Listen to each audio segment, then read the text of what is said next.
This is Audible. Tantor Audio, a division of Recorded Books, presents Till Death Do Us Part by Nicole Fox, narrated by Marie Hawkins and Bradley Ford. Molly. When I can't sleep, I wander. In the shelters, it wasn't possible. People would think you were trying to steal their things while they slept. Plus, I couldn't leave Theo in the bed alone. So I'd lie on the lumpy mattress, with him tucked into my side, and stare at the cracked ceiling. Now I wander through the spacious apartment Viktor is paying for, while Theo sleeps in his own room. I know the apartment is luxurious and spacious, but I can't keep myself from growing accustomed to it, to all of the wealth and riches and comfort. I want it to stay new and bewildering, but human nature is to adapt. I know that better than anyone. Now, despite my efforts, I'm adapting to being Viktor's bird in a gilded cage. Viktor has reminded me over and over again that he is doing all of this to protect us. The apartment and the guards are to keep me hidden and safe from his crazy brother, Theo's crazy father. That is the memory that keeps me up the most. The one that propels me out of bed in the middle of the night and sends me pacing around the house. I thought I'd overcome what happened to me. I can't remember the rape, after all, so it seems like it should have been easy to push aside and move beyond. But now that Fedor is threatening my life and coming for my son, the trauma of it rushes back fresh and new, in waves that threaten to pull me under. Those are the times I wish Viktor could be in bed with me. The times I wish I had someone to talk to, someone to confide in. I wandered instead of sleeping last night, so when Theo woke up at 7 this morning, I struggled through breakfast and rocket ship building until the nanny could take him for a while. I'm supposed to be studying, but I can't seem to focus. My stomach keeps doing nervous flips, and I want to eat, but nothing sounds good. Nothing has sounded good for days. After I force down some toast with butter for lunch, I call Hannah as per our unspoken schedule. My old friend Hannah has been a comfort to me. I can't call her in the middle of the night when I need someone most, but we chat a few afternoons a week. Before a few months ago, it had been years since we'd spoken. She helped me out after Theo was born, setting me up with connections who could provide diapers and wipes and free vaccinations. She is the reason I made it through the early months. So now that the shit has hit the fan again, she is the only person I can think of who might be able to help. I fall back on the bed and stare up at the ceiling. Light is streaming through the wall of windows to my right, and I curl up in the sunlight like a cat. The sun has been the only source of external warmth in my bed for over a month. Mostly because the last man I had sex with locked me in my bedroom and refused to let me leave. Viktor apologized and bought the penthouse to make it up to me. But no matter how accustomed I've grown to the luxury, I won't become accustomed to his betrayal. Molly? I blink and suddenly remember I'm on the phone.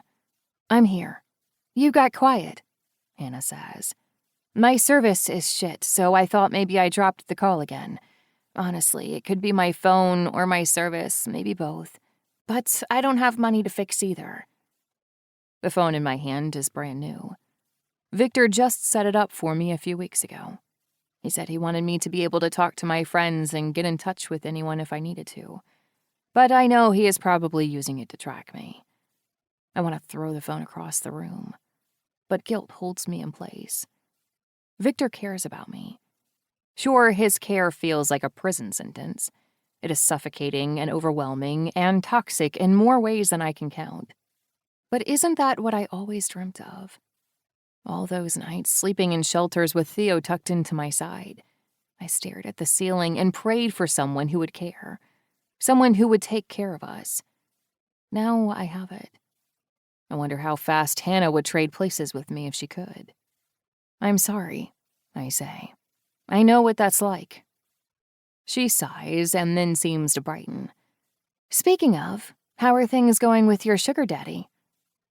Hannah doesn't know the half of it with Viktor, but she knows that my one free night in a hotel turned into a free apartment.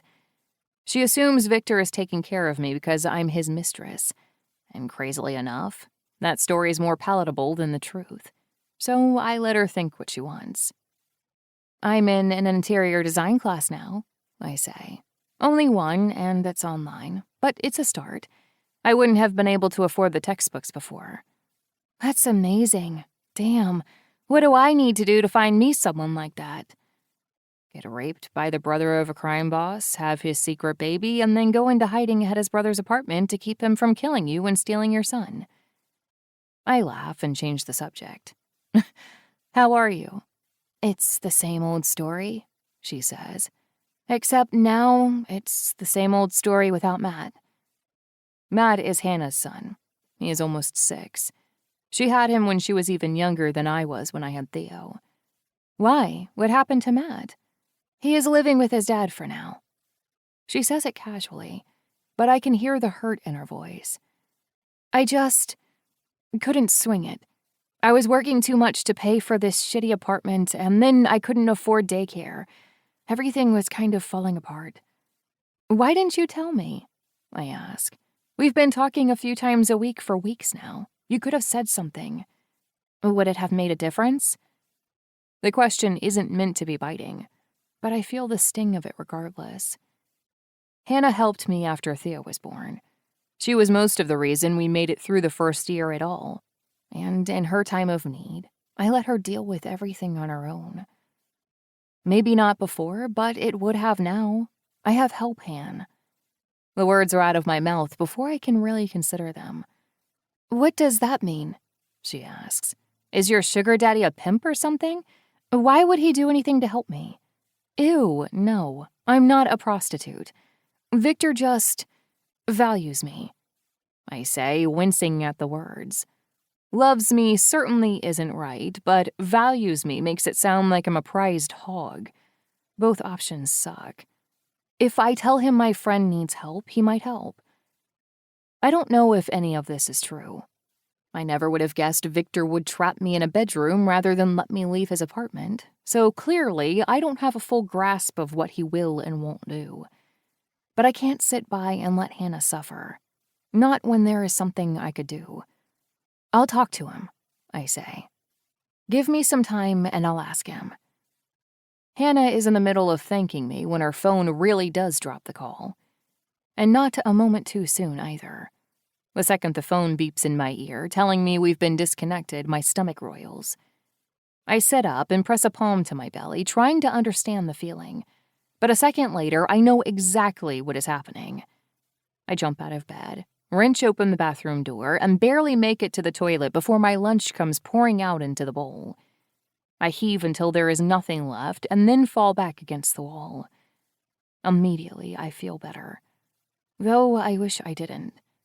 If I still felt terrible, there could be a possibility I was sick, that maybe I'd contracted food poisoning or caught the stomach flu.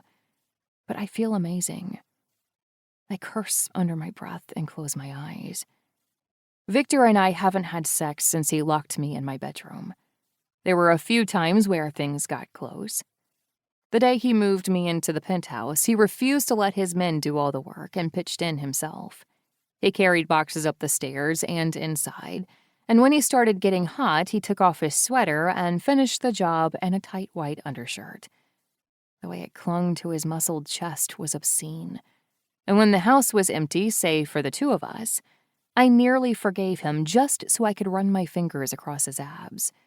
Just so I could feel his warm, hard body pressed against mine. Somehow, I resisted. I went to bed with a bundle of pent-up energy inside of me, and I spent it all imagining the things he would have done to me, the way he would have made me feel if I'd let him. But you can't get pregnant from your own hand. I curse again. If I am pregnant, it means I'm far along, almost 8 weeks at least. My periods haven't been regular since I had Theo. I skip months all the time, so that isn't a sure sign of pregnancy. Nausea and vomiting, though? Check. I palm my chest and wince. Sensitive breasts? Check. I bang my head back against the wall and squeeze my eyes shut. What am I going to do? I allow myself 60 seconds of wallowing before I push to my feet, brush my teeth, and grab my purse. The nanny gives me a silent wave from the couch where she is reading a romance novel from the large collection she keeps in her purse. Theo is sleeping, but if he wakes up, she'll be here to take care of him. I walk through the small kitchen and to the front door. The guards downstairs follow me wordlessly out of the apartment, into the lobby, and then down the street. Screaming at them to leave me the fuck alone doesn't work. I know that because I've already tried. Besides, I'm slightly grateful for their presence today. Focused as I am on the possible baby growing in my uterus, I'm not as aware of my surroundings as I could be. If Fedor is ever going to attack me, today would be a good day to do it. The shop on the corner has everything, including a cat who lies on top of the warm coffee maker and hisses when customers get too close. I'm in and out of the store within a minute, 6 pregnancy tests in hand. If the guards know what is hidden away in my plastic bag, they don't say anything. When I get back into the apartment, the guards take up their posts once again near the front door, and I run up the stairs and back into the bathroom. Each of the tests is different, so they all have different instructions, but I'm not patient enough to read right now. As long as my pee gets on the stick, I'm doing enough things right to get the answers I'm looking for. So I tear a pink package open with my teeth, yank my pants down, and pee on the stick for 5 seconds, though it feels like an eternity. As I pace the bathroom and wait, I flash back to being 18 years old in a convenience store bathroom, throwing up in the disgusting toilet while I waited for the pregnancy test to tell me what I already knew. This time is different, however. Not only am I in an immaculate, spacious bathroom that is nicer than any house I've ever lived in, but I wanted this sex.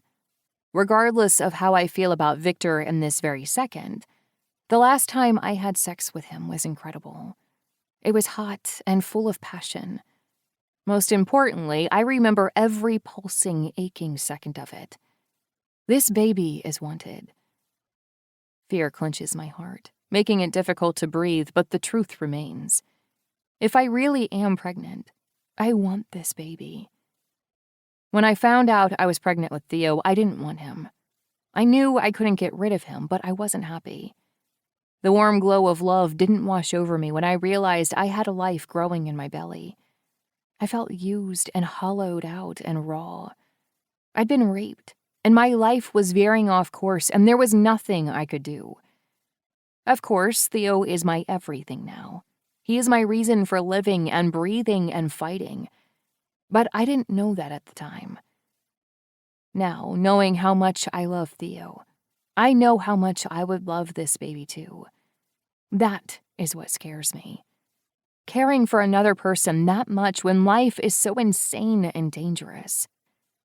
I spend half of my time studying for my interior design class, the other half caring for Theo.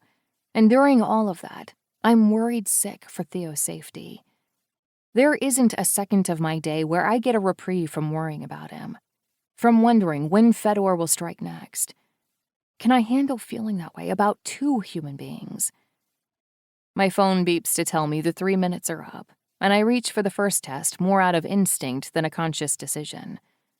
Before I can steel myself to see the results, there is a blue plus sign staring up at me from the display screen. Confirmed. I'm pregnant. Viktor studies me as we eat a family dinner and play in the living room. Even as he hikes Theo over his shoulder and stomps around the house, laughing and tickling him, I feel Viktor's eyes on me. I haven't asked him to visit us once since we moved into the apartment. He has, of course. Theo gets upset if he sees Viktor any less than 5 or 6 times per week. But I've never asked Viktor to come over until now. The second Theo is in bed for the night, Viktor sits on the couch next to me and frowns. Okay, what's going on? I almost don't want to tell him. He deserves to know. Believe me, I've more than learned my lesson about keeping a secret child from a crime boss. But I'm afraid of what will happen when he does. Like me, Viktor worries. He is terrified of what Fedor will do. which is why he locked me in the bedroom in the first place. It's why he bought me an apartment in the most secure building in the city and still posts guards at my door 24/7. And that was to protect his brother's child. How much more will he worry when he finds out I'm carrying his child? "Molly," he says softly, reaching for my hand. I pull it away before we can make contact, and he sighs. "Clearly you didn't ask me to come over to chit-chat, so what is it?" Heat pulls in my stomach as I understand his meaning. Part of him hoped I'd asked him to come here because I wanted to see him, because I wanted to do more than just see him. I swallow back the lust in my throat, chalking it up to raging pregnancy hormones, and spit it out. "I'm pregnant." Victor's mouth falls open, and he sinks back into the couch. Then he sits up, back straight, and shakes his head, before falling back into the couch. "We used a condom." I nod. "We sure did. So you can't be pregnant." "Except I am." I shrug. "I took 6 tests, all positive." "When?" He breathes. His usual stern mask has slipped. He looks younger when he is confused, softer. It makes me want to reach out and stroke his hair. "When did I take the tests, or when did I get pregnant?" I ask, and then decide to answer both. "I took the tests this afternoon, and my best guess is that I got pregnant the day we got fake married and had sex all night." His jaw tightens, and he shifts his hips. I wonder if he is experiencing the same rush of heat I am at the memory. Suddenly, he pushes himself to standing, plants his feet in front of me, and turns. "We have to get married." I don't know what I expected him to say, but it wasn't that. I blink at him in confusion for several seconds before I gather the ability to shake my head. "No." Viktor sighs and spins on his heel, dragging a hand through his hair. "If we get married, my men will protect you. They will sacrifice their lives for you." "No," I repeat. "This isn't the 1950s. You don't have to marry me just because I'm pregnant." "This has nothing to do about social obligations, Molly. I'm in a war. We," he says, gesturing from himself to me, "are in a war. Fedor wants Theo, and he wants you dead. And now that I'm carrying your child, you care more about my life than you did before." His lips turn white, and his nostrils flare. "Don't say that like I haven't spent countless hours and a fortune keeping you safe. Don't act like I haven't made it clear I care about you." Guilt swirls in my stomach, making me nauseous for a different reason. "Then you can continue keeping me safe whether we are married or not." "Not the same way I can if we are married." He steps forward and grabs my elbow. His touch is gentle, but I feel the strength in it, the passion coursing through him. He is serious about this offer. There is a part of me that wants to lean into his touch. Viktor has made mistakes, but he has also proven that he cares about me. He has proven that he will be a good father figure to Theo, and will take care of us.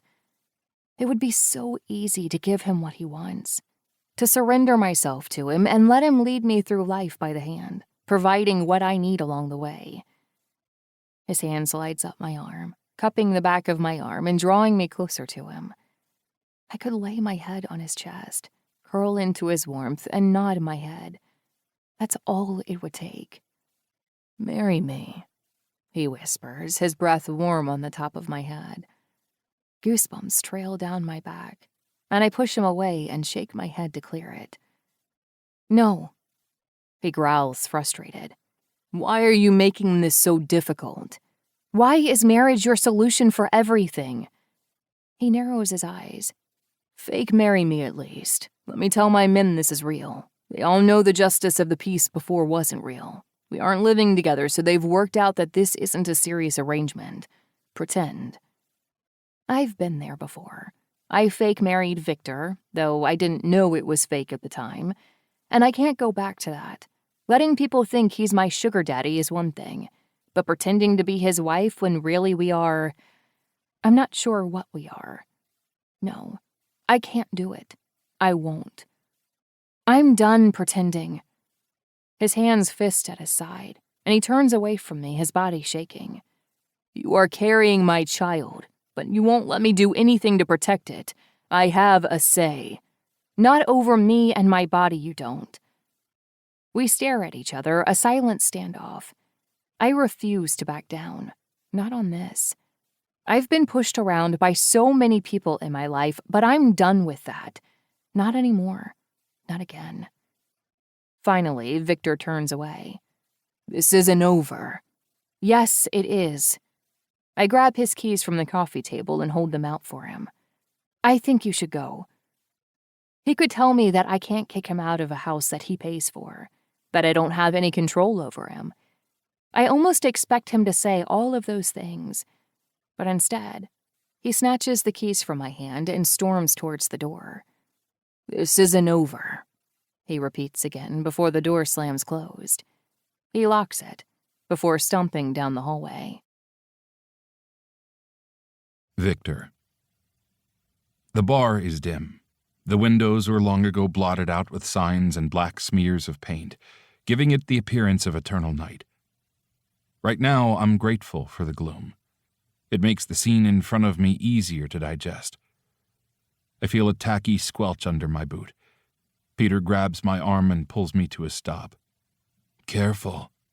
He points to the right of where I was walking, and I see the source of the mess on the floor.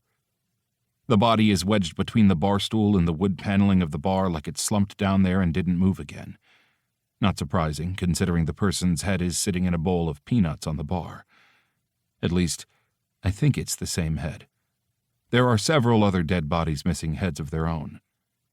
Fedor sounded normal on the phone. Normal for him, anyway. I was in my office when he called. Going home to the apartment I used to share with Molly and Theo was depressing, and I couldn't go back to Molly's.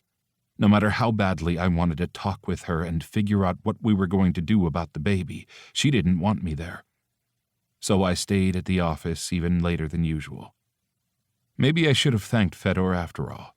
Because of him, there is plenty to keep me busy. He took half of my men, and the men who stayed behind barely trusted me. I had lost Molly and Theo, and now, because of the brother who should have been my right-hand man, I was looking at losing my control of the Bratva, too.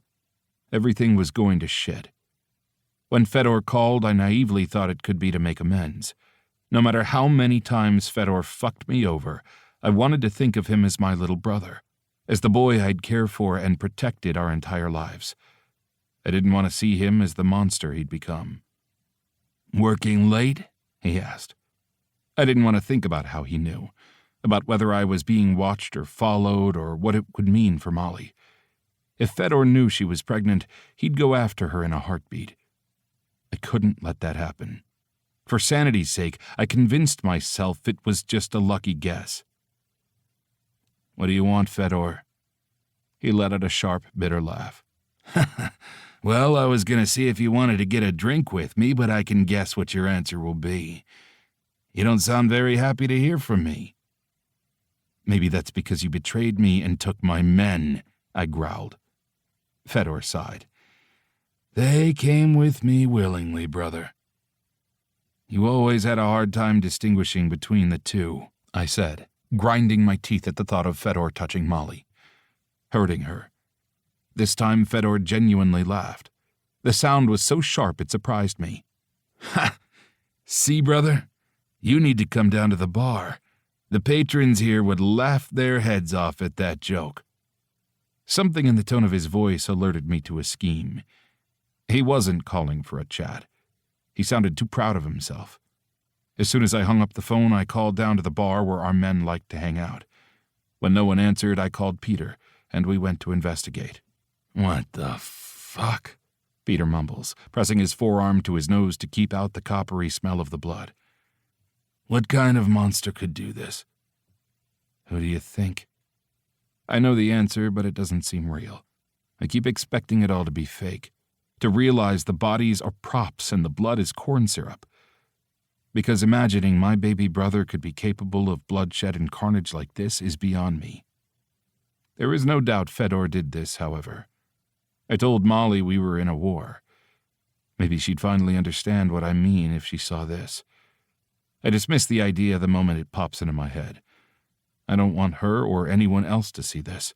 It's horrific and a sure sign of how far gone my brother is. Besides, in her condition...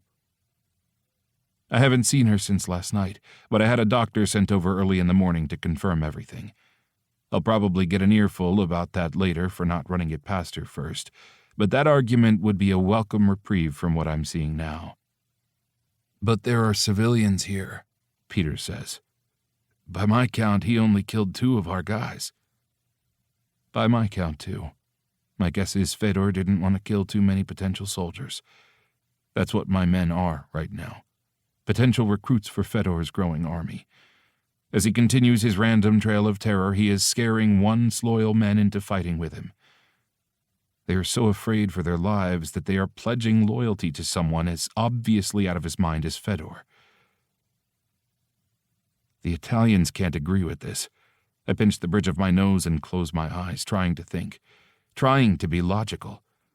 Rage and frustration and a hopeless sadness sink inside of me, and I try to rise above it. I can't let my emotions get in the way of my judgment. That's what Fedor wants. They've always abided by the unspoken rule of leaving civilians alone. Doing otherwise is dangerous. It risks police interference and jail time. I think the game is changing, Peter says, his voice muffled by the sleeve of his shirt. We've always drawn lines in the sand, but Fedor doesn't have those lines. His army is growing, and he is willing to do things we aren't. If he keeps it up, we won't be able to play anymore. This isn't a fucking game. Peter stiffens at my sudden snap but doesn't retreat. There is nowhere to retreat. We are standing in the only bit of unbloodied floor in the entire bar. Are you suggesting we do this? I gesture around the bar as though there is any way he could have missed the carnage. Because if this is what it takes to keep up, I don't want to play. Of course not, Peter says. I'm just passing on what I've heard. I sigh. If Peter is passing on information, it means there is talk. Fedor's level of crazy is making me look weak. My men are terrified of my baby brother, and I'm not sure how to reassure them. I clap a hand on Peter's shoulder and squeeze. Then, with our silent apology out of the way, we leave so the bar can be scrubbed and cleaned and the bodies disposed of. I'm jittery after 4 cups of coffee and 2 hours of sleep, but the adrenaline coursing through my veins assures me I won't get tired. Not until after this is done. Peter put out feelers and heard word back early this morning that Fedor is holding up at an Italian warehouse on the edge of the city. He knows if he shows his face in any of his old haunts or any of the Kornilov turf, he'll have to face me. So I'm going to go face him. My men need to know I'm not afraid of a fight. They need to see that I'm willing to go to war for them, that I will do what I can to neutralize any threats against our family and our business, even if that threat is my own flesh and blood. I think you should stay behind, Peter says again, adjusting his bulletproof vest and checking his gun for the 3rd time. It doesn't make sense for you to lead the charge. If you are killed, how long will the Bratva last? What chance do any of us have? Peter is the obvious next choice for leader of the Bratva, though clearly he doesn't have much faith in his own abilities. Honestly, with Fedor becoming a rival, I have to agree with him. Under normal circumstances, Peter is good with people and knows how to make hard choices, but no one is prepared to counter my brother's level of crazy like I am. I've been talking Fedor back from moral ledges his entire life. This ledge is a little more precarious than the others, but I have hope I can do it again. If I'm seen hiding behind my men, how long will it last then? Peter doesn't answer, and I know it's because he agrees with me. Everyone is afraid, and I have to be willing to stand up and show them I'm not if I want to save what I've built. The warehouse sits at the back of a large, empty plot of land. We are not discreet as SUV after SUV rolls down the road towards the warehouse. I have about 20 men in total with weapons, ready to take down anyone who comes into our path. I would never allow my men to take out civilians and innocents, but anyone involved in the attack we saw at the bar last night is not innocent.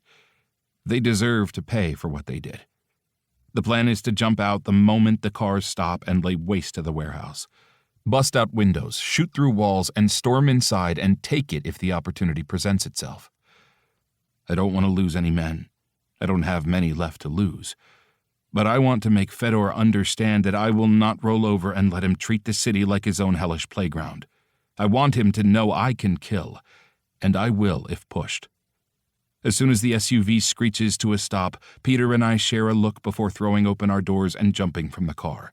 I take cover behind the armored car door and am ready to fire when the metal double doors of the warehouse open and a woman comes walking out. A pregnant woman. The animal part of my brain sees the long brown hair and the obviously pregnant stomach and thinks of Molly. She is carrying my child, and now Fedor has her.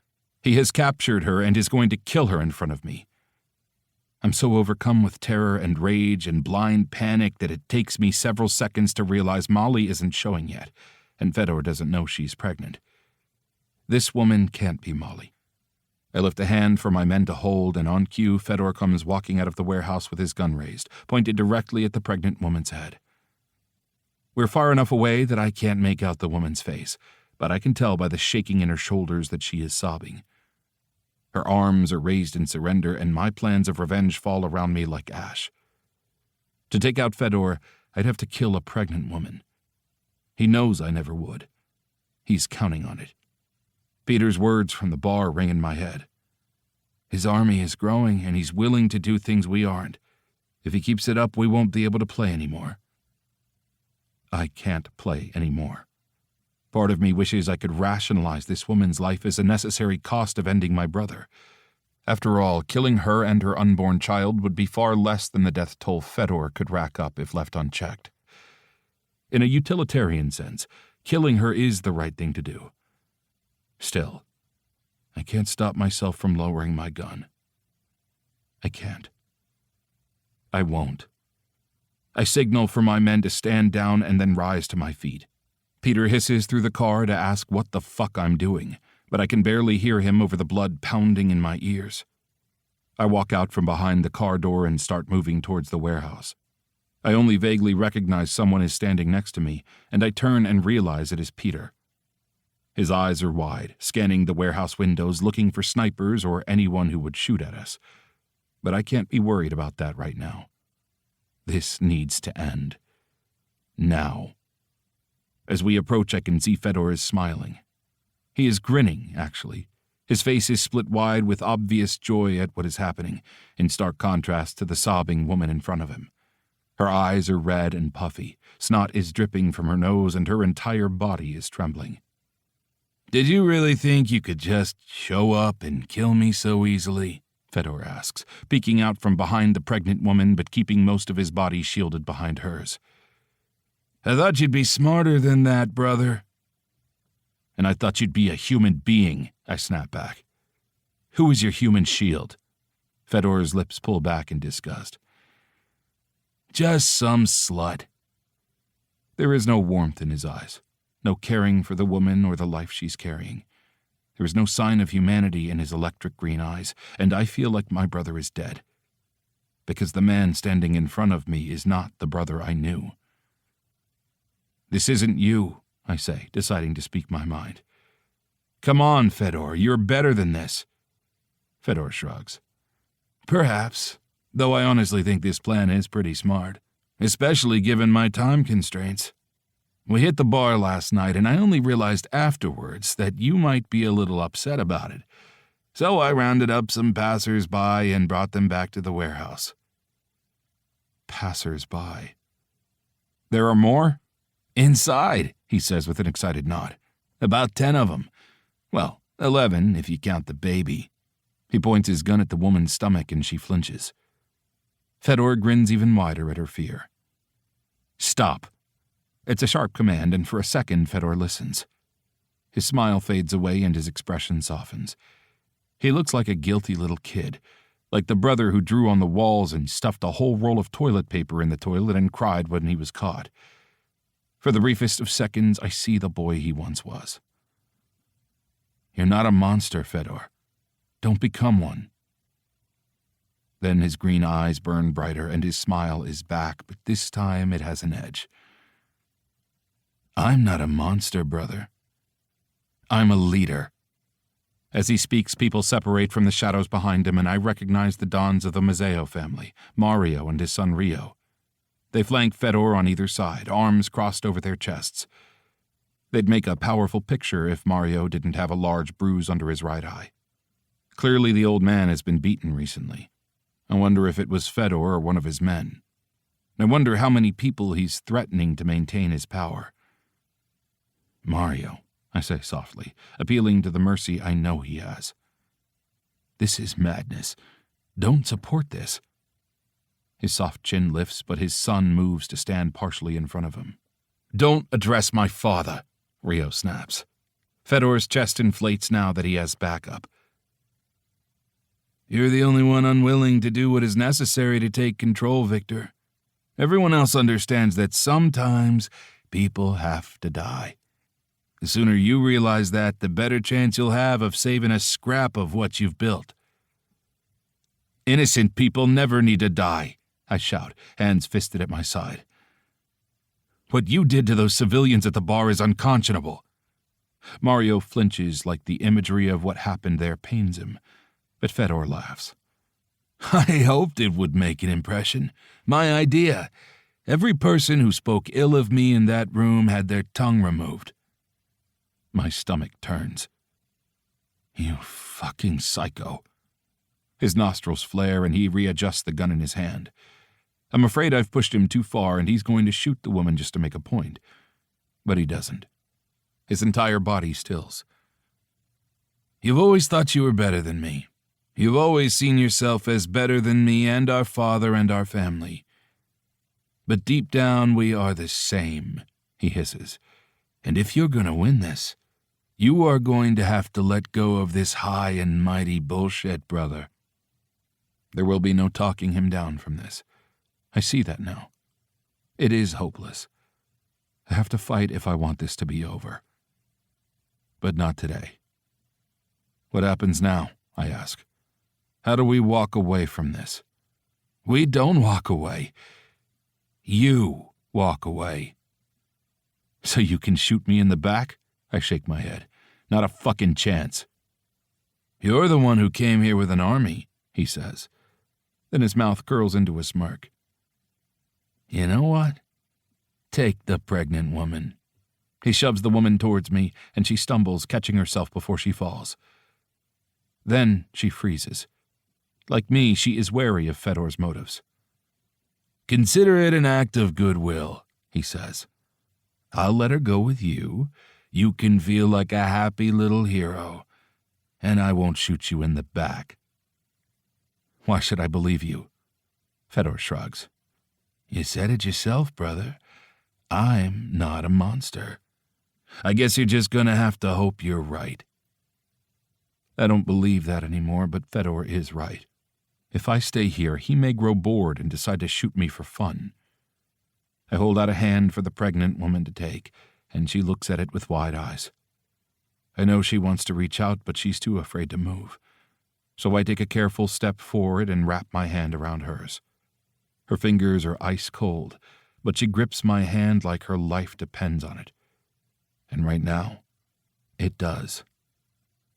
Don't forget, there are 9 more innocents inside, he says, hitching a thumb over his shoulder.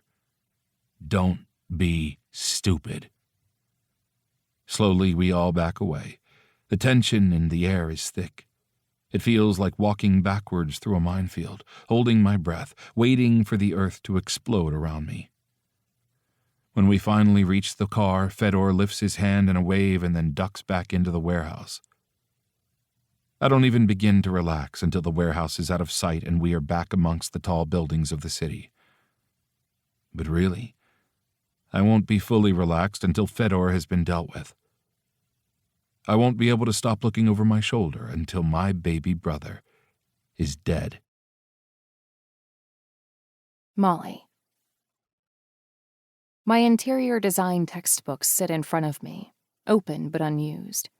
I can't force my mind to focus on the task at hand. I'm distracted, beyond distracted. I haven't seen Viktor since he stormed out of the apartment after I told him about the baby. He sent a doctor over yesterday morning, though. I want to be angry with him for scheduling a doctor visit without my permission, but I'm just relieved. Hearing the baby's heartbeat and being assured that things are progressing normally has been a huge weight off my shoulders. Plus, on some level, Viktor's care and concern feels nice, though it's also alarming. Yet again, I am going to have the child of a Mafia member. No matter how much concern Viktor has for my safety and the safety of his child, he inherently puts us at a higher risk. His activities bring danger to our doorstep every second.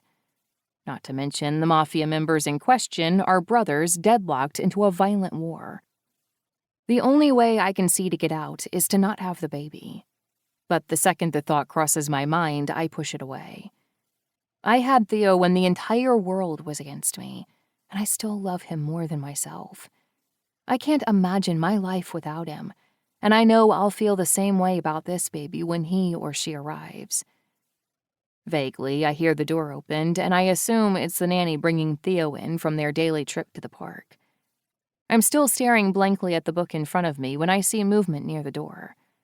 I paste a smile on my face to keep Theo from knowing anything is wrong. But when I look up and see Theo in the arms of a man I don't recognize, my entire body goes cold.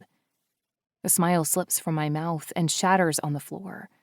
I jump to my feet, my body rigid and coiled, ready to strike. Who the fuck are you? There is a knife in the drawer closest to me, but my gun is upstairs. Why didn't I bring my gun down with me? I assess Theo. He isn't noticeably injured, and either he is relaxed or he is too stunned to be upset. He is stiff and staring at me, his hand resting on the strange man's shoulder. He isn't hurt, and that's a good sign. I hope. "Fedor sends his regards," the man says. His voice is deep and low and robotic. It sounds like he has been programmed to speak, but that doesn't stop his words from slicing through me like a blade. Fedor. I feel like I've been split open, exposed to my core. "You aren't as safe as you think." My hands are shaking, and I ball them into fists. This is my nightmare. This exact moment is what I've feared for weeks. I don't take my eyes off Theo. If he understands the meaning of the man's words, he doesn't show it. His face is an emotionless mask, which is more concerning. If he was crying, I would understand that. I don't understand this. The thought crosses my mind that Fedor is hurting Theo even when he isn't hurting him. I can't protect him from this emotional trauma, from the fear and the distrust this will sow in him. "Please," the word scratches out of me. It's all I can manage to say. Please don't hurt him. Please put him down. Please leave. The man's face twitches in annoyance, almost like he wants to roll his eyes, and he bends and sets Theo on the ground. I want to run to him and scoop him up, but I'm afraid of what will happen if I make any sudden movements. It feels like we are standing in the center of an iced-over pond, and the ice could crack beneath me at any second. The man glares down at Theo, his eyes hungry and violent, and then he turns and leaves. I don't stop him to ask where the nanny went. God only knows what happened to her. At best, she was paid off. At worst, well, it's best not to ask. The second the door clicks closed behind him, I drop to my knees and hold out my arms. Theo looks at me for a moment, too stunned to move, and then his lower lip starts to wobble. By the time he walks into the circle of my arms, he is crying, though I'm not even sure if he understands why. I know why I'm crying, though. "He paid them off." Viktor is pacing around the living room, running his hands through his hair and tugging on the strands. "Fucking money," he growls. "That's what it took for my men to turn on me. He offered them some cash and they folded and walked away." I called Viktor the moment Theo had calmed down enough. He instructed me to lock the door, I already had, and stay inside until he could get here. He showed up 4 minutes later. I didn't ask how many traffic laws he broke in order to make that happen. He fists his hands at his side and then drags them through his hair again. "We're okay," I remind him. I'm scared.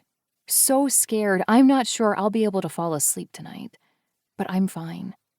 Theo is sleeping upstairs. He is fine. We are fine.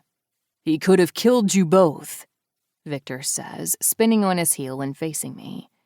His eyes are bloodshot, and I wonder how long it has been since he slept. Fedor offered my guys some money, and they left you open and unprotected, and there was nothing I could do to stop it. Why didn't he? Viktor looks confused, so I clarify. Why didn't he kill us? Or take us with him? Isn't that the point? He wants Theo. Why would he let us go? He feels invincible. Viktor starts to pace again and lets out a sharp laugh. He is trying to prove a point. He wants me to know that he has access to you wherever he wants, and that he is in control. Fedor is too theatric to just take what he wants. He has to be a showman about it first. It's why he held a pregnant woman at gunpoint. I frown, and Viktor shakes his head, not wanting to talk about it. I took care of her. She is back home and safe, for now. But Fedor won't hesitate to hurt her or you. Right now, he is still just toying with us. Lucky us, I guess. Viktor crosses the room in 2 steps and drops down in front of me, grabbing my hands from his lap. Yes, Molly, lucky. You and Theo were so lucky that all Fedor wanted to do was scare you. I blink at him, surprised by the sudden warmth of his skin on mine, and surprised by how badly I need the human touch. I squeeze his hand so he won't pull away. But I want you to be more than lucky, he says. His blue eyes are liquid and raw, and even though I know what he's going to say, I lean in closer. I want you to be queen. His voice breaks on the word, and he holds my hands so tightly they hurt, but I don't pull away. The men who left you open for Fedor won't live to see tomorrow, but I need my remaining men to see you as more than just my kept woman. These men respect titles. They need to see you as my partner. Viktor. I sigh, shaking my head. He pulls his hand away and grips my chin with his thumb and forefinger. He curls his thumb around and brushes it across the point of my chin, drawing a line down my neck. Even if it is in appearances only, Molly, even if it's fake, that is still better than nothing. My mind cries out that I have some dignity. I can't be fake married to Viktor again. It's demeaning. But then I see Theo's shaking body in my arms after the man left. Unbidden, the image of what could have happened flashes in my mind. Theo could have been taken. I could have been killed. I could have never seen him again. There is more at stake here than my dignity and my freedom. Theo's life is at stake. My unborn child's life is at stake. I have to think about the bigger picture. And when I step back and take it all in, I see the sense in Viktor's proposal. It isn't the only solution, but it is one of the easier solutions. Okay.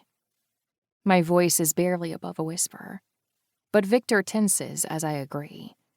I hold up a hand before he can say anything.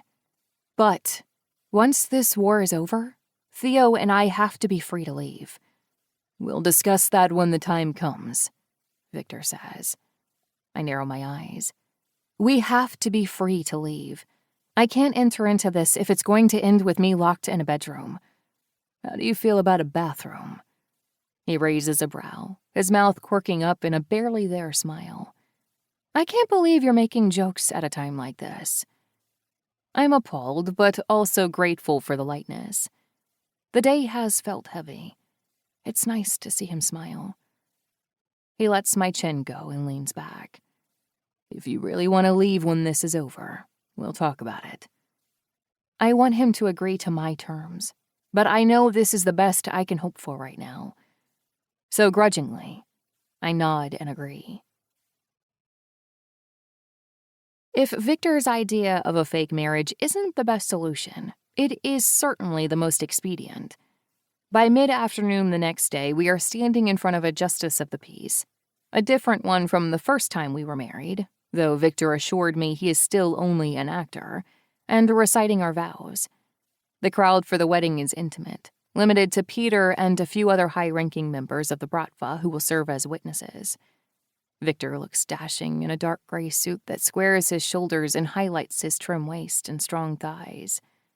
My dress is simple, but white, the only thing that matters according to Viktor. The straps are thick across my shoulders and the neckline is deep, showing off a good amount of cleavage that Viktor can't seem to stop staring at. From there, the fabric hugs my waist and then falls in a gentle A-line shape to puddle around my feet. Simple or not, the dress is more than I ever dreamed of. Living on the streets and sleeping in shelters, I fantasized about meeting someone I wanted to marry. A dress never factored into it. I'd get married in jeans and a t-shirt if it was for love. Viktor's eyes are piercing as he studies my face and recites his vows.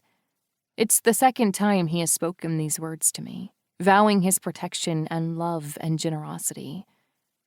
I smile, selling my role as the blushing bride, but inside, I try to bat his pledges away. I try to keep them from sailing into my mind and heart and taking root there. This marriage is fake. He doesn't mean it. The ceremony is over almost before I can grasp that it has started, and Viktor grabs my hand and pulls me through the temporary office space and into a large room in the back.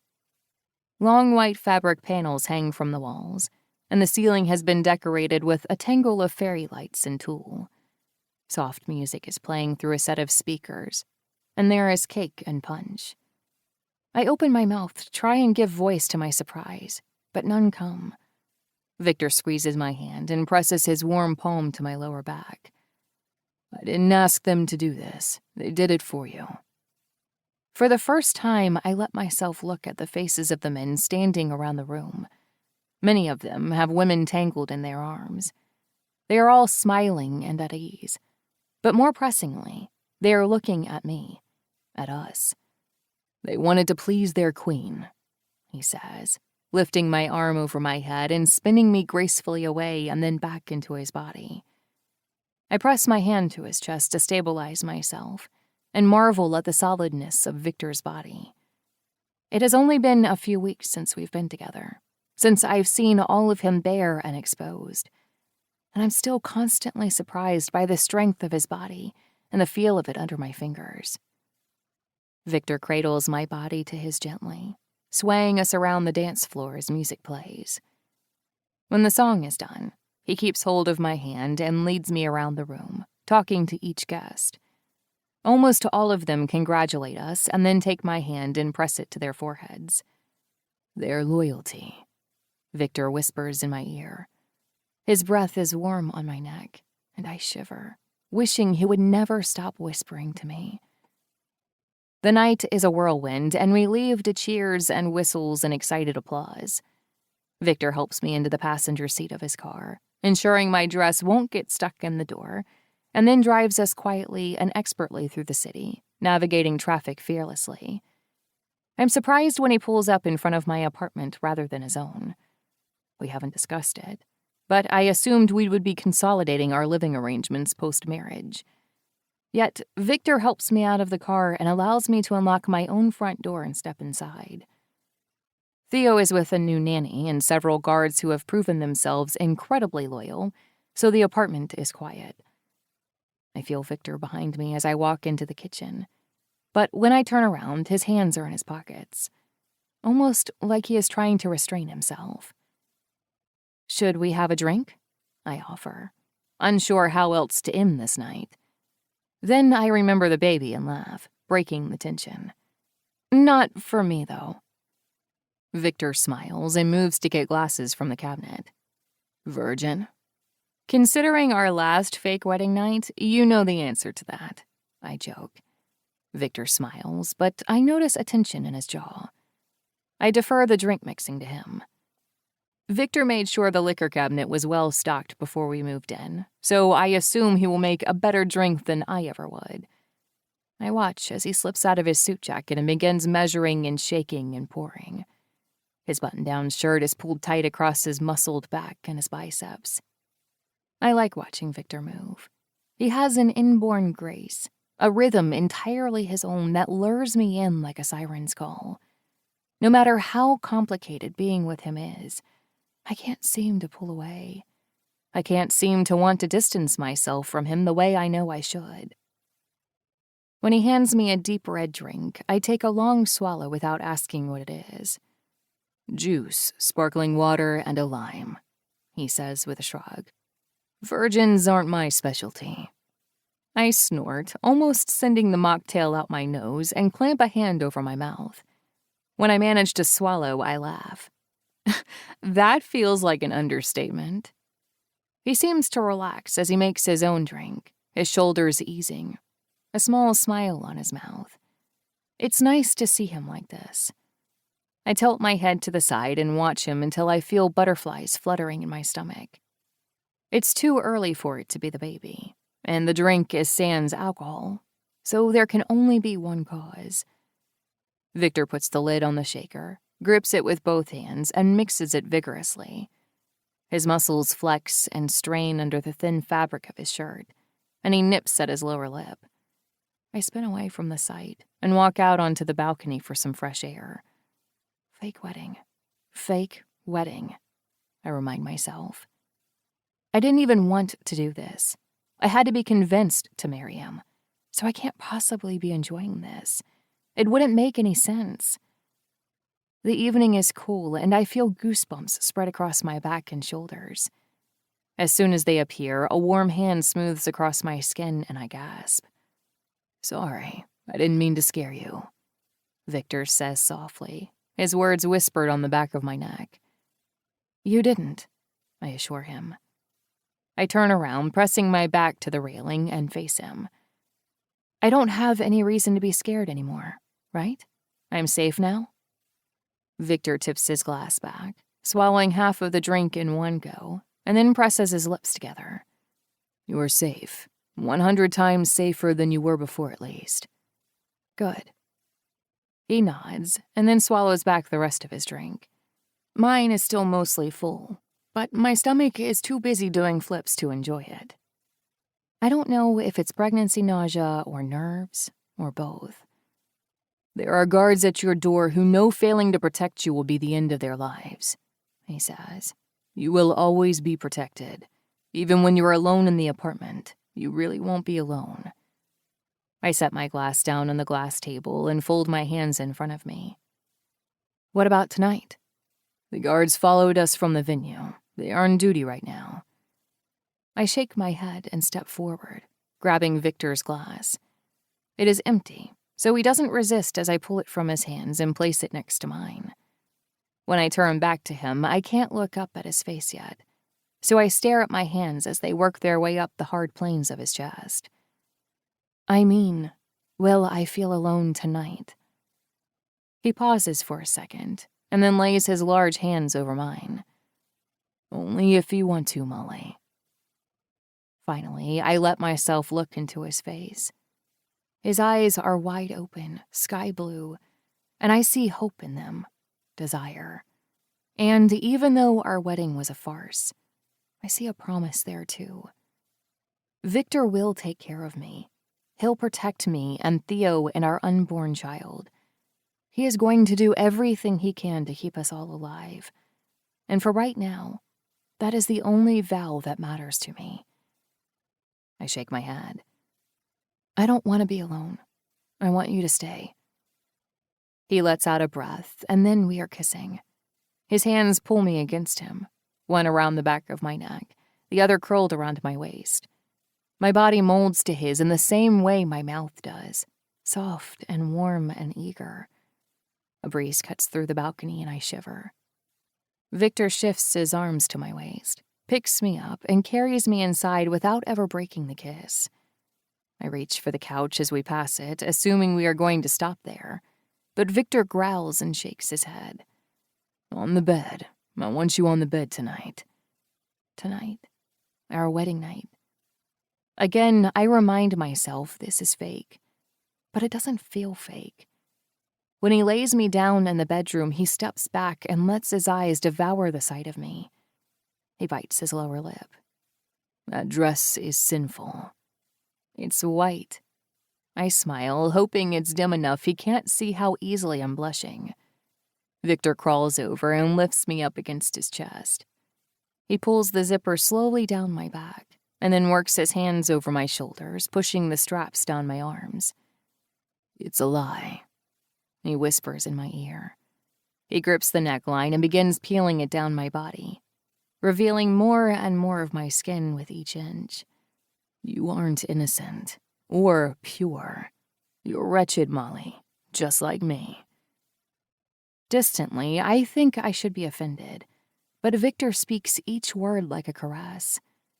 As he shimmies the dress over my hips and trails his fingers along my thighs, I want to be whatever he says. Whatever Viktor is, I want to be the same. If that's wretched, so be it. I can be wretched.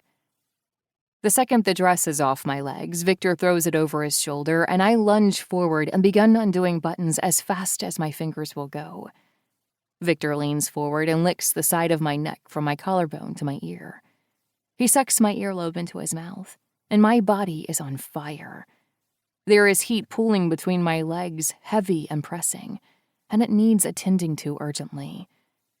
Viktor must sense the need because his hand cups the delicate lace at my center, and he rolls his palm over my heat. My lips part in a moan, and I buck my hips against him. "Wretched," he purrs into my neck. "Wicked." I tear his shirt from his shoulders and begin working at his pants, all while Viktor is undoing me with his lips, kissing and sucking and nipping at my skin until I'm wild with lust. His finger smooths a path across my panties before dipping inside. I still as he finds my opening and presses inside. Then he curls his finger, needlessly beckoning me closer as if I'm not already under his spell, and I melt. I fall forward, my cheek against his chest, and spread my knees wider on the bed to stabilize myself.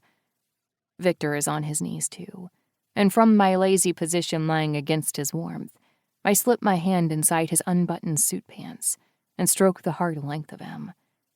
He growls, the sound rumbling through his chest and into my body. The animal in him calls to me, daring me to push him further, to make him as wild as he's making me. I hook my fingers in the waist of his pants and push them down around his thighs, freeing him. He springs out of them, excited and ready, and I stroke my hand down at the same time he curls a second finger into me. I gasp and brush my thumb over his tip, eliciting a shudder. Viktor works a third finger into me, and I'm falling apart. I moan and bite his collarbone, trying to reclaim my grip on reality, and he lets out a soft curse. I've never felt so connected to my own body, yet so tuned in to every brush of skin on skin. The thumb Viktor circles over my center is the only thing holding me to the planet, and it isn't enough. I need more. I need all of him. I grab his wrist and pull him out of me, feeling the loss immediately. Then I push him back, and Viktor sees where we are heading. He stretches his legs out in front of him, grips my lower back, and guides me onto his lap. He presses himself against my opening, and then we sink together. I'm not sure whether I'm going under or Viktor is coming up. It doesn't matter. The laws of physics don't seem to have any hold on us as we rock together. I hug Viktor's head to my chest, clawing at his silky hair, and roll my hips again and again. Viktor's large hands spread out on my back as I lean away from him to get better leverage. He tips forward and sucks my breast into his mouth, his lips soft even while his teeth nip and tug and punish. I cry out from the cacophony of sensations, from the pain and pleasure and warmth, even as goosebumps shoot down my arms. It's more than I've ever felt, and Viktor was right. I'm safe.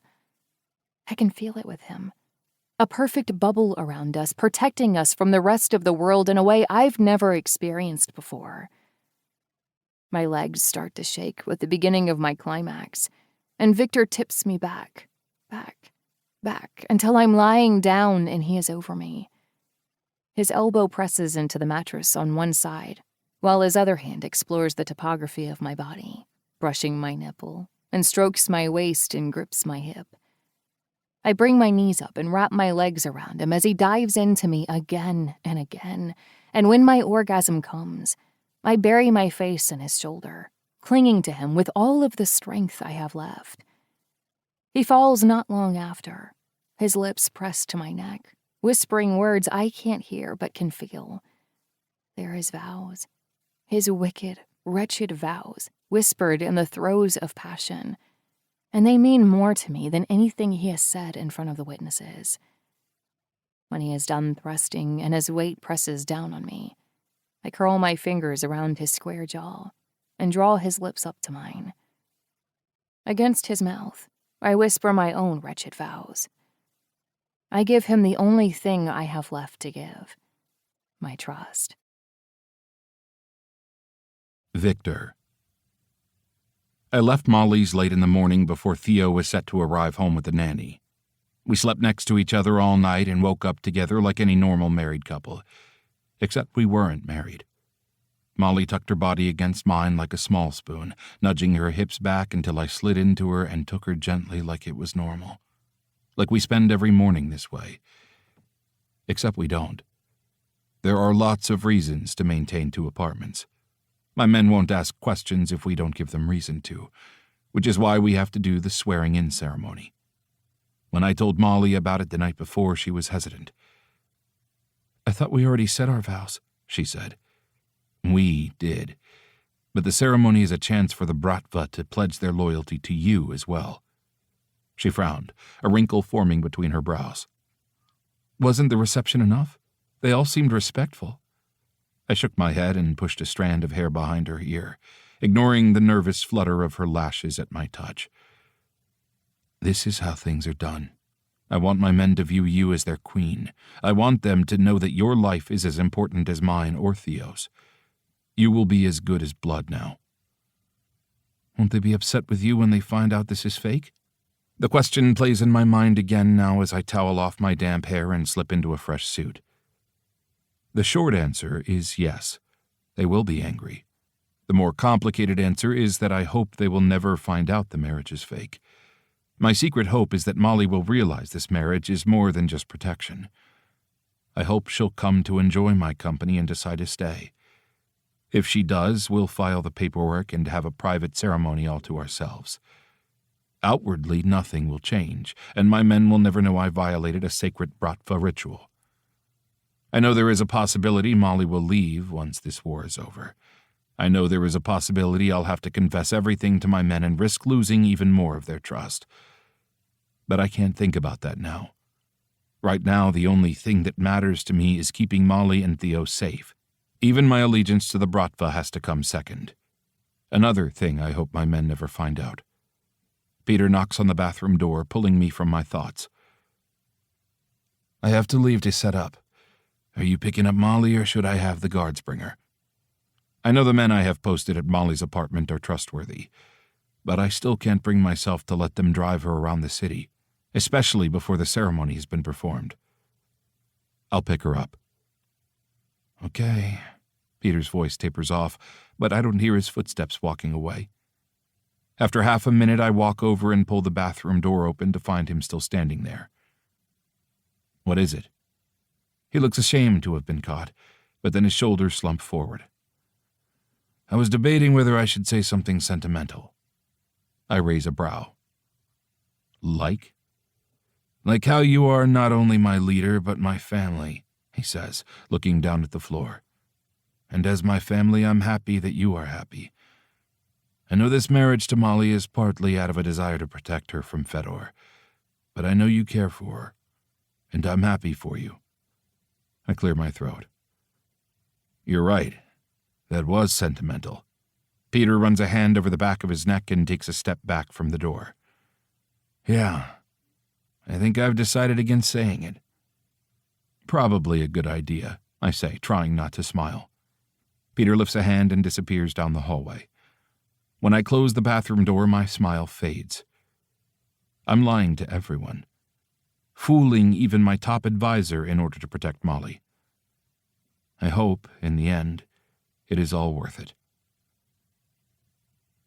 Theo is sitting on the living room floor with a mountain of blocks in front of him. He's arranging them into a single tower, his tongue sticking out the side of his mouth from concentration so he doesn't notice my entrance. The nanny is sitting at the kitchen table with a book and a cup of coffee, and after a quick glance to see who I am, she goes back to her book. I don't blame her. I love Theo, but I learned how exhausting he can be when Molly ran away for a week. He stands up to place another block on top, holding it carefully in his small hands. As he places it, however, the whole tower wobbles and topples over. The second it does, I grab him from behind and swing him off his feet. He shrieks and then giggles when I tickle his side. I didn't know you were coming. He grabs my face and then wraps his skinny arms around my neck. If someone had told me 6 months ago I'd be the pseudo-father to a 4-year-old boy, I would have told them they were crazy. Yet here I am. I'm here to get your mommy. We're going out. Me too? He asks, his eyebrows lifting to his hairline with expectation. He looks so much like Fedor. So much I feel my heart squeeze. They have the same pointed chin and narrow nose. People who don't know any better will say he looks just like me. We are related, after all. But knowing Fedor as intimately as I do, the truth is obvious. Theo is Fedor's. I sit down on the couch and plop him on my knee. Not today, I'm afraid. We're going somewhere that is just for grown-ups. He frowns, but I flick my thumb over his lower lip and release it quickly, making a loud popping noise that, despite his disappointment, makes him smile. Next time, I promise. He climbs off my lap and goes back to working on his tower, enlisting my help to gather up all the blocks that skittered under the couch after the first collapse. The tower is half as tall as it was before when I hear the muffled shouting upstairs. I turn around and the nanny is glancing toward the stairs as well. When she sees me looking at her, she nods for me to go and walks over to keep Theo busy. I thank her with a half smile and hurry up the stairs. Voices are coming from Molly's room, and as I approach the door I can hear sobbing mixed in. I can do something else with it, Mrs. Kornilov. If you don't like it... Don't call me that, Molly interrupts the hairdresser. Molly, please. Call me Molly. I walk into the room without knocking. Molly and the hairdresser both start, eyes wide. Molly's dark hair is half up, twisted into a crown of braids on the top of her head with the bottom half curled and flowing down her back. She looks incredible, even more enchanting than normal. The hairdresser backs away from Molly and goes to the vanity table, needlessly rearranging her supplies. Molly sags onto the bed, her shoulders hunched forward. She looks nothing like the happy, sated woman I left in bed this morning. What's going on? I ask, turning my ire on the hairdresser. Why did I hear my wife screaming? Don't call me that. Call me Molly. She's regretting her decision already. Less than 24 hours later, and she wants to back out. When Molly agreed to the fake arrangement, I knew I needed to act quickly before she could change her mind. But maybe this was too fast. Maybe it was too much too soon. Though the alternative was to wait and allow more of my men the opportunity to defect to Fedor's side of this war, and the Bratva can't afford any more losses. Neither can Molly. Fedor got close enough the night he sent one of his men into the apartment holding Theo. I couldn't let him get any closer. This was necessary, regardless of how Molly felt about it. It's nothing. It's not her fault, Molly says, shaking her head. She sits up, a breath hitching in her chest like she's going to say something, before she sinks back down and shakes her head again. It's nothing. Yeah, it seems like nothing, I say, voice thick with sarcasm. I move to sit on the bed next to her and lay my hand on her knee. What is it? All of a sudden, Molly stands up, slipping out from under my touch, and begins to pace across the room. I can clearly see she's upset, but I also can't take my eyes off the figure she cuts in her dress. She's in a black dress that I hand-selected for her. The wedding was about love, but the ceremony tonight is about loyalty. It's about the men seeing Molly as their leader, not as an innocent, pure bride. They need to respect her authority. The top is rigid and structured in a bustier style with a tight skirt that hugs her body close through mid-thigh. Then over the top is a layer of lace that drapes to her knees. It is sexy and powerful. A dress befitting a Bratva queen. A dress befitting my wife. I can't do this, she says, waving her arms over the dress and her hair. All of it, this isn't who I am. I don't wear fancy things or have my hair done like this. I feel... Different? I ask, standing up and walking over to her.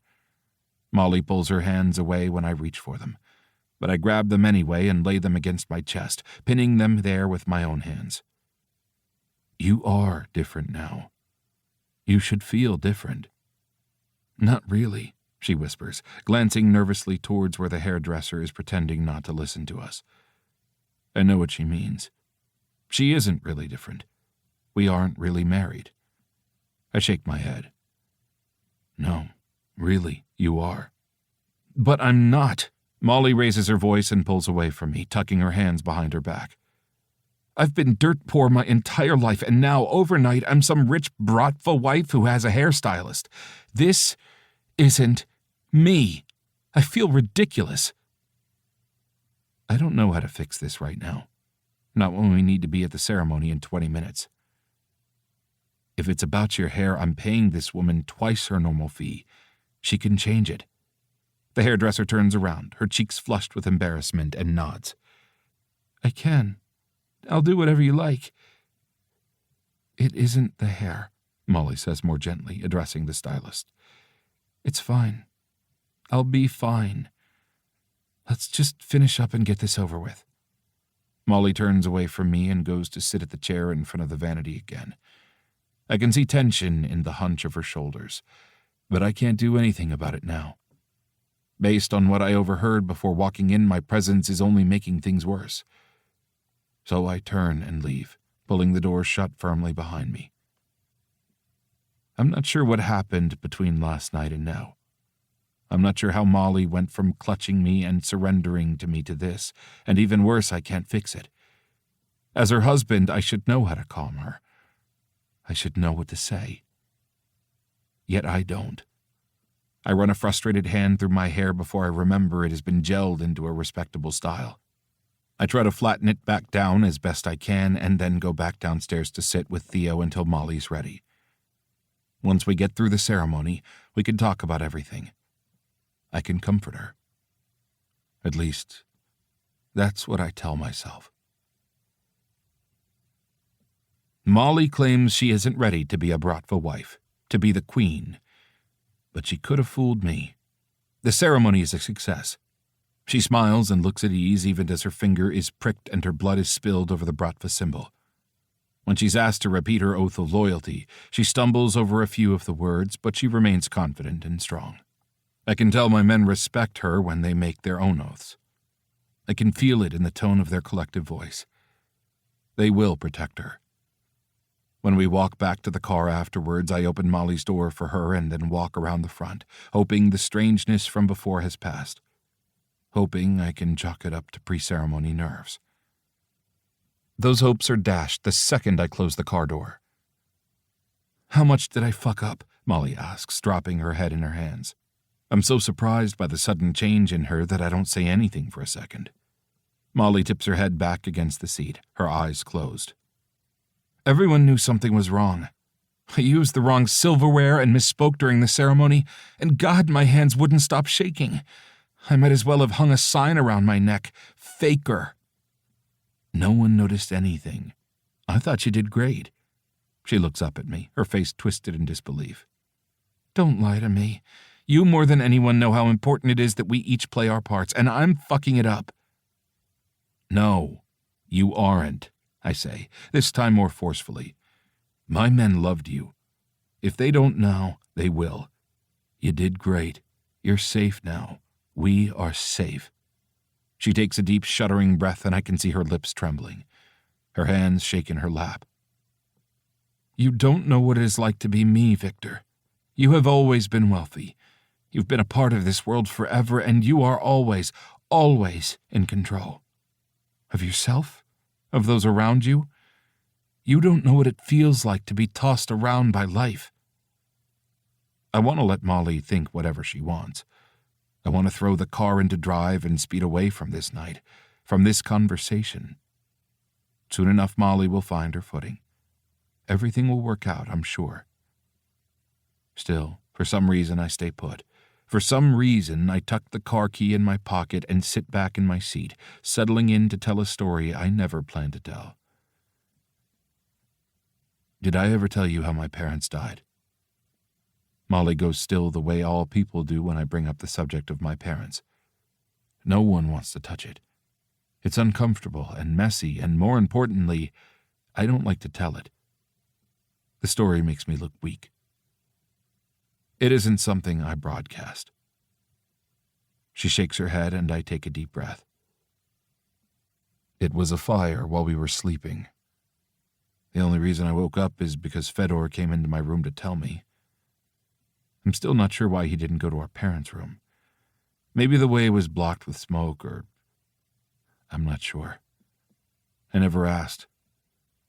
And I guess I'll never know now. I shake my head and try to get back on track. He woke me up, and I knew I had to save him. The house was already starting to come down, and there was smoke everywhere. The only thing I could do was get him out through the window. I didn't have any other choice. Molly reaches out and lays her hand over mine the way I tried to do with her. Except for me, it works. Her touch is gentle, and it soothes me in ways I didn't know I needed. I continue. We stood in the yard while our neighbors called for help. Fedor fought against me, desperate to get inside and save our parents. But I couldn't let him go back in. It was too dangerous. He asked me to go in. He begged me to save them, but I couldn't. I just stood there in the grass, watching our house and our parents burn up. You were young, she says. What else were you supposed to do? All the possibilities flashed through my mind. I've had many years to imagine the many different ways I could have rescued my parents and pulled them from the flames. I've also had years to imagine how my actions could have changed things for Fedor. Would he have gone through the same struggles he did if our parents had been around? I'm not sure. And it doesn't do any good to ask. Things are the way they are. I pat her hand and then remove it from mine, turning the car on and shifting it into park. I know you're overwhelmed right now, but don't be fooled into thinking my life has always been easy. I may look like I'm always in control, but that is the point. That's how I look. Like you, like everyone, I'm doing the best I can with what I have. From here on out, I expect you to try and do the same. Molly. I push the fruit around my plate and try to bite back a yawn. The wives of the Bratva have been in my dining room for going on 2 hours, and I'm exhausted. Not just from today, but from the unending string of events that seem to come from being Viktor's wife. Before, people saw me as a girlfriend, at best, an on-call prostitute at worst. They didn't want to get to know me or understand me because they didn't have to. They didn't owe me any loyalty, and I showed no interest in them. As soon as Viktor and I became legally wedded, however, their priorities shifted. Now, being close to me could benefit them. Perhaps their husbands will rise through the ranks of the family. Perhaps I can whisper in my husband's ear and tell him who is most devoted. Viktor claims the women simply want to be my friends, but we both know he is lying. He just doesn't want another meltdown like I had in the car the evening of the loyalty ceremony. Viktor claims I didn't make a fool of myself that night, but I saw the way the women watched me eat, like vultures circling over a starving animal. They were waiting to pick me apart.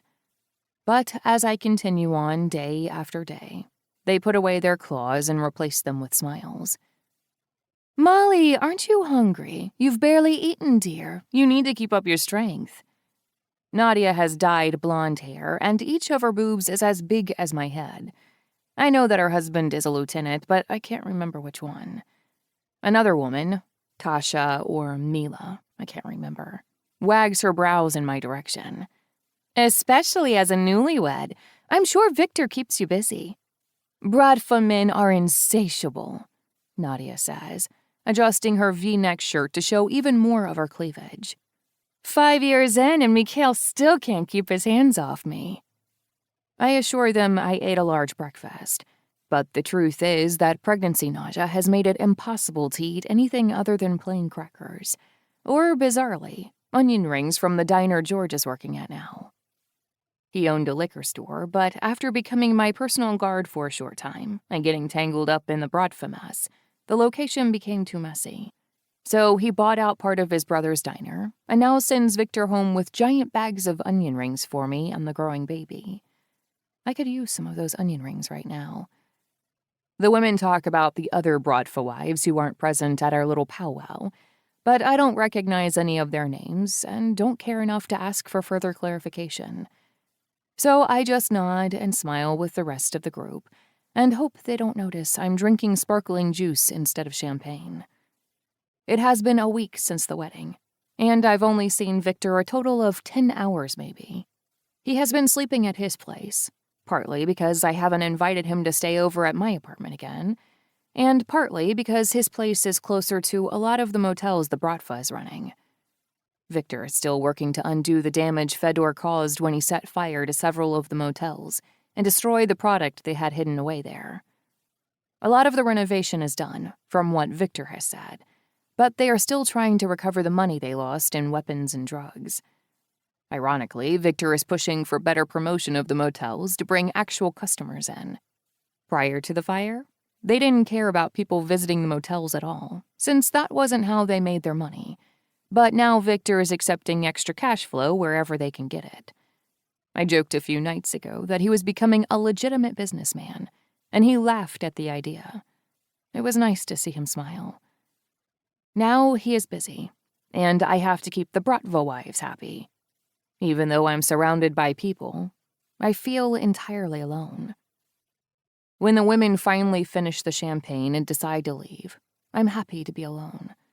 At least when I'm alone, I don't have to pretend.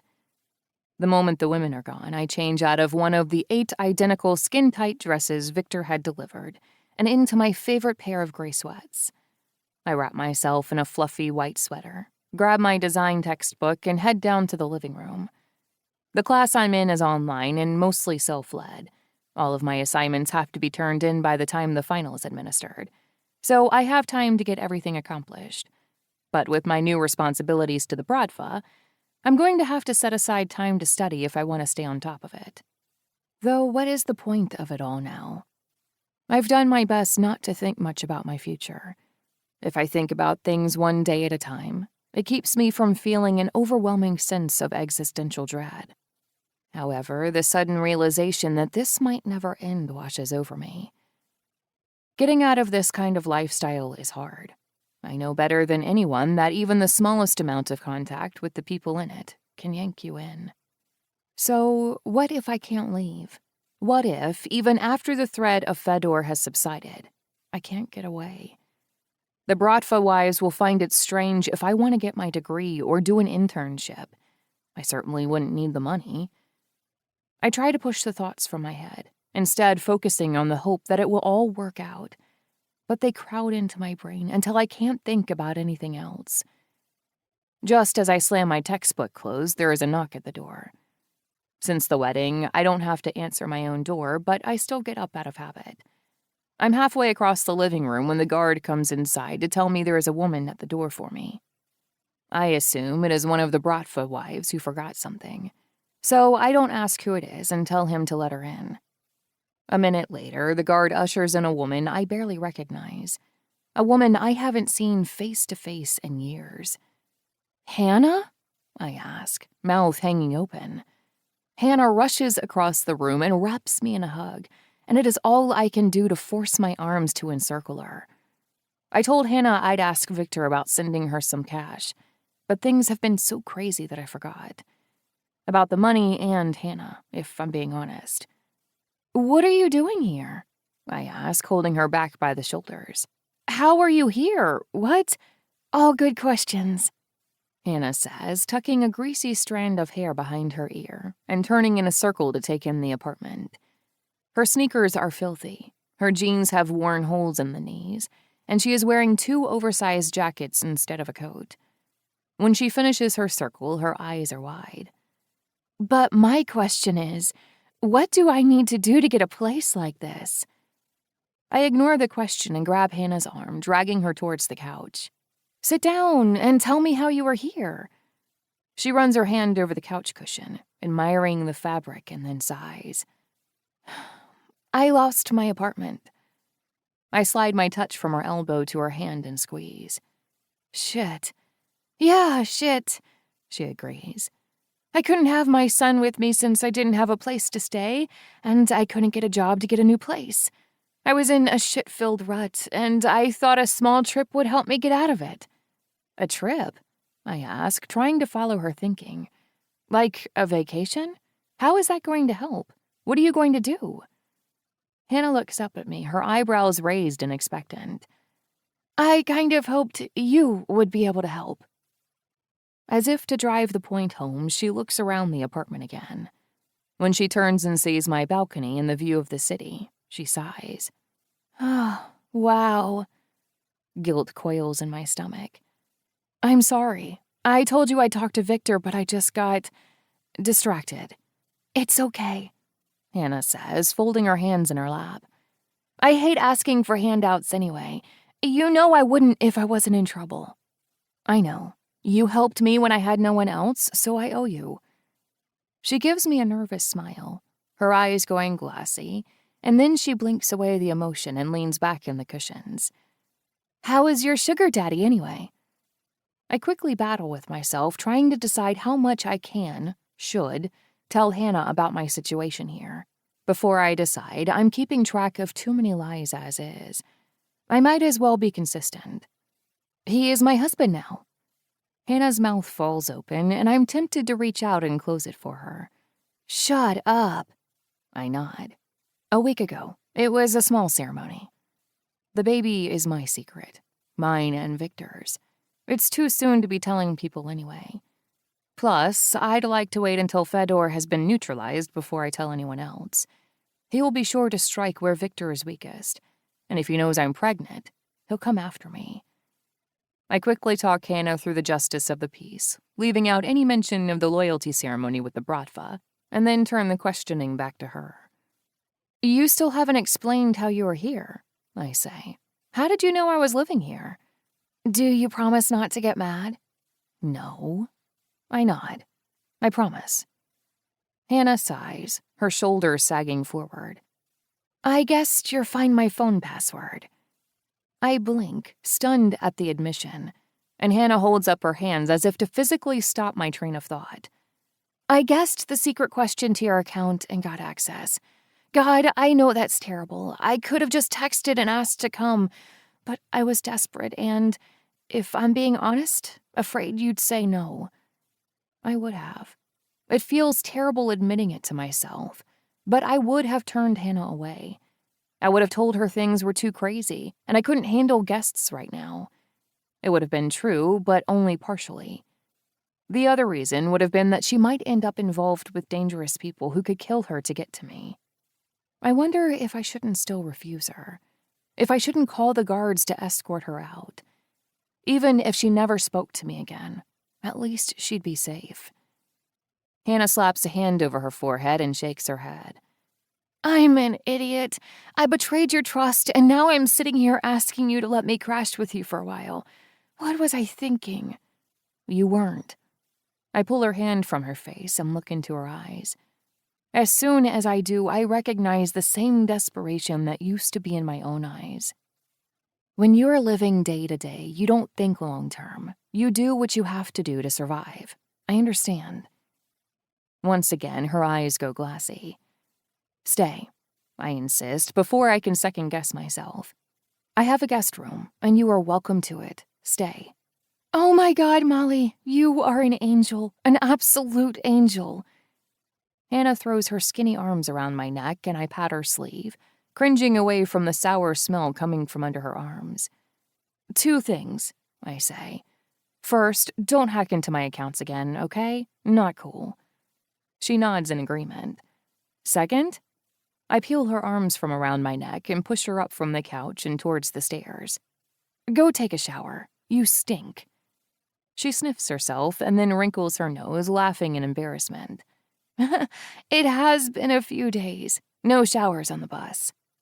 I give her some clothes and a fresh towel and leave her to shower, hoping I can figure out what I'll say to Viktor when he arrives later this afternoon. "Who the fuck is that?" Viktor asks. His voice is quieter than normal, but he is practically hissing in anger. Hannah was playing with Theo in the living room, getting to know him when Viktor arrived. I'd planned to tell Viktor I'd invited Hannah to stay with me later when we were alone, but Theo said it before I could. "Mommy's friend is living with us now." The second the words were out of his adorable little mouth, I could see Viktor's forehead wrinkled in confusion, and then his eyes turned to me, narrowed and serious. I dragged him to my room before he could make a scene like the one he is making now. "You let someone come and live in my apartment without asking me first. Who is she? How do you know her? What were you thinking, Molly?" "My apartment," I correct him. "You pay for it, but you told me it was mine to do with as I wish, and right now I wish to help out a very dear friend of mine." "I've never even heard of her. How dear could she be?" Viktor snaps. I place my hands on my hips. "You don't know everything about me, Viktor." That wounds him more than I thought it would, and some of the anger leaves his face, replaced by wistfulness. A second later, he blinks and it is gone. "Who is she?" "Her name is Hannah, and she needed help. She came to me with no place to stay and no money. She just needs somewhere to crash while she gets back on her feet." "How did she find you?" Viktor asks. "I told her where I was living." I lie, thinking quickly.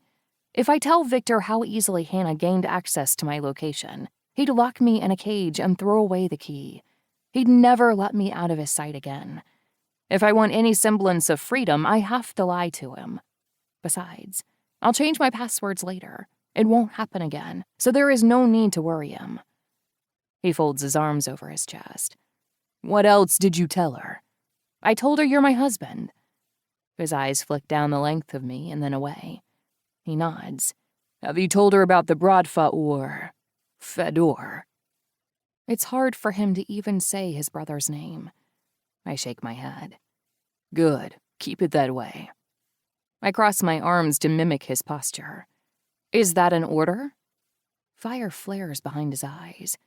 "It is, and it's for your own safety and hers. The less she knows, the safer she is." I know Viktor is right. It's why I didn't tell Hannah about everything immediately.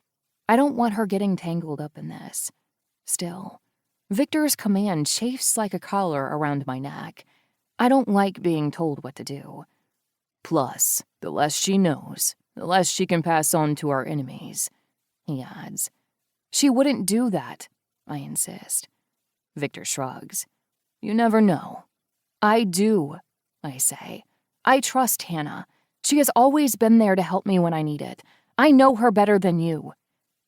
I regret the words the moment I say them, mostly because they aren't true.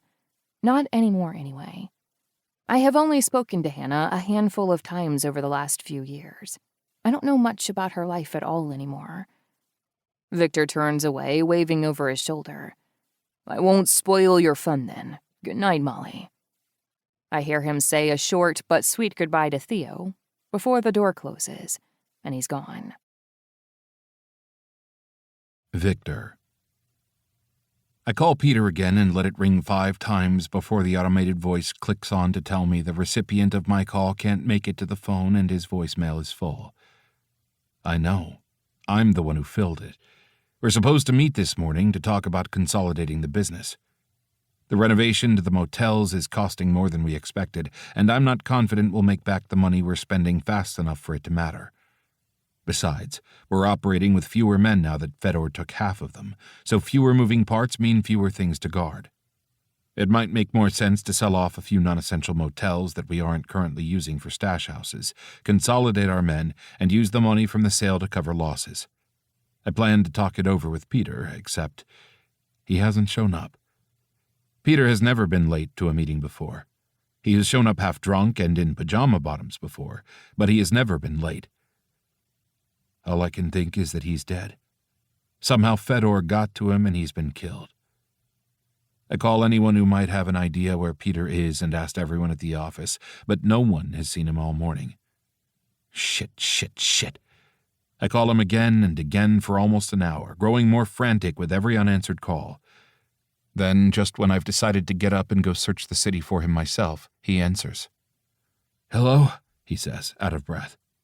I let out a relieved breath, and then my relief instantly shifts to fury. "Where have you fucking been all fucking morning?" I growl. I can practically see Peter wince through the phone. "I was tied up. I'm sorry. Unless you were actually tied up, you should have been able to answer your phone.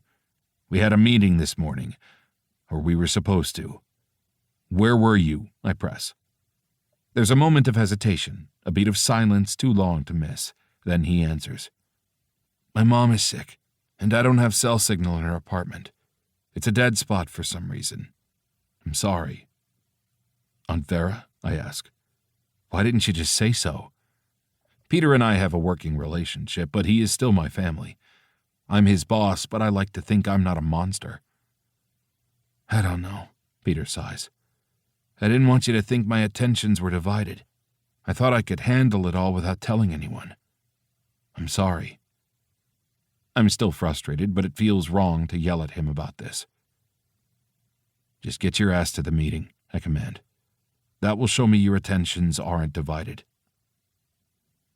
Peter agrees with my plan to drop a few of our fronts to consolidate, and even though it was my plan, I'm disappointed.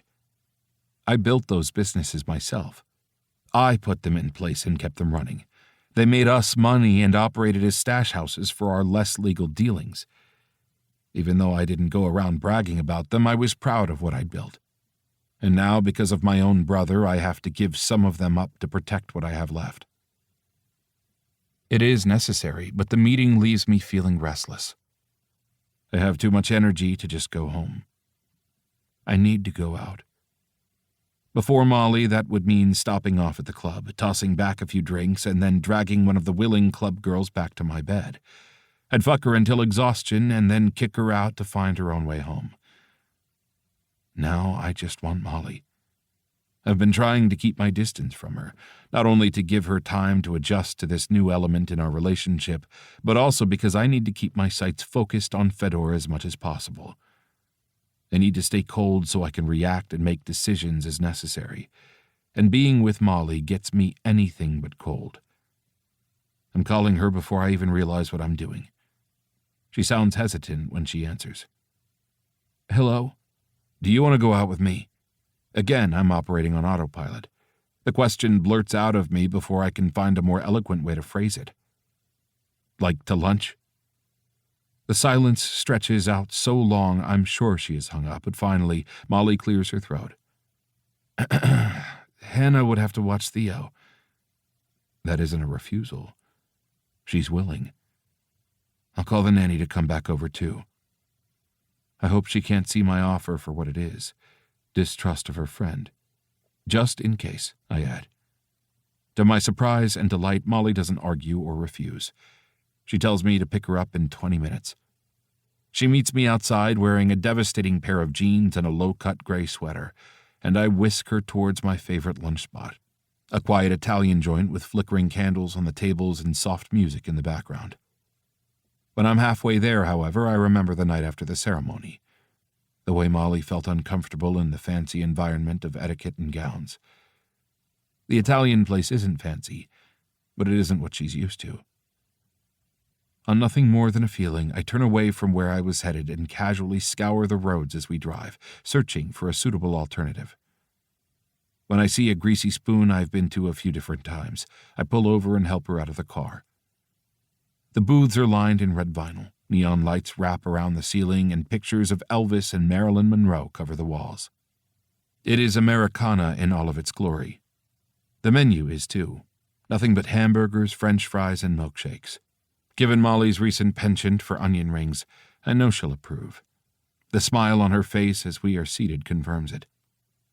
"I can't believe a lunch with Viktor Kornilov involves paper cups of ketchup," she says, dunking a French fry in the sauce. "What did you imagine?" Silver serving trays and $500 bottles of wine? Only 500? I ask, brows pinched together in mock surprise. You insult me. She laughs, and the sound of it rings in my chest, opening my lungs for what feels like my first breath of fresh air in weeks. This is what I want my marriage to Molly to look like. My entire life has been heavy. Death and drugs and crime. It is the life I've known and, there is no sense denying it, loved. But it feels good to balance that with Molly's lightness, her laugh and her ease. I worry every day that my darkness will drag her down with me, but I pray that isn't true. I hope, once everything with Fedor is settled, she'll pull me a little closer to the light. This is amazing, though, really. There's a soft emphasis in her voice, and she purses her pink lips together until I can't think about anything other than leaning across the table and kissing her. It has been several days. Too many days. I miss her. I ask her how classes are going, and she tells me she is as determined as ever to get the necessary certifications to become an interior designer. She wants to own her own company and have employees, and hearing her talk about her future makes me wonder if I'm part of her plans. If we make our marriage official, she certainly won't need a job, but I would never tell her she couldn't have one. My brother derailed her life, and maybe this is just another instance of me wanting to clean up his messes. But I would like to help her put it back on track. I want Molly to accomplish all of her goals. I don't want Fedor's action to steal anything from her. You did amazing with Theo's nursery at my place, I say. She designed the room when she and Theo were living with me. I'm sure you could have your own design business right now if you wanted. Thanks. But that was just a small project, she says. With help from your designer. I don't know enough to do it all on my own yet. But I will. She lifts her chin and pushes her shoulders back, and the confidence is sexy on her. It also doesn't make my attraction to her any easier to ignore. I want to throw her over my shoulder, carry her to the car, and have my way with her in the back seat. Dessert? Our waitress is holding out a dessert menu, but Molly waves it away before I can answer and orders us a milkshake to share. It feels a little Happy Days to me, but I'll do it, especially if it keeps the smile on her face a little longer. The waitress goes back to the kitchen to put in our order, and Molly opens her mouth to continue talking but is cut off by the sound of her own name. Molly? We both turn and see a thin blonde woman with fake lashes and bright red lipstick. Her arm is wrapped around the arm of a man with shoulders as wide as mine, but a gut twice as big. It hangs over the edge of his pants a bit, and he has to keep adjusting his shirt to make sure it is covered. Molly blinks in surprise. Angela. The blonde woman smiles and rushes forward, arms open for a hug. Holy shit, I haven't seen you since high school. Really? Has it been that long? Damn. How are you? Molly looks at me over the woman's shoulder, stunned. When they pull away from the hug, she manages to arrange her mouth into a smile. I'm good. How are you? You had a kid, right? Angela looks around like she expects Theo to come crawling out from under the table. Right after high school? Molly nods. Yeah, Theo, he's 4. Angela whistles. I can't imagine having a 4-year-old. Man, that's crazy. Who was the dad? There were rumors, but how are you? Molly asks, cutting her off. Amazing, the woman says, excited enough to talk about herself that she doesn't mind the sudden change in conversation. She holds out an arm for her male friend to take, but when he doesn't, she clears her throat to catch his attention. He jumps forward to take his place. Brad and I got married a few years ago, so we've been living the high school sweetheart dream. The woman turns towards me and seems to see me for the first time. She blinks and her cheeks flush. Who is this? I'm sorry, did I interrupt a business meeting or something? No, Molly says nervously. This is, her husband, I finish, standing up to take the woman's hand. Viktor. Angela flutters her absurdly long lashes at me as I stand and move around the booth to slide into the same seat as Molly. I wrap my arm around her shoulders and gesture. Join us, please. Molly explains how they all know each other as the two take their spots across from us. Brad played football for our high school, and Angela was a cheerleader. Head cheerleader, Angela corrects, pushing her blonde hair back over her shoulder. I always lobbied for you to make the team, Molly. I just couldn't get the other girls on board. The way her mouth turns up in a smile at the memory tells me Angela probably wasn't on Molly's side. Molly waves it away. It was a long time ago. You didn't make the team? I ask, feigning confusion and tucking her into my side. But you were unnaturally flexible. Really? I say, turning towards our stunned lunch guests. I've seen Molly get into positions that you wouldn't believe. Angela's face goes red and Molly hides a laugh with a cough into her elbow. It was about more than flexibility, Angela says. You have to know what to do with that flexibility, unfortunately. Oh, she knows what to do with it, I purr, wagging my brows at Molly. Molly grips my thigh under the table. It's a warning, but it only serves to speed up my heart and spur me on. Angela lets out a humorless laugh and cuddles up to her husband, who is too busy looking out the window at the parking lot to even pretend he's paying any attention. Are you two newlyweds? It sure seems that way. Brad and I were the same way after we got married. He couldn't keep his hands off me. Honestly, he still has a hard time. We got married in Paris last year, but it wasn't legal, so we just had the small ceremony last week. I say before Molly can answer. Angela's eyes bulge out. Paris? That's beautiful, Molly interrupts.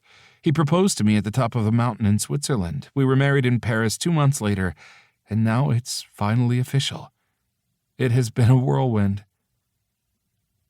Jet setters, Angela says, bitterness obvious in her tone. The waitress brings out our shake with 2 straws, and I'm now grateful for the iconic symbol of cutesy romance.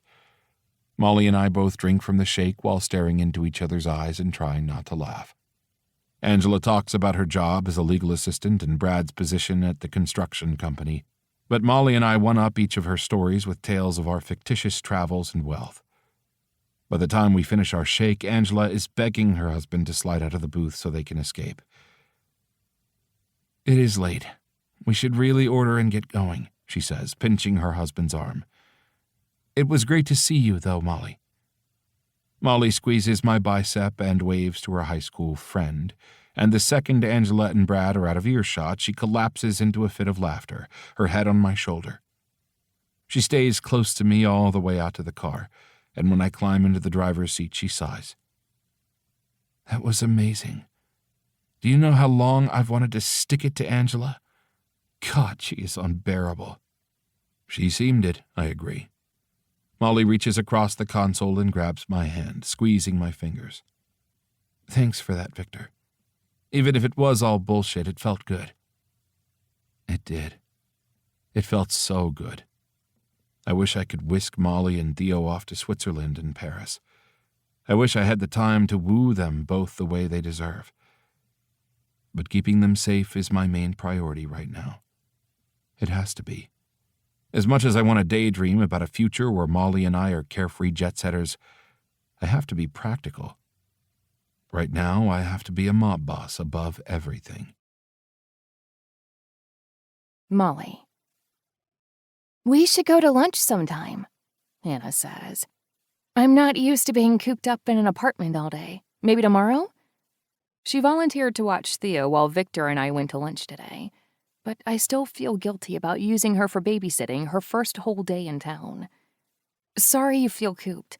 You can go explore and do whatever you want, you know. It's not your fault, she says, reaching out to ruffle Theo's light hair. I enjoyed my time with the little dude. I know she misses her own son. I can see it in the way she looks at Theo. I just think it would be fun for the two of us to get out and do something together. On my way here, I saw a deli that looked really good. Maybe we could try that. I've been avoiding leaving the house with Hannah simply because I don't want to have to try and explain why I have guards trailing me everywhere I go. I could just tell her Viktor is extra cautious, but even that would barely explain it. Sure, but I can't tomorrow. Viktor and I have plans. Oh, right. she says, suppressing a smile. I forgot you have the old ball and chain you have to run things past now. He's hardly a ball and chain. Really, Viktor has been keeping his distance. Lunch today is the first time I've seen him for longer than half an hour in days. I would never admit it out loud, but I've missed him. Theo is coloring a picture of a dinosaur, decimating the wax point of his crayons, and Hannah slides back to lean against the couch, giving him some space. What is Viktor like? I only saw him for like a minute 2 days ago. Since I wasn't invited to the wedding, the least you could do is give me the inside scoop. No one was invited to the wedding, I remind her. It was kind of rushed. I wouldn't have been able to go anyway, she says with a dismissive wave. But I don't even know what he does for a living. I've avoided the topic because, yet again, I have to lie. Everything in my life feels like a lie these days. I wanted to have just one person I wasn't keeping things from. Apparently, that won't be possible. He is a business owner, I say. He has a few motels around town. Nothing fancy, but they bring in good money. A partial lie, but if Hannah knew the truth, she'd recognize it as a lie by omission. Viktor's main source of income is far from legal. I'd say so, Hannah says, gesturing vaguely to the apartment.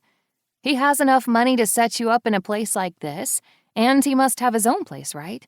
He hasn't stayed here the last few nights. There is a question behind the words. Why aren't you and your husband living together? He has been busy with work lately, and we just haven't consolidated our stuff. Then I asked him to keep his distance for a few days to give us girl time. You don't have to do that on my account. Hannah checks to make sure Theo isn't listening and then holds a hand to her mouth, whispering to me. I would not want to be a cock-block to the newlyweds. Trust me, I'm a hard sleeper. I laugh, and it feels genuine, just like it did today at lunch. In the scheme of things, especially recently, today has been a good day. Maybe I should invite Viktor over for the night. Just the thought has heat pooling low in my belly. That is very good to know. I'll be sure to let Viktor know he can come over whenever he wants. Hannah nods, pleased. Okay, so he is a rich businessman, but what is he like? Funny, generous, sarcastic? Serious. Hannah winces. Ouch. I shake my head. No, it's a good thing. Viktor takes everything he does seriously. If he makes a promise, he'll keep it. Maybe focused is a better word. He puts all of himself into the task at hand. Hannah raises a racy eyebrow. I'm sure that is a very good thing when you are the task at hand. I suppress a smile, warning her with a wide-eyed glare. You are bad. I'm horny, she whispers. I haven't been with anyone in months. It's hard to find the motivation to get out and date when you can't even find a job, you know? The stark realities of Hannah's life, the realities I knew all too well only a few months before, sober me. I'm sorry, she groans. I really killed the mood. We were having fun. I nudge her with my socked foot. We are still having fun. I'm having fun, Theo says, holding up a picture of a purple and yellow dinosaur for us to admire. Look at your little Picasso, Hannah says, oohing and eyeing at the photo, making Theo feel special. Can you make me a dragon? I want it to breathe green fire. Theo sets to work, excited to draw his first commissioned picture, and Hannah smiles at me, a tinge of sadness around her eyes. I hope you know I'm happy for you, even if I sound bitterly jealous. I'm happy you found this. I nod, unable to say anything. My pregnancy hormones have made me especially weepy lately, and having one of my only real friends congratulate me on my fake happy ending is enough to push me right over the edge. You have a great kid, and Viktor seems like an awesome father figure for Theo. I think this is a good thing you have going here. I wonder what Hannah would say if she knew who Theo was to Viktor, if she knew he was actually Theo's uncle and the brother of my rapist. I want to tell her desperately. I want someone to understand the complexities of our relationship and tell me if I'm crazy for wanting to be with him anyway. I sure hope so, I say, taking a deep breath. Because I'm pregnant again. Hannah's eyes go wide, and her mouth falls open in a smile. Are you serious? I nod and hold a finger to my lips, gesturing to Theo. We still haven't told him the news. It seems like too much to pile on him right now, especially after nearly being kidnapped by Fedor twice. I want him to have some normalcy. We weren't even trying, it just happened. Trust me, I've been there. I'll never be rich like the 1%, but I sure as hell will fall into the 2% of people that condoms fail. Just my luck, right? I chuckle and give her a high five. Amen. She sobers and shrugs. But at least Viktor stepped up and put a ring on it. Matthew's dad is a piece of shit, but if he'd stuck around, I'd probably still have an apartment and custody of my kid. I'm lucky, I admit, hoping it doesn't sound like I'm bragging. You are, she says, her eyes narrowing. But make sure you are safe, too. I frown, unsure what she means. It's a little late for the safe sex talk, Han, but I'll keep it in mind in 9 months. I mean, she says, lowering her head and looking up at me beneath her brows. I know your story about Viktor's day job is bullshit. I saw the guards standing in the hallway. They are covered in tattoos and scars. Clearly, Viktor is involved in something criminal. I open my mouth to argue, but Hannah holds up her hands to stop me. Far be it from me to judge you. Believe me, if I could lasso myself to a wealthy criminal and live in a place like this, I would. But please be careful. Viktor isn't like that, I say when she is finished. I can tell by the knowing slant of her mouth that Hannah doesn't believe me, so I continue. He isn't always above board, but he is a good man. He defends the innocent and protects people. That may be, but I've known men like him. He will do whatever it takes to save his own skin. I just want to make sure you and Theo won't be caught in the crosshairs. The image of Theo wrapped in the stranger's arms fills my mind, and I blink it away, fighting back frustrated tears. Viktor would never choose to put us in harm's way.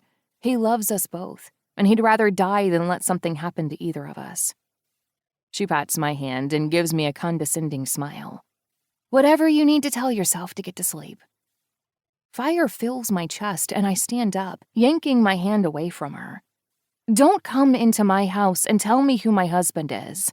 Molly, I'm sorry, she starts, but this time I wave her words away, silencing her with a flick of my wrist. You don't know me or my husband. You don't know what he does for a living, so don't come in here and tell me to be careful. You be careful, Hannah. I'm happy to help you the same way you helped me years ago, but I will turn you away if you speak ill of my family. Without another word, I grab Theo's hand and lead him upstairs to my room, leaving Hannah alone on the couch. My vision is blurry when I wake up. I try to lift my arm to swipe the sleep from my eyes, but it feels heavy and dead. I look over and realize Theo is lying on it, fast asleep. He curled up next to me to watch a movie after we came upstairs, and we must have both fallen asleep. The television is still on, an old cartoon from when I was a kid, playing for all of the nostalgic adults up late after their kids have gone to sleep. I gently pull my arm out from under Theo's head, shaking the pinpricks out, and turn the TV off.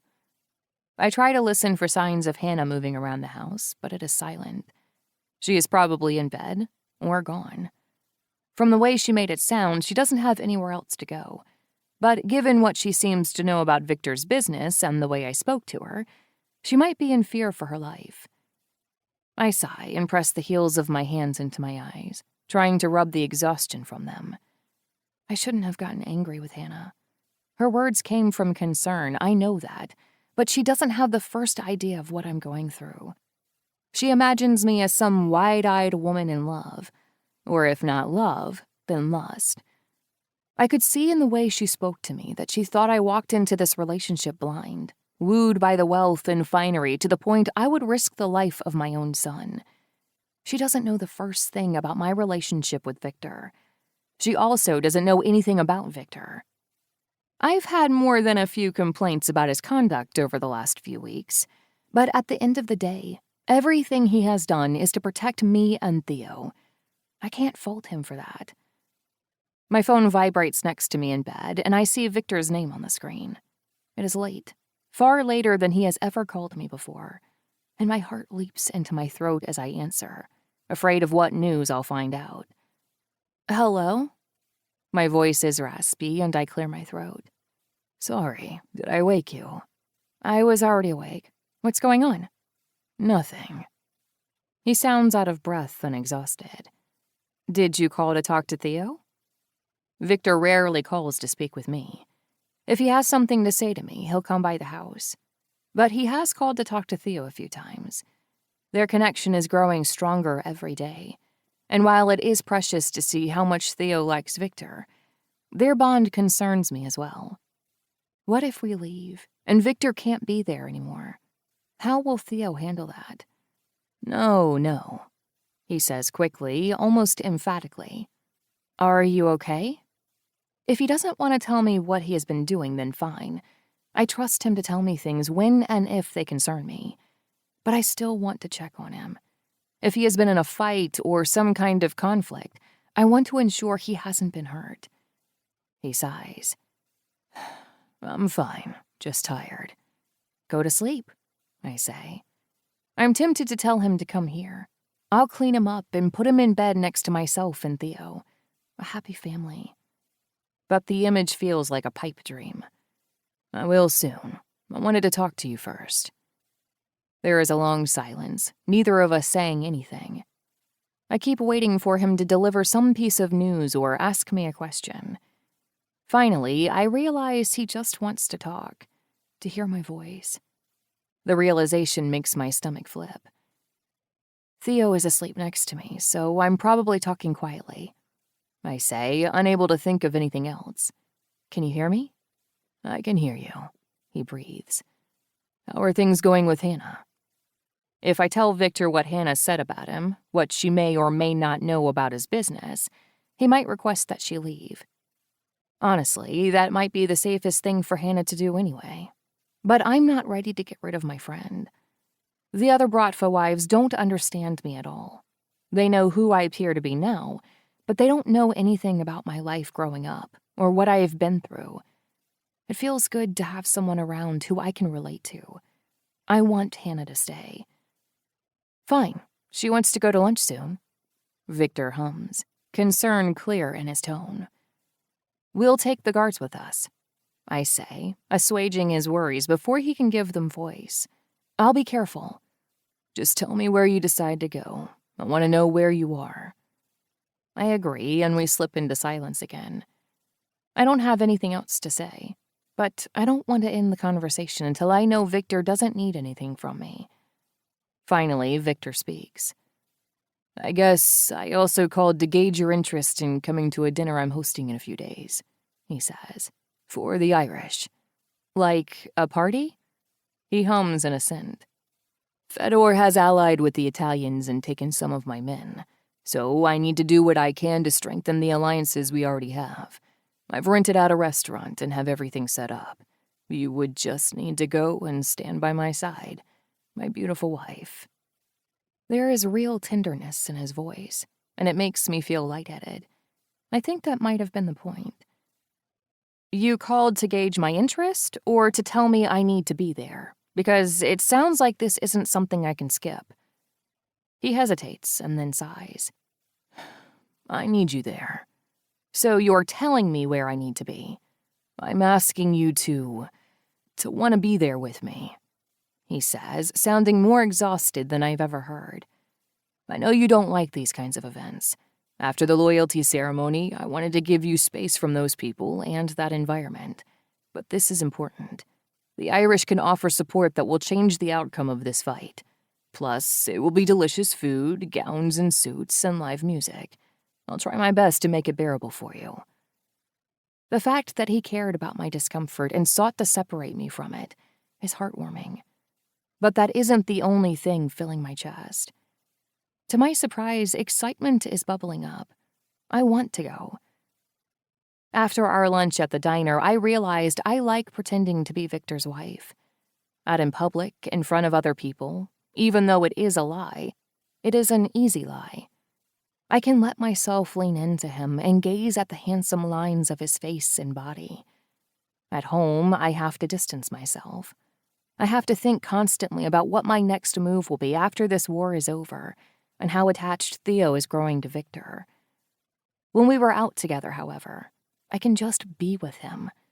I like that feeling. "I'll need a new dress," I say, biting my lip to keep from openly grinning. "Done," Viktor says quickly. "But I'll do my own hair." He chuckles. "Again, done. Whatever you need, Molly. Tell me and I'll make it happen." When we hang up, the smile is still teasing the edges of my mouth, and when I turn off the bedside lamp, I finally let it spread across my face. For now, Theo and I are warm and safe, and I have a date planned with my husband. It almost feels perfect. Viktor. George's Diner is a nice place. Clean, quaint, a far cry from the rundown liquor store he owned before. Technically, it is his brother's diner, but now George owns 50%. Apparently, his brother was in financial trouble and George wanted to get out from under the liquor store where he nearly died. Where I almost killed him, to be specific, so a partnership worked out for them both. It worked out for me, too. Molly has been craving onion rings since becoming pregnant, and George sends them home with me free of charge. I sip my black coffee, surprised by the smoothness. Most diner coffee is burnt tar water, but this cup is rich and nuanced. George walks over without a word and tops off my mug. When I look up, he tips his head toward the back door and gives me 2 fingers. "Meet me out back in 2 minutes." I take a burning mouthful of coffee, count to 30, and then drop at 10 on the counter and leave. The alley is dark and damp, and it reeks of grease and rotting lettuce. George is leaning against the brick wall with a cigarette dangling from his lip, trying to light it. He looks up as I round the corner and walk towards him. "How did you know I needed to speak with you?" I ask. He circles his hand around his face. "I could see it in your expression. You were trying too hard not to look at me." There is a reason I hired George as Molly's personal guard for a while. He's observant. He pays attention. He can read people. I don't like exactly how well he can read me, but as long as he stays on my side of this war, he doesn't have anything to worry about. "So what's going on?" he asks, shoving his lighter in the front pocket of his jeans.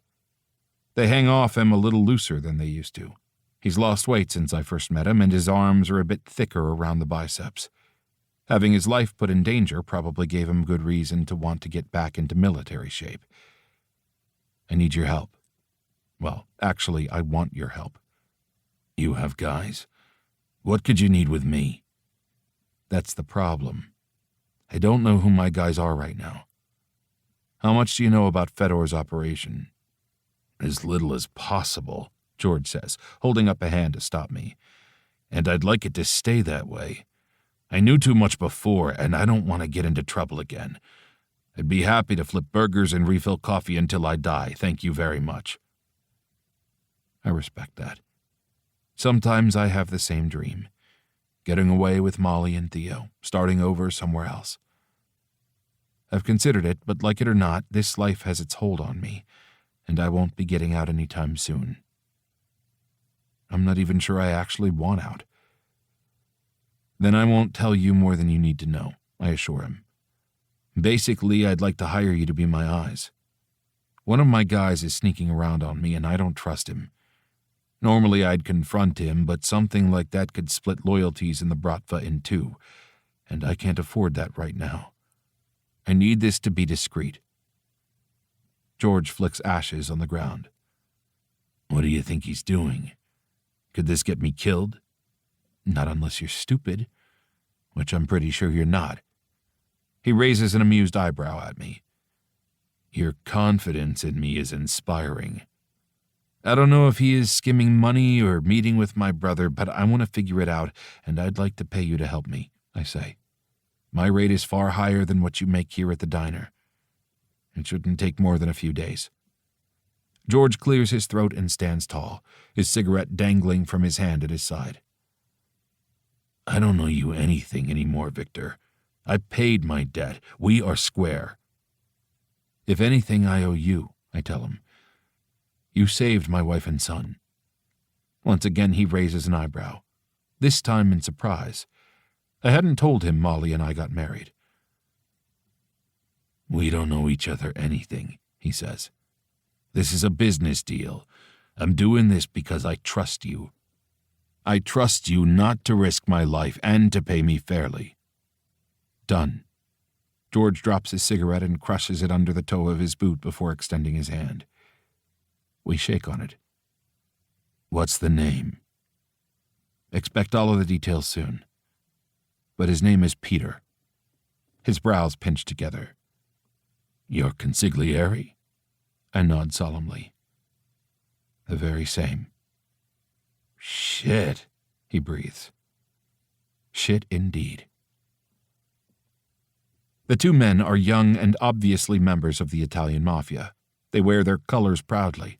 It's surprising considering where they are standing. On my corner. I was driving to the club to put together the information for George and get him the full details on Peter when I saw the men 2 blocks up. I parked the car and watched them for a few minutes to be sure I understood what I was seeing. A young girl, barely 16 if that, walked over to them while I waited, and they shook hands. Innocuous enough if you aren't paying close enough attention. But I wasn't fooled. Even after only a few minutes, I knew there was no mistake. The Italians are dealing on my turf. The corner was contested territory a few years before, but I long ago settled that dispute. Prior to Fedor partnering with the Mazzeos, the Italians knew better than to send their men to my territory. Yet here they are. I know Fedor is behind it. Just like when he had a man waltz into Molly's apartment with Theo in his arms, he is doing this to show me that he can. To show me he will take what he wants without consequence. Well, fuck that. The intersection is 1 block removed from the busier road, but there are still a fair number of people on the sidewalks and in the road. I shift the car into park and blend in with them. I cross the street, watching as the men laugh and joke with each other. They make suggestive comments to women as they pass and pantomime things they want to do to them. They are children. Idiots. They'd have to be to side with Fedor in this fight. Well, I'm going to show them what a mistake that was. As I approach them, one of the men with a thick head of dark hair looks at me and then away. Just as he is turning back towards me, eyes wide with recognition, my fist connects with his face. He flies sideways, hitting a metal sign before sinking to the ground. His friend stands in stunned silence when I hit him with a 1-2, knocking his head back and forth like a bobblehead. They aren't well trained. The second man throws up an arm to protect his face, and I kick him in the stomach. He doubles over and falls. Who the fuck sent you here? I roar at them. Distantly, I recognize people on the street are startled and fleeing. I can't stay here long. The police will be along soon, and even though I have some of them in my back pocket, I know the Italians do too. There's no saying who will show up, and I can't afford to be arrested right now. Not when my Bratva is being divided and my top advisor might be betraying me. Both men get back to their feet and jockey back and forth, ready to fight. Get out of here before you get hurt. You leave before you get hurt, old man, the dark-haired kid says. He pulls out a switchblade, flicking it open, and lunges toward me. He moves slowly enough that I dodge what could have been a deadly blow and instead feel a burning sensation across my arm. I don't need to look to know he got me. There is blood on his knife. I drive my elbow up and over, hitting his arm and sending the blade skittering across the ground and into the gutter. He curses, and I drive my fist into his nose. Blood spurts down his face and over his lip. Leave. Now, I command. And tell Fedor if he has a message for me to deliver it himself. The second man seems torn between running away and defending his friend, but he settles on grabbing the dark-haired man's arm and pulling him towards a car halfway down the block. Adrenaline is humming beneath my skin, keeping me from feeling the ache in my fist and the cut to my arm. I know I'll feel it later. Luckily, neither of them landed any punches, so I shouldn't have any obvious injuries to my face. If I'm careful, no one will know about this. I turn to go back to my car, the crowd parting. And that is when I see her. Molly. She's standing across the street near my car, her hand wrapped around Theo's, with her friend standing behind her.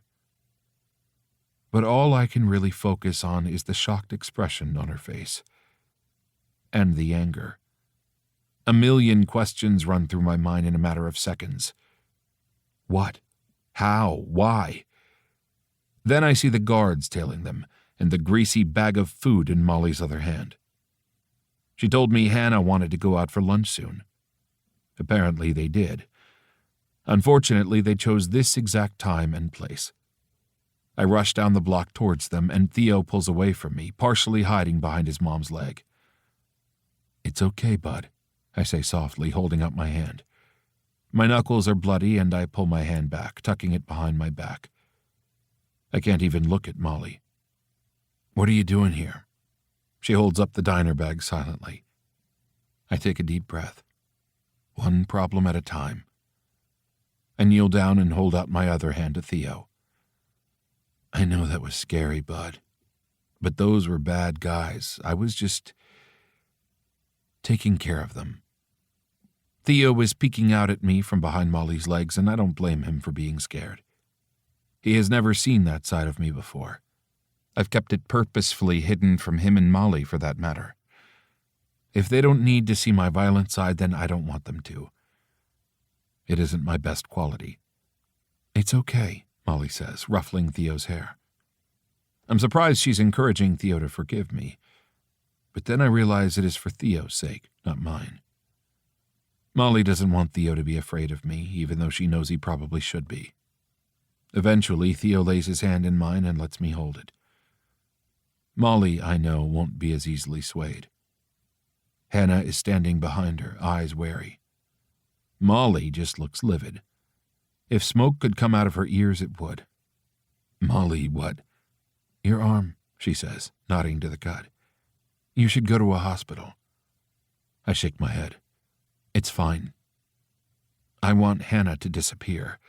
I want to be able to talk to Molly, to explain what she saw. I lost my temper. The thought of Fedor pushing boundaries upset me, but remembering how he invaded Molly's space and put Theo in danger, that set me off. I lost control and did something stupid, and Molly witnessed it. "You should clean it," she says. "It could be infected. I doubt that man cleans his knife very often." I have a first aid kit in my car. Molly asks Hannah to watch Theo and then motions for me to follow her towards the car.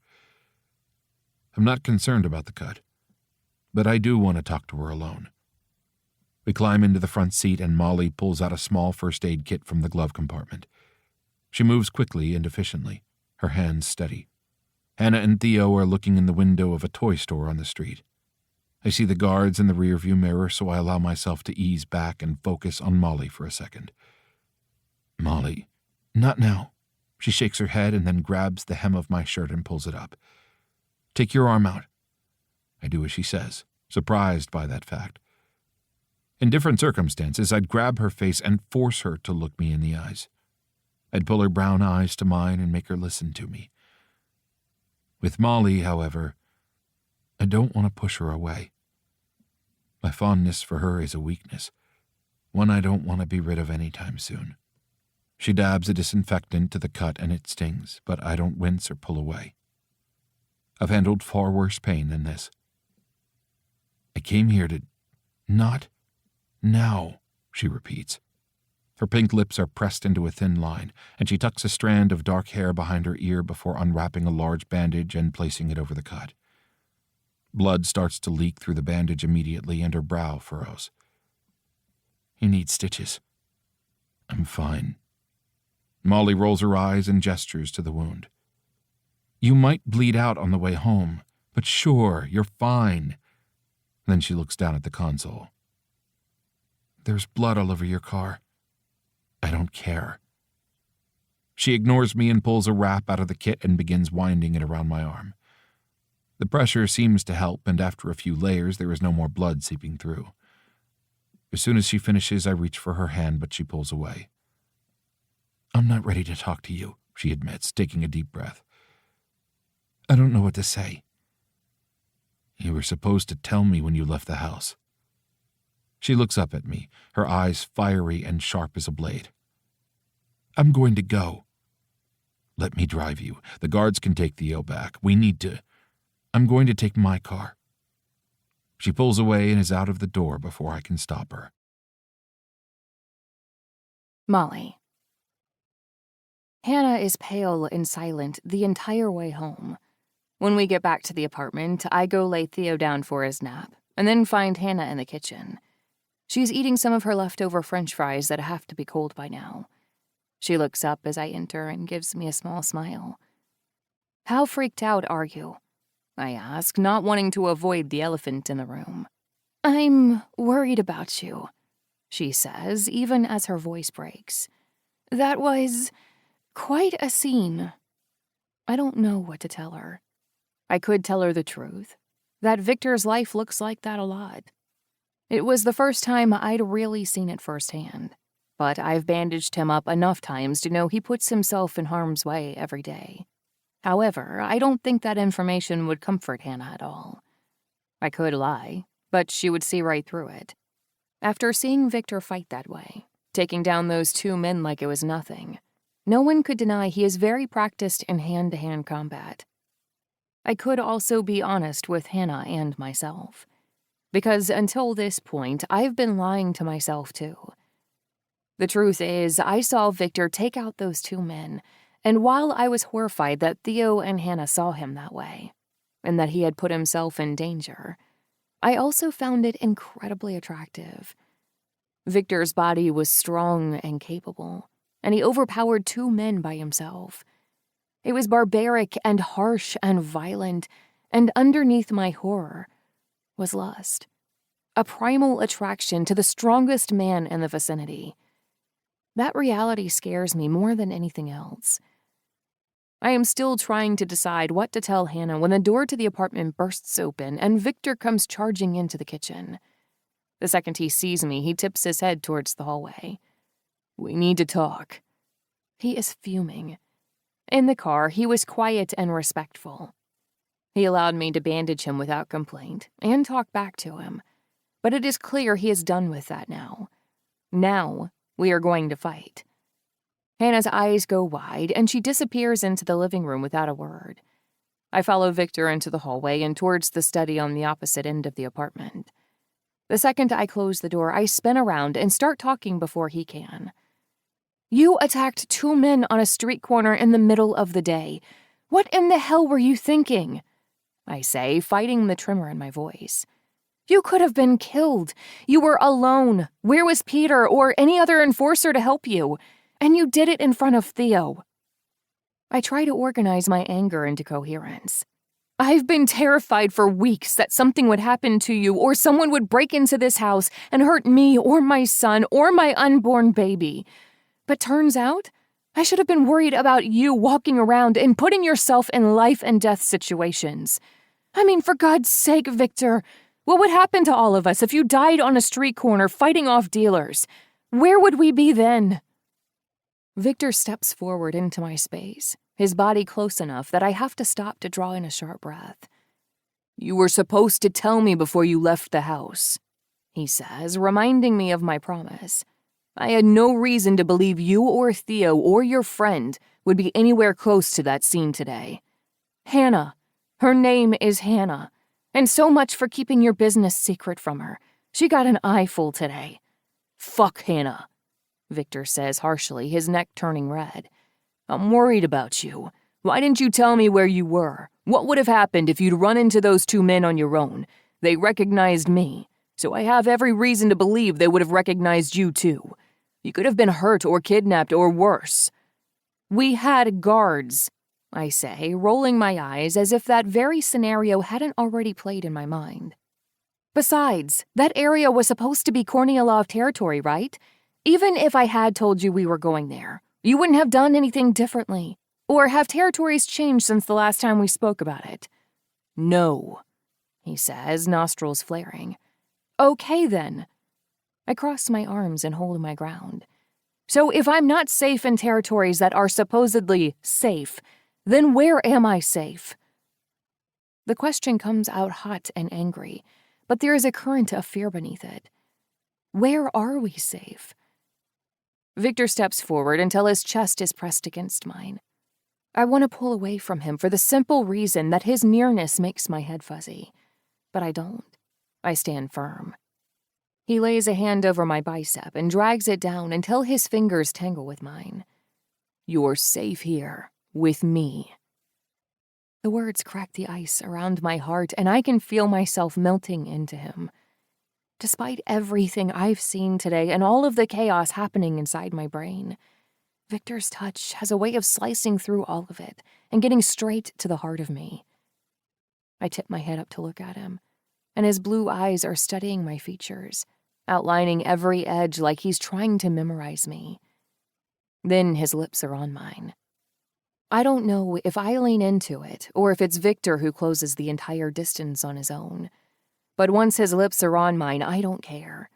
I arch my back against him, tangle my hands and the soft hair at the base of his neck, and inhale him like my life depends on it. Viktor's hands are gentle on my waist for a second, and then his touch burns. It scorches. He grips my waist and molds me against his body. I wrap my legs around him instinctively, and he sits me on the edge of a small desk he bought for me to study on. I prefer the kitchen table for homework, so this is the first time I've used it.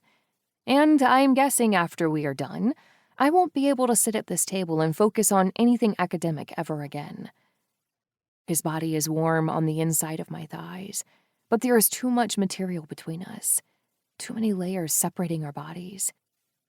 I slide my hands down the hard plane of his stomach and unbutton his pants, and Viktor stops kissing me to glance down and watch me peel his pants down to the tops of his strong thighs. I cup the bulge in his boxers and rub the heel of my palm down his ruddy length. Viktor tips his head back and groans. When he looks down at me again, his eyes are dark and wild, and I can barely draw in a breath before his mouth is on mine again.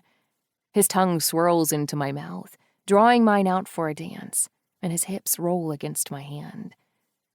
Hannah is waiting for me, I say, hating the part of me that is being practical.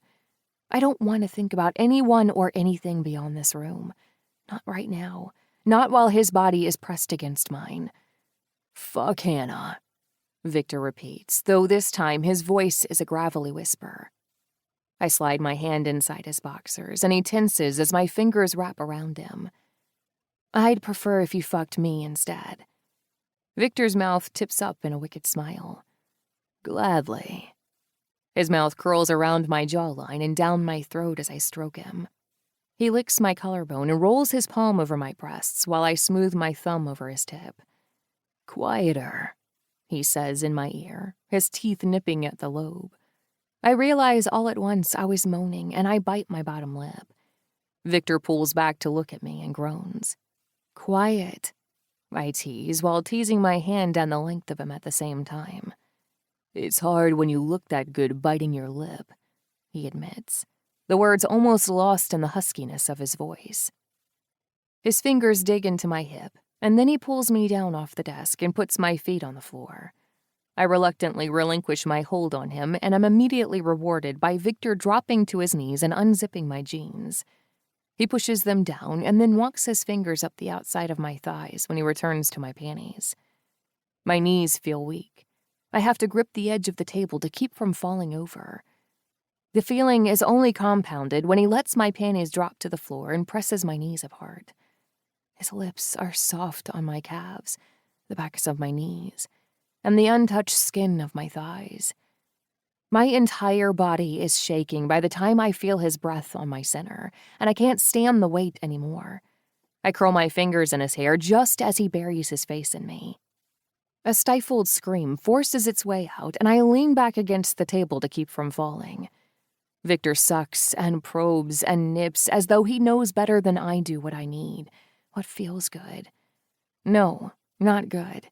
Incredible. My vision is stars and fireworks, and my stomach is a puddle of heat. Viktor grips my thighs and presses his tongue into me, and I think I've never been tasted so expertly before. Then he circles his thumb over my center, and I'm gone. I clap my hand over my mouth to keep from shouting as shakes and tremors roll down my arms and legs, radiating outward from my epicenter. I'm still shaking when Viktor stands up and peels my hand from my mouth. His lips are gentle against mine, much gentler than they just were down south, and I wrap my arms around his neck and my legs around his waist as he lifts me back onto the desk. My body is aching for his, even as my mind is a mass of confusion. Especially after my first orgasm, I wonder how we found ourselves here, how this has happened again. I'm angry with him, but the need inside of me feels like a sinkhole yawning open and taking all of my rational thoughts with me. I'm so ready for him that it only takes one thrust for him to be deep inside of me. We both moan with the connection, and I find myself staring into his blue eyes.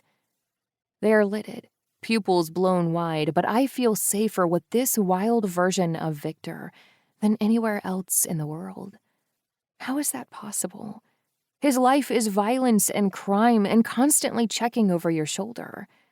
The lifestyle of Viktor's family is why I'm in this mess to begin with. And yet, I want to roll into a ball and curl myself against his muscular chest. I want Viktor to smooth his large hands down my spine to help me fall asleep. And I want him to press himself inside of me to wake me up. Knowing what I know about him, I still want him with me, now and later, always. The thought splits something open inside my chest, and I gasp. Viktor takes the sound as a sign of my pleasure and thrusts into me with more urgency. Our bodies slap together, rattling the table until I'm clawing at him with my hands and pulling him closer with my legs. I roll my body against him with every connection, losing control with every passing second, and Viktor buries his face in my neck. His warm breath washes over my skin, coming faster and faster until he moans with release. I fall with him. We cling to one another as the waves of pleasure ebb and then flow away. As our hearts slow and return to normal, as the fog in my mind dissipates, leaving me with a clear picture once again. I can't do this, I whisper, pushing gently on his chest and untangling my legs from him. Viktor frowns. It's already done, twice for you. I slide off the table, and my jelly legs prove his point. I pull on my panties and my jeans, and then gesture between our bodies quickly. We've always been able to do that, but I mean the other parts of it. You say I'm safe with you, but I don't feel safe. It's a lie, but it feels like a necessary one. Viktor's eyes widen in shock from the blow, but he rearranges his face into a neutral mask as quickly as possible. Too much has happened, and I have to focus on Theo and the baby. I can't spend all of my energy worrying about you and what's going to happen next. Then don't, he snaps. Don't worry about me and what happens next. Let me take care of you now. I can't depend on you. My voice is higher than I expected, and I clear my throat and lower my voice. Your life is dangerous, and if I depend on you, I'll be lost when you are gone. So I can't. Viktor's hands clench, his knuckles going white. He winces and glances down at the bandage I put on his arm in the car, and then pulls on his clothes angrily. I'm not sure where we go from here. I'm not sure what decision we've just come to. Just as I'm about to ask, Viktor runs a hand through his hair to smooth it down and turns to me. Stay with me until this is over, he says softly. Until Fedor isn't a threat anymore. Then do whatever you want. He pauses for a long time, like he wants to speak but can't find the words. When he does, his voice is so quiet I can barely hear it. Leave if you want. Take Theo and the baby and go. I won't stop you. I blink at him, unable to believe the words coming out of his mouth. Leave. I must have spoken out loud because Viktor nods. If that's what you want. What about what you want? I ask. For weeks, I've just wanted permission to leave. I wanted Viktor to tell me I was free to go. Now that he has, the victory tastes bitter in my mouth. If I go, he will be here with Viktor. He shrugs. All I want is to take care of my family. I want to ask whether he's talking about me or the Bratva, but I'm not sure I want to know. Viktor glances up at me one more time. Just a quick flick of his eyes over my face. And then he turns and leaves. Hannah has been quiet all afternoon and evening. While we were playing with Theo, she'd talked to him, but she barely looked at me. I wanted to ask her what she was thinking, but again, I was afraid of the truth. The same way I am with Viktor. It feels easier to not know how she feels. By the time we are halfway through a mostly silent dinner, however, Hannah is fidgeting with her glass of wine. Finally, she folds her hands in her lap and looks up at me. What happened today? I blink, trying to decide if it's possible I could play dumb, pretend I have no idea what she is talking about. What? The fight, she says, one brow arching upward. I shrug and wave a dismissive hand in her direction. That was, if you say nothing, so help me. Hannah's eyes narrow for a moment and then soften. Come on, Molly. We both know that was something. And the way he came in here and demanded to speak with you? What is going on? I lay my fork down next to my plate, no longer hungry. I don't want to talk about it. Neither do I, Hannah says. It's why I waited all day to bring it up. But I'm too worried about you to keep quiet. Something is going on, and I'm scared for you. My vision goes blurry, and my chin wobbles. It has been so long since I've had someone who genuinely wanted to talk to me about my life that I can't handle it. Her basic kindness overwhelms me, and before I know it, I'm sobbing into my napkin, and Hannah is kneeling next to me, her hand rubbing circles on my back. It's okay, she whispers. Just tell me what is going on. Who is Viktor? Through hiccups and sniffles, I tell Hannah everything. I tell her Theo's father is Viktor's brother, Fedor. I tell her Viktor was sent to kill me, but took mercy on me and Theo and tried to hide us from his brother. Then when his brother found out about Theo and wanted to take him away from me, Viktor put us in this apartment to protect us. And you fell in love? Hannah asks, blinking as she processes the story. The opportunity to tell her the entire truth presents itself, about the first pretend marriage and the current one as well. But I'm embarrassed. Embarrassed that I could allow myself to be controlled by a man, but also the idea of Hannah thinking my entire relationship is fake is embarrassing too. Because it isn't fake. Not all of it. Not what just happened in the office this afternoon, or the concern Viktor has for me and for Theo, or the concern I have for him. Despite the marriage being fake, our feelings aren't. So I just nod. Yes, I fell in love. Oh, man, Hannah says, shaking her head. That's the scariest part of everything you just told me. A woman in love makes the stupidest decisions. Despite the raw ache in my chest left there by Viktor's announcement that I can leave once Fedor is dealt with, and by Hannah's kindness, I laugh. I wipe my nose with my sleeve and shake my head. I've definitely made some stupid decisions.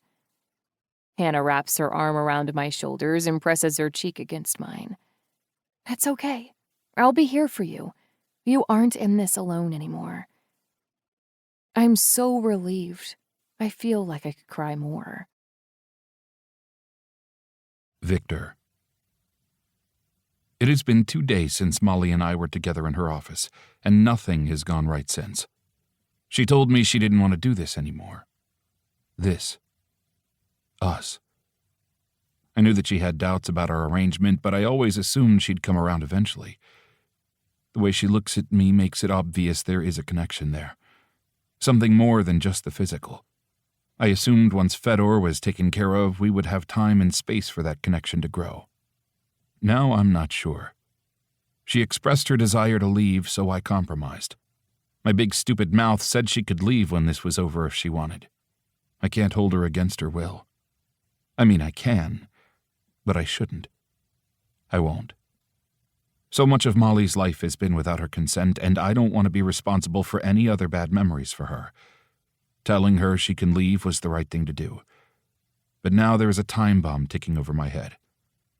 Between it and the actual bombs Fedor has been setting off, it's a wonder I haven't lost my mind. 3 Kornilov Bratva hangouts have been targeted in just 2 days. The warehouse where Fedor was staying before is empty now, and I have no idea where he is or where he's launching these attacks from. The only thing I know for sure is that he is ruthless. Men, women, and children have been caught in the crosshairs, and he doesn't seem to mind.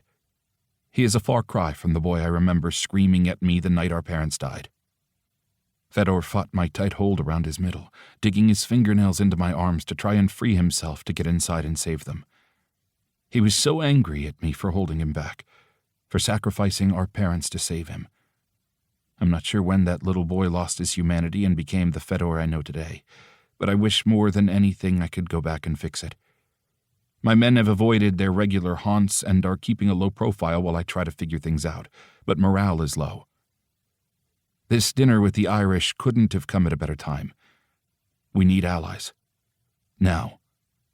I park along the curb in front of Molly's apartment, and just before I turn off the car, my phone rings.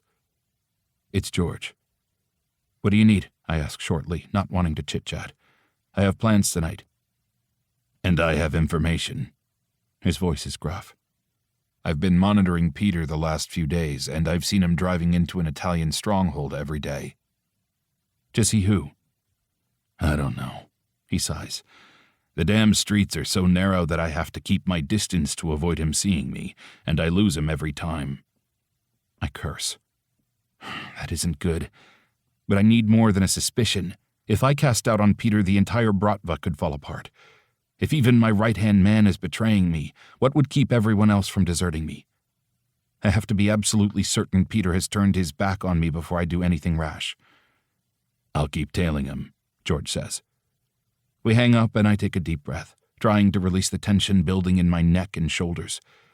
I look over and see one of my men parked across the road to keep eyes on the street outside Molly's apartment. He rolls down his window an inch and sticks a finger out in a small wave. I tip my head in his direction, straighten my suit jacket, and head inside. Molly told me she'd need a new dress, so I had one sent over for her this morning. She isn't far enough along in her pregnancy to be showing yet, so the measurements I had taken after she first came to live with me still work. Eventually, I'll need to buy her maternity clothes. For our baby. How can I let her walk away with my baby? The question has been floating around in my brain for 2 days, and I'm no closer to having an answer. Perhaps we can arrange some kind of custody deal, but I'm not sure Molly would agree. Being close to me at all puts her and the kids in danger. She might want to cut ties with me completely, and I have to figure out whether I'm okay with that. Whether I can live knowing my child is out there in the world without me. I knock on Molly's front door 3 times in the specific pattern I devised with the guards, and then unlock the front door with my key. One of the guards peeks his head around the corner to be sure it's me and then disappears. Worries assuaged. The living room is empty. Theo is with the nanny, and I'm not sure where Molly's house guest is, so I mount the stairs to her room. I'm just about to knock when I hear voices. You don't have to go. I recognize the voice as Hannah's. Tell him you're sick, or that you're nauseous. You're pregnant. He can't argue with the pregnant woman.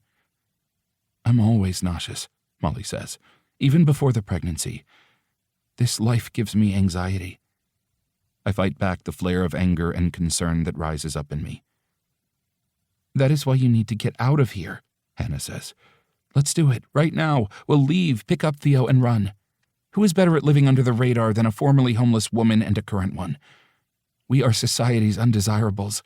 Let's embrace our invisibility and run. There is silence for a long time, and I start to worry Molly is considering the offer. But she wouldn't. Would she? Running now would be so foolish. Fedor would find her in a second, and with no one to protect her or Theo or the baby, she'd be killed. Or worse. I can't, Molly says at last. have to think about Theo. Plus, I'm pregnant. We were both pregnant the first time we slept under a bridge, Hannah says. We can do it again. Molly doesn't say anything, but her answer must be clear enough because Hannah sighs. Okay, but just know I'll support you no matter what you decide. She sounds so sincere, but she is also trying to convince my fake wife to run away with her and take Theo and my baby with them, so I don't think it is a good idea to let them spend any more alone time together. I push open the door without knocking and stand in the doorway, arms crossed. Hannah jumps back, yanking her arm from Molly's shoulder, and Molly yelps, her eyes going wide. You should be dressed by now, I say. Hannah steps forward again and lifts her chin. She isn't feeling well. I glare at her and then tip my head towards the door. I'd like to speak to my wife alone. Hannah's eyes narrow and she lays a hand on Molly's shoulder. Only if Molly wants me to go. We both look at Molly and she seems to shrink under our gaze. Then she pats Hannah's hand and assures her it's okay. Of course it's okay. I'm your husband, I say. I'm not going to hurt you. Hannah doesn't look convinced of that fact as she slinks from the room, sliding past me. I slam the door shut behind her. What the fuck was that about? Molly is sitting on the edge of the bed in maroon sweatpants and a zip-up hoodie. I can see that her dark hair is curled in soft waves and her brown eyes are rimmed in smoky eyeshadow and mascara. She is partially ready, at least, but the dress is nowhere to be seen. She was helping me get ready. I roll my eyes, not wanting to argue with her right now. She was doing a bad job. Where's your dress?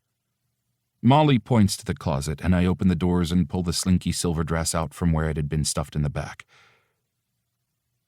Do you not like it? It's beautiful, Molly says softly. It's not me. None of this is me. She gestures to her makeup and her hair. I'm not a woman who goes to fancy dinners and mingles with the most powerful men in the city. I feel like everything in my life is a game of pretend, and I am so tired of playing. My anger dissipates when I look into her eyes and see the sadness there. The resignation. Molly looks exhausted, and I wish I could lay her back on the bed, tuck her into my chest, and sleep next to her. But I can't. We have to go. I hang the dress from the top of the closet door and move to sit next to Molly on the bed. She instinctively turns towards me as I sit, and I reach out and lay a hand on her knee. Molly, you don't have to pretend to be the most beautiful woman in any room. She gives me a small, sad smile, but I can tell she doesn't believe me. So I grab her hand and bring it to my chest, letting her feel my heart beating beneath my ribs. Letting her know I mean every word. You are my queen, Molly. I know you find it difficult in these situations, but it is only because you have spent so long fighting. You know what it means to struggle, which makes you stronger than any of the silver spoon women you're going to talk with tonight. I bring her hand to my lips and press a kiss to the center of her palm. Plus, I'll be with you every step of the way. Right by your side. Molly's lashes flutter closed and she nods. I know. I know you'll make sure nothing happens to me, but I'm just scared. I'm so scared. For myself, but mostly for Theo and our baby. It makes it hard to leave the house. I drop her hand and slide mine to the front of her hoodie, to the place where our child is growing inside of her. I'll protect all of you. It's too soon to feel any kicks or movement, but a warmth seems to radiate from her center, and I find myself drawn to it, desperate to know the child growing there. I can't let her walk away with my baby. The answer to the question I've been asking myself rises in my mind, and I yank my hand away quickly. Emotional attachments are dangerous. They clutter my mind and muddy my thinking. If I want to keep my family safe, I have to stay cold, unaffected. When Fedor is gone and no longer a threat, I can think about this. But right now, it doesn't matter. Nothing matters until I know they will all be safe. I stand up and straighten my jacket. I'll let you get dressed. Molly looks confused, but I see her stand up and move towards the dress just before I shut the door and walk back downstairs. Hannah is smart enough to know she shouldn't be lingering in the living room. Wherever she is, I hope she stays there.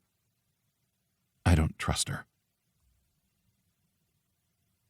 Molly's silver dress is simple but sexy. The neckline plunges across her chest and snaps around the back of her neck, leaving her back exposed down to her waist.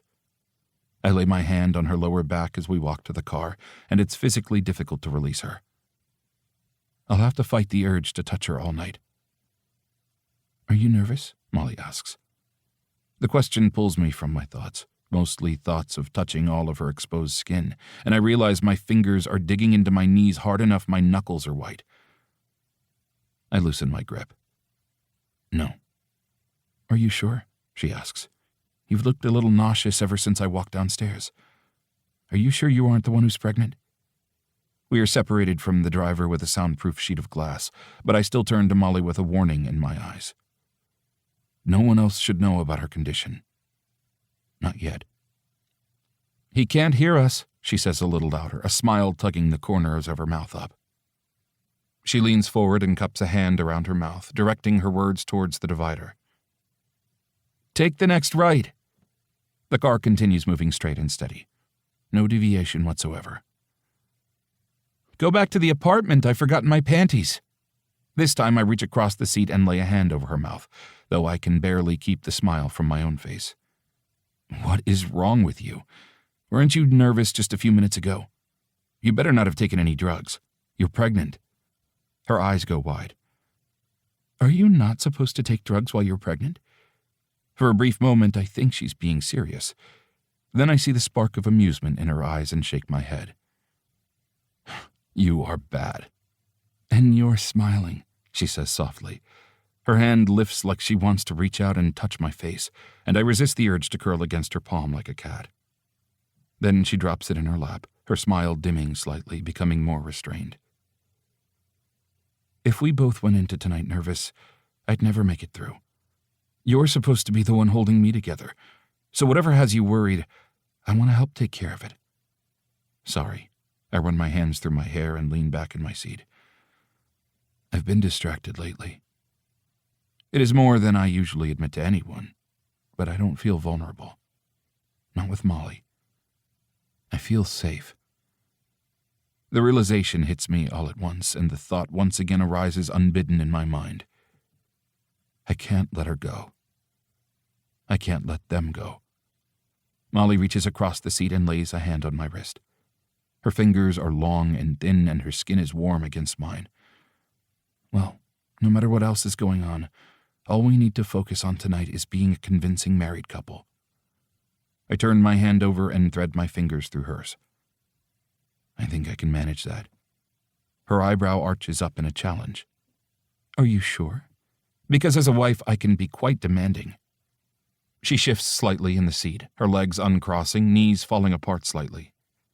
Without permission, my eyes trace the curve of her breasts in the dress and dip lower, falling into that shadow beneath the slit of her dress.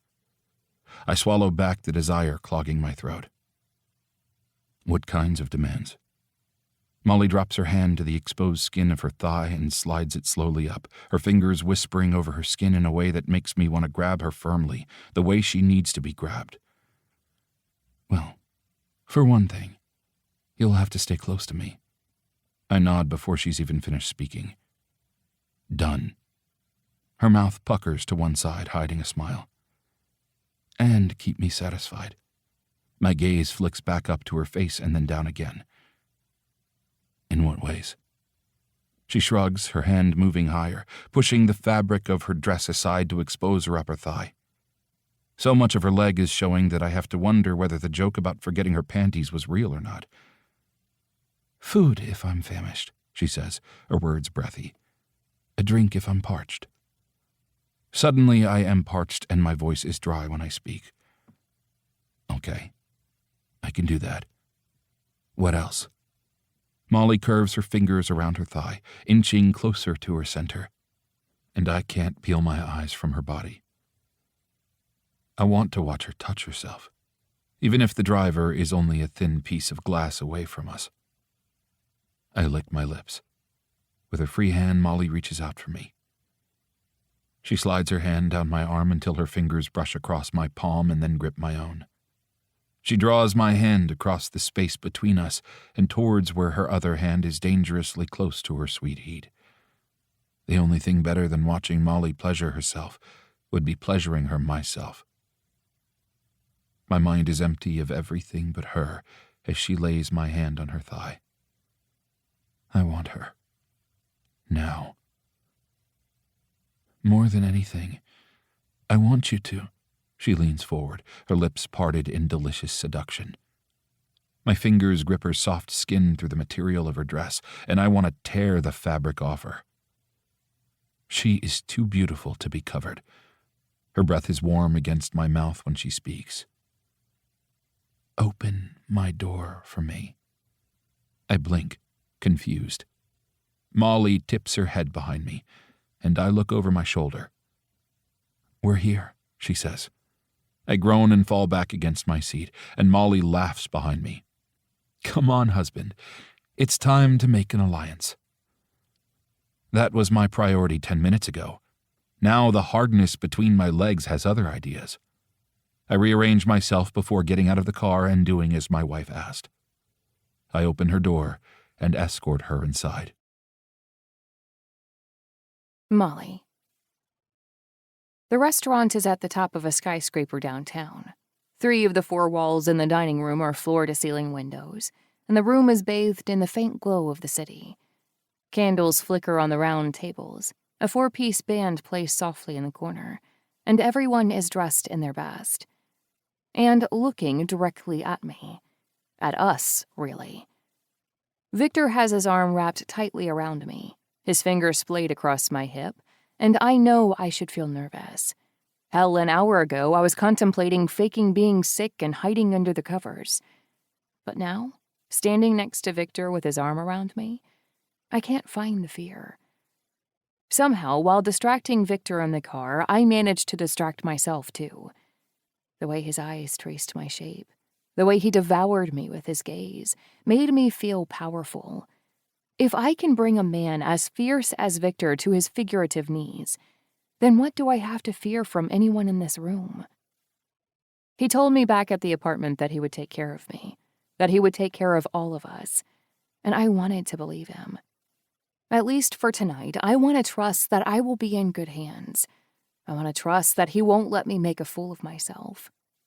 So, to the best of my ability, I shed my nerves and fear and trepidation over meeting new people and making new alliances, and focused on the one thing Viktor and I have always had in abundance: chemistry. Viktor wears a kind smile as we move through the room and greet his guests, but it is surface level. It doesn't reach his eyes the way his smiles in the car did. This is business Viktor, Mafia boss Viktor, and I'm his queen.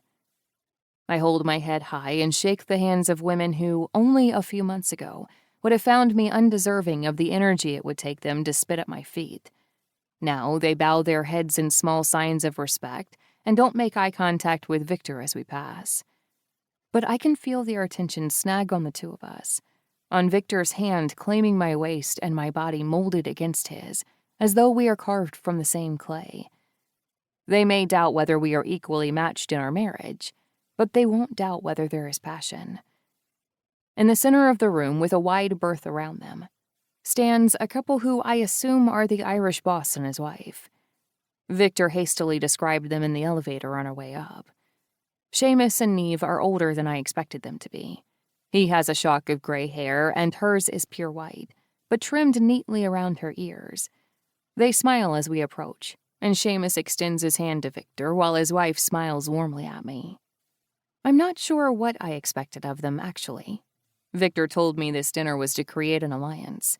I think I expected things to be more tense, to feel more like a hostage exchange. Instead, there are suits and kind smiles and pleasantries. "Viktor," Seamus says, turning to me and winking. "Your new wife is lovely. I expected nothing less." I meet his expectations even if he didn't meet mine. That seems like a good thing. It seems everyone was waiting for us to arrive because as soon as we greet Seamus and his wife, the rest of the guests begin moving towards their tables. Viktor presses his hand to my exposed lower back and leads me to a table just big enough for the four of us in the center of the room. You don't even have to speak to impress these people, Viktor whispers in my ear. Your natural charm shines through. I'm not so sure Seamus wasn't just commenting on my physical appearance, but I take the compliment either way. Viktor's confidence gives me some of my own. I sit between Viktor and Neve, and the two men begin talking immediately, speaking in quiet tones. I know they are talking business, but they look relaxed. I suppose they would. Criminal affairs are their work. Why should they be bothered about discussing such things openly? Hardly any small talk before they get down to business, Neve says next to me. She rolls her eyes playfully when I look at her. Seamus has always been 90% business. What of the other 10%?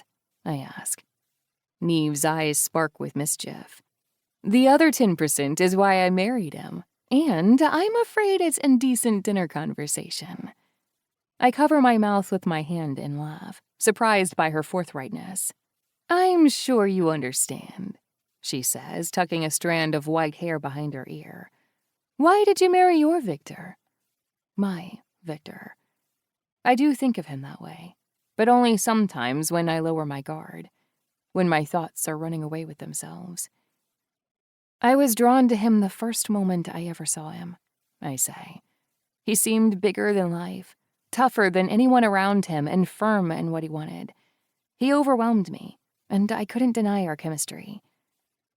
My answer is meant to make Viktor look strong, dominant, but I realize halfway through that the answer is true, too. For all of our struggles, I admire Viktor's strength and our connection. He is protective, too, I continue, brow knitted in thought, of me and our son. He loves the people in his life fiercely and is loyal to those who are loyal to him. He is a good man. I blink as if coming out of a trance and smile at Neve. She is no longer looking at me, however. She is looking over my shoulder. I follow her gaze and see Viktor smiling at me. He was apparently eavesdropping on our conversation. What about you, Viktor? Neve asks. Why did you marry Molly? My wife, the romantic, Seamus says, reaching over to squeeze her hand. Viktor smiles, lifts his chin in thought, and then smiles down at me. Molly is strong and resilient. She overcomes whatever obstacle is placed in front of her and never views herself as a victim. She is one of the strongest people I've ever met, but also one of the gentlest. Her heart is kind and big, and in the end, I just knew that I had to find my way into that heart. I knew I had to make her my wife. Viktor's eyes are honest as he studies my face. Then he blinks and turns back to the table. Seamus and Neve are both looking at him with a newfound appreciation. I find I'm seeing him in a new light as well. Molly is a great designer, Viktor says the words casually while he stabs a piece of tortellini on his plate. Viktor rented out the restaurant and then catered in some of the best Italian food in the city. I wouldn't have thought something like that was possible, but apparently, money can do anything. The waitstaff at the restaurant doesn't seem to mind anyway. I don't have any formal education, I say, ignoring the rush of heat in my face. Talent needs no formal training. Viktor smiles at me and then takes a bite, his knee nudging mine under the table. Neve is sitting taller, her eyes on me. Do you think you could help me? I want an entire redesign of our library. It's so dark. It's like a cave. If I remember right, that's what you said you wanted, dear, Seamus says, a knowing smile on his face. I remember you saying it would be nice to escape from the world. I did say that, but that was before I realized reading by artificial light would strain my eyes and make me sleepy. She rolls her eyes at me in a commiserating way, but her lips smirk up in a small smile. Neve and Seamus clearly have a loving relationship. They tease one another and push each other, but there is genuine fondness between them. I shouldn't be surprised. Of course, crime bosses can have loving relationships with devoted partners. They aren't all like Fedor. Before Fedor discovered Viktor's lie, that he hadn't killed me like he said and was instead letting me live in his house, Viktor was gentle and kind and loving. Maybe things could be that way again. Though I don't see how that would really matter. Viktor told me I could leave. He told me I could take Theo and the baby and get away from this life. And after all the violence I've seen, I'd be stupid to stay. It's a dangerous life. I have to go. Do you think you could help? Neve presses, laying a hand on my elbow. I just want to get it right. But don't let that scare you, Seamus says. She has redone it 3 times in the last 2 years. So, if you take the job and she does hate it, she won't tell you. She'll just redo it again. Neve glares at him and then pats my hand. I doubt I'll hate it. You might, I laugh. I've only done a nursery before, and it was for my son. Neve claps her hands in front of her and grins at me. It's decided. I'm hiring you. I'll have a contract drawn up. Then, when you become famous, I'll be able to claim I was your first official job. I love being on the cutting edge. This was your plan all along, Seamus says to Viktor, raising his glass for a toast. You know I can't deny my Neve anything. If she likes your Molly, I have no choice but to work with you. Everyone knows it's the wives who really make the alliances, Neve whispers to me.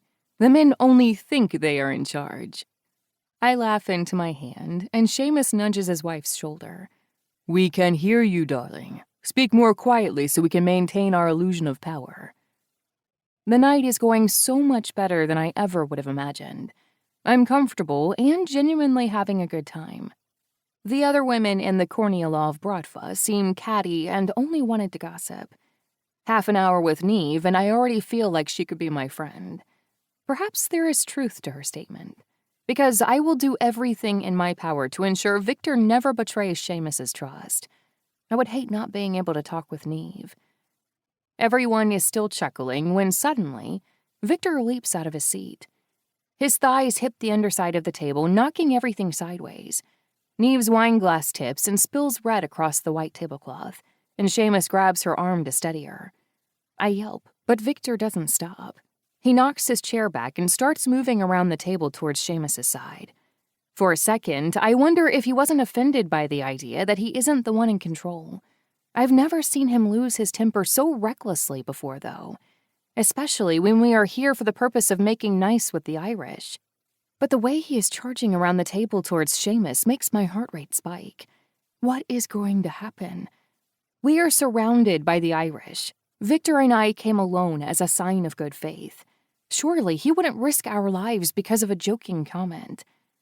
Seamus lifts his hands in defense and leans back in his chair, just as Viktor grabs the serving tray from the waiter standing near our table, sends the dishes crashing to the floor, and then swings the tray, hitting the waiter square in the face.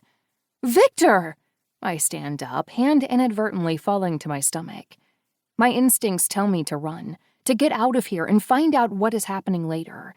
But my heart is worried about Viktor. What is he doing? The entire room goes quiet for a moment, though it feels like hours. Everyone is waiting with bated breath. The Irish have stood up all around the room, the men ready to act, the women ready to hide. Everyone is on high alert. Neve is the first to move. She looks from me to Viktor and then lays a hand on Seamus's shoulder. Viktor, what? Seamus starts to say. Before he can finish, the waiter reaches for his hip, and Viktor drives the heel of his foot into the man's chest. He flies back, hitting the table next to ours. The occupants scatter as their drinks spill onto their plates and dribble onto the floor. Just as the waiter hits the ground, Viktor presses a foot to the man's chest, pinning him down, and then kneels and grabs for the waist of his pants. The waiter is frantic, his eyes huge and panicked, and he doesn't look older than 20. He barely has any facial hair, and his arms are long and scrawny. This isn't a fair fight. Viktor, I say, taking a step forward. Neve grabs my elbow, and I still. I'm not sure what is going on, but I trust her already. I stay where I am, watching as Viktor pulls a gun from the man's hip. He holds it in the air and then gestures for some of the Irish to come forward. Would someone help me restrain this piece of shit? Seamus nods at his men, and they obey his order, coming forward to help Viktor by holding the young waiter down. When Viktor stands up, he rolls his shoulder awkwardly, and I remember the bandage on his arm from his fight the other day. Clearly, it is smarting, but Viktor is trying to play it off. "Sorry to interrupt the festivities," Viktor says, his tone light but strained. "But I thought allowing an assassination attempt on Seamus's life might dampen the mood even more." Neve gasps and grabs her husband's arm. "What is he talking about, Seamus?" "What are you talking about?" Seamus asks Viktor, repeating his wife's question. "I noticed the waiter studying you closely," Viktor said. "He kept circling around our table unnecessarily, and on his last pass-through I noticed the bulge at his hip. His hand hung near it nervously, like he wasn't sure when to grab for it. I recognized the signs and made a call to attack him before he could attack you." Seamus looks from Viktor to the waiter lying pinned on the floor and shakes his head. "Well, then thanks are in order." Viktor shakes his head. "Not necessary." "It is necessary." Seamus steps forward and extends a hand to Viktor. The two men shake. "You saved my life, and I'm grateful to you. The real question, however, is why was it necessary? How the fuck did this man get in here?" Seamus's lips curl in disgust as he takes in the waiter lying on the floor. "How did you get in here?" "Please," the waiter says. "I didn't do anything. The gun was just for—" Seamus tips his head, and one of the men holding the waiter drives an elbow into his mouth. Blood spurts from his mouth and dribbles out the sides. How did the man get in here? There were guards waiting at the elevators to check everyone before they entered the party. How did they overlook the waitstaff? Suddenly, the image of the strange man walking into my kitchen with my son in his arms returns to me, and I shiver. Once again, I'm reminded of how I'm never safe. Not really. Danger can slip through the smallest of cracks. "This man intended to kill me, so I find it is only right if we return the favor." Seamus tells his men to lift the waiter to his feet, and then asks Viktor for the gun. Viktor flips the gun around and gives it to Seamus, handle first. Yet another show of trust between the two men. The conversation in the room rises to a moderate din, and everyone seems to be in agreement. This man needs to die. Seamus lifts the gun to the boy's forehead, and he is so pale he looks half dead already. "Wait!" I speak before I can think better of it. I meet Viktor's eyes, and he seems to be begging me to stay out of it. This situation could have gone sideways in 1,000 different ways. Seamus's men could have thought Viktor meant to attack their leader and killed him before he could have stopped the waiter. Seamus could have thought Viktor set up the assassination attempt as a way to build trust between them. This, right now, the murder of a young waiter in the middle of the party, is the best possible outcome for me and my family. And yet, the man hasn't given you any information. I say quickly, the words coming out breathless. You should keep him for more information. Find out who wanted to do this to you. Viktor blinks at me and then returns to Seamus to gauge his reaction. Seamus's hand flexes on the handle of the gun, clearly itching to pull the trigger. Then Neve pats my shoulder gently before walking over to her husband. She speaks into his ear, but it is loud enough that everyone in the immediate area can still hear her. "Besides, honey, the blood will make a mess and ruin the rest of the evening." The soothing sound of his wife's voice makes Seamus loosen his hold on the gun and eventually lower it to his side. Then he wraps his arm around her shoulders and turns to me. "Like Neve said before, the men only think they are in charge." I'm worried Seamus is angry with me, but then he smiles, giving me a wink, and turns to Viktor. "You are observant and your wife is wise. It would be foolish of me not to align myself with you. Clearly, you are an asset to our operation." It's remarkable how quickly the party returns to normal. The Irish enforcers drag the waiter from the room. I do my best not to think about where they are taking him. And then everyone returns to their seats. The rest of the staff is checked for weapons once again, and then the overturned drinks and food are replaced. The mood is light and festive, almost as if the unpleasantness never happened. "Is your arm okay?" I ask Viktor a while later. "You shouldn't be doing anything too physical with that cut." Viktor lays his hand over where mine is on his arm and squeezes my fingers. "I'm always fine when you are by my side." "You aren't angry?" I ask. I probably shouldn't have said anything. Viktor lowers his head, his eyebrows drawn together and serious. Yes, you should have. You should always speak up when you feel the need. I don't want you to be silenced. His words feel like a balm on my nerves, and my mouth twists into a nervous smile. Thank you. Viktor grabs my hand and brings it to his lips, his breath warm across my knuckles. Thank you, Molly. I couldn't have done this without you. He kisses my knuckles again and looks up at me with his devilishly handsome blue eyes, making my stomach turn. My Bratva queen.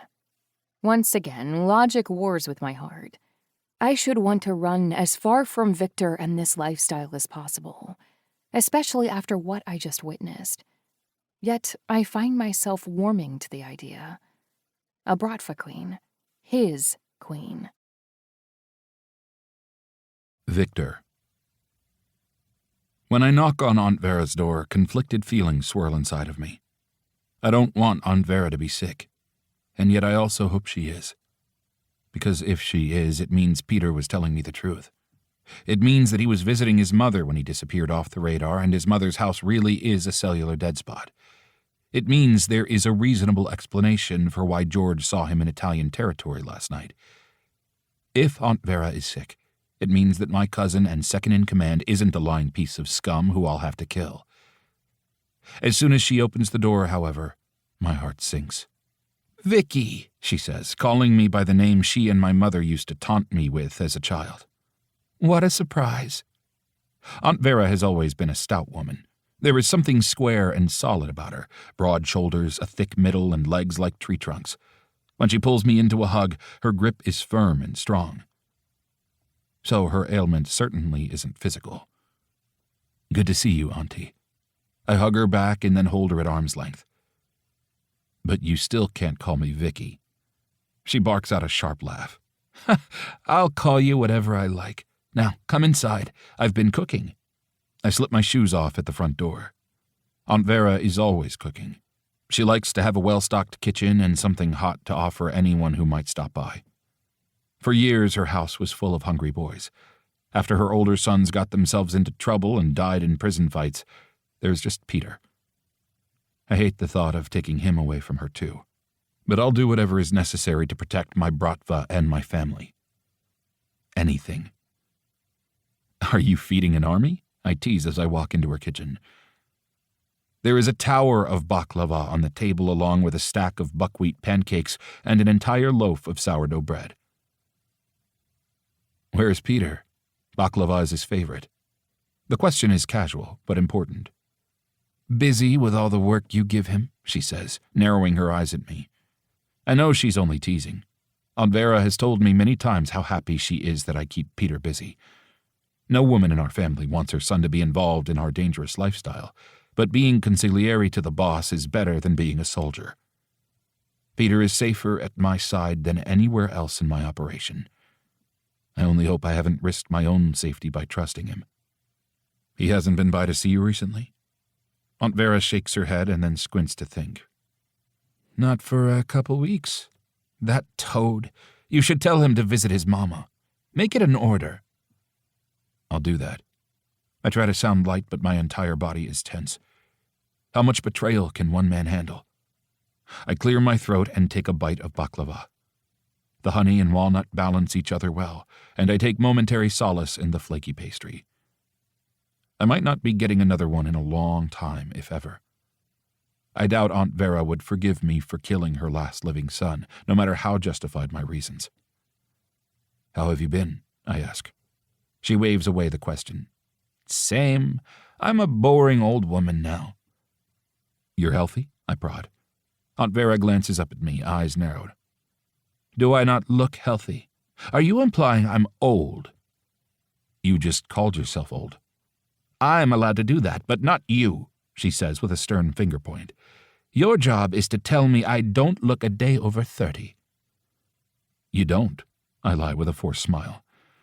But she didn't answer my question.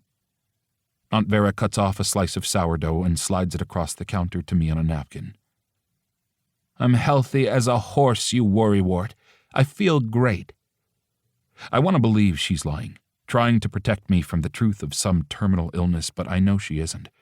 If anything, Aunt Vera would come to me first if she was sick. She would want to protect Peter from the news and from having to take care of her. If Aunt Vera was sick, she'd tell me. Which means Peter is lying. "I hear you got yourself married," she says, lifting her chin and turning away from me. "Though I missed the invitation." "It was a quick wedding," I say. "I'm sorry." She turns back to me, her eyes assessing. "A quick wedding? Is it because she is carrying your baby?" Damn, I almost forgot how astute Aunt Vera can be. When I don't answer, she shrugs. "Fine, but when you announce the news, I better be one of the first to know. I'll babysit whenever you need me to." "I know," I say warmly, wishing that were possible. By the time the baby is born, Molly might be gone. And if she isn't, Peter likely will be. The news of why I had to kill Peter will get back to Aunt Vera, and she'll never forgive me. She'll never meet my child or babysit for me. After my parents died, Aunt Vera was a substitute mother. She has been there for me my entire life, and now I'm looking into a future alone. Before I leave, she sends me home with a plastic container of food for Molly and Theo and a kiss on the cheek. I can still feel the residue from her lipstick on my cheek as I call Peter from the car.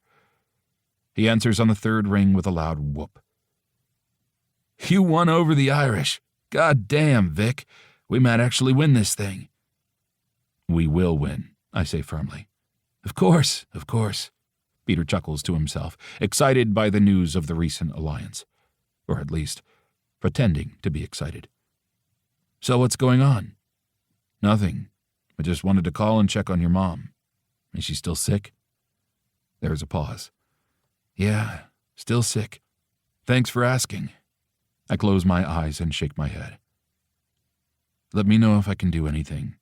I can stop by and help with whatever she needs." "No, that's okay," Peter says quickly. "I can take care of it. Thanks, but I got it." Peter congratulates me again on the alliance before we hang up, and even now, knowing he is lying to me, it sounded genuine. Peter had me perfectly fooled. I switch to my texts and message George. Find out who Peter is meeting with. ASAP. Seamus is sitting with his back against a brick wall, facing the dining room of the restaurant. It's not surprising after the assassination attempt last night. I'd be nervous too. I take the seat across from him and grip his hand in a firm shake. "Good to see you again so soon." "Sorry for the late notice," he says. "I just thought it would be best to talk in person." "Of course. What have you found?" Molly was nervous about her interruption at the dinner last night. Admittedly, I was nervous too. My alliance with Seamus was tenuous, and if it looked like I couldn't control my wife, what would he think? Luckily, Seamus is familiar with strong, outspoken women. His wife is the same way. Plus, Molly was right. Keeping the waiter alive and questioning him served a far better purpose than quick vengeance. Seamus sighs and rolls his eyes. "Just as you suspected. It was Fedor's doing. He knows I'm trying to take him down. I should have guessed he'd try to interfere." "It isn't your fault," Seamus says. "My men somehow let the man he hired through the doors. I need to increase security." How did Fedor know where we were meeting? Obviously, Fedor found out. But how? "Do you have any idea how our meeting location got out?" Seamus asks, giving voice to my own thoughts. I shake my head. "No idea. But I plan to find out." Peter is my first thought. He knew where the dinner was being held, and if he is betraying me, he could have told Fedor. Still, I don't want to put any suspicion on Peter until I'm sure. I don't want to jeopardize a relationship between Peter and Seamus if I don't have to. Plus, part of me is still desperately hoping Peter is loyal and this has all been a huge misunderstanding. A waitress brings us each an espresso and asks whether we want anything to eat, but Seamus dismisses her with a polite refusal. "Sorry, but I can't stay long. Neve is expecting me home soon." "I need to be getting home soon too," I say. Even though my home is empty. Molly is at her house. "Neve can't stop talking about Molly. I'm afraid our wives are becoming best friends." "Is that bad?" I ask. Seamus raises a brow. "They're going to share all of our secrets with one another. Soon enough, they'll be working together to control us." "There are worse things that could happen." Seamus laughs. "Too right. We should get them together again soon. If we don't, Neve is going to drive me crazy with asking. She's already drawn up ideas for how Molly can redecorate the library." "We'll have dinner soon," I assure him. We finish our espressos shortly and part with a shake and a promise. "To our alliance," Seamus says. I grin. "And our friendship."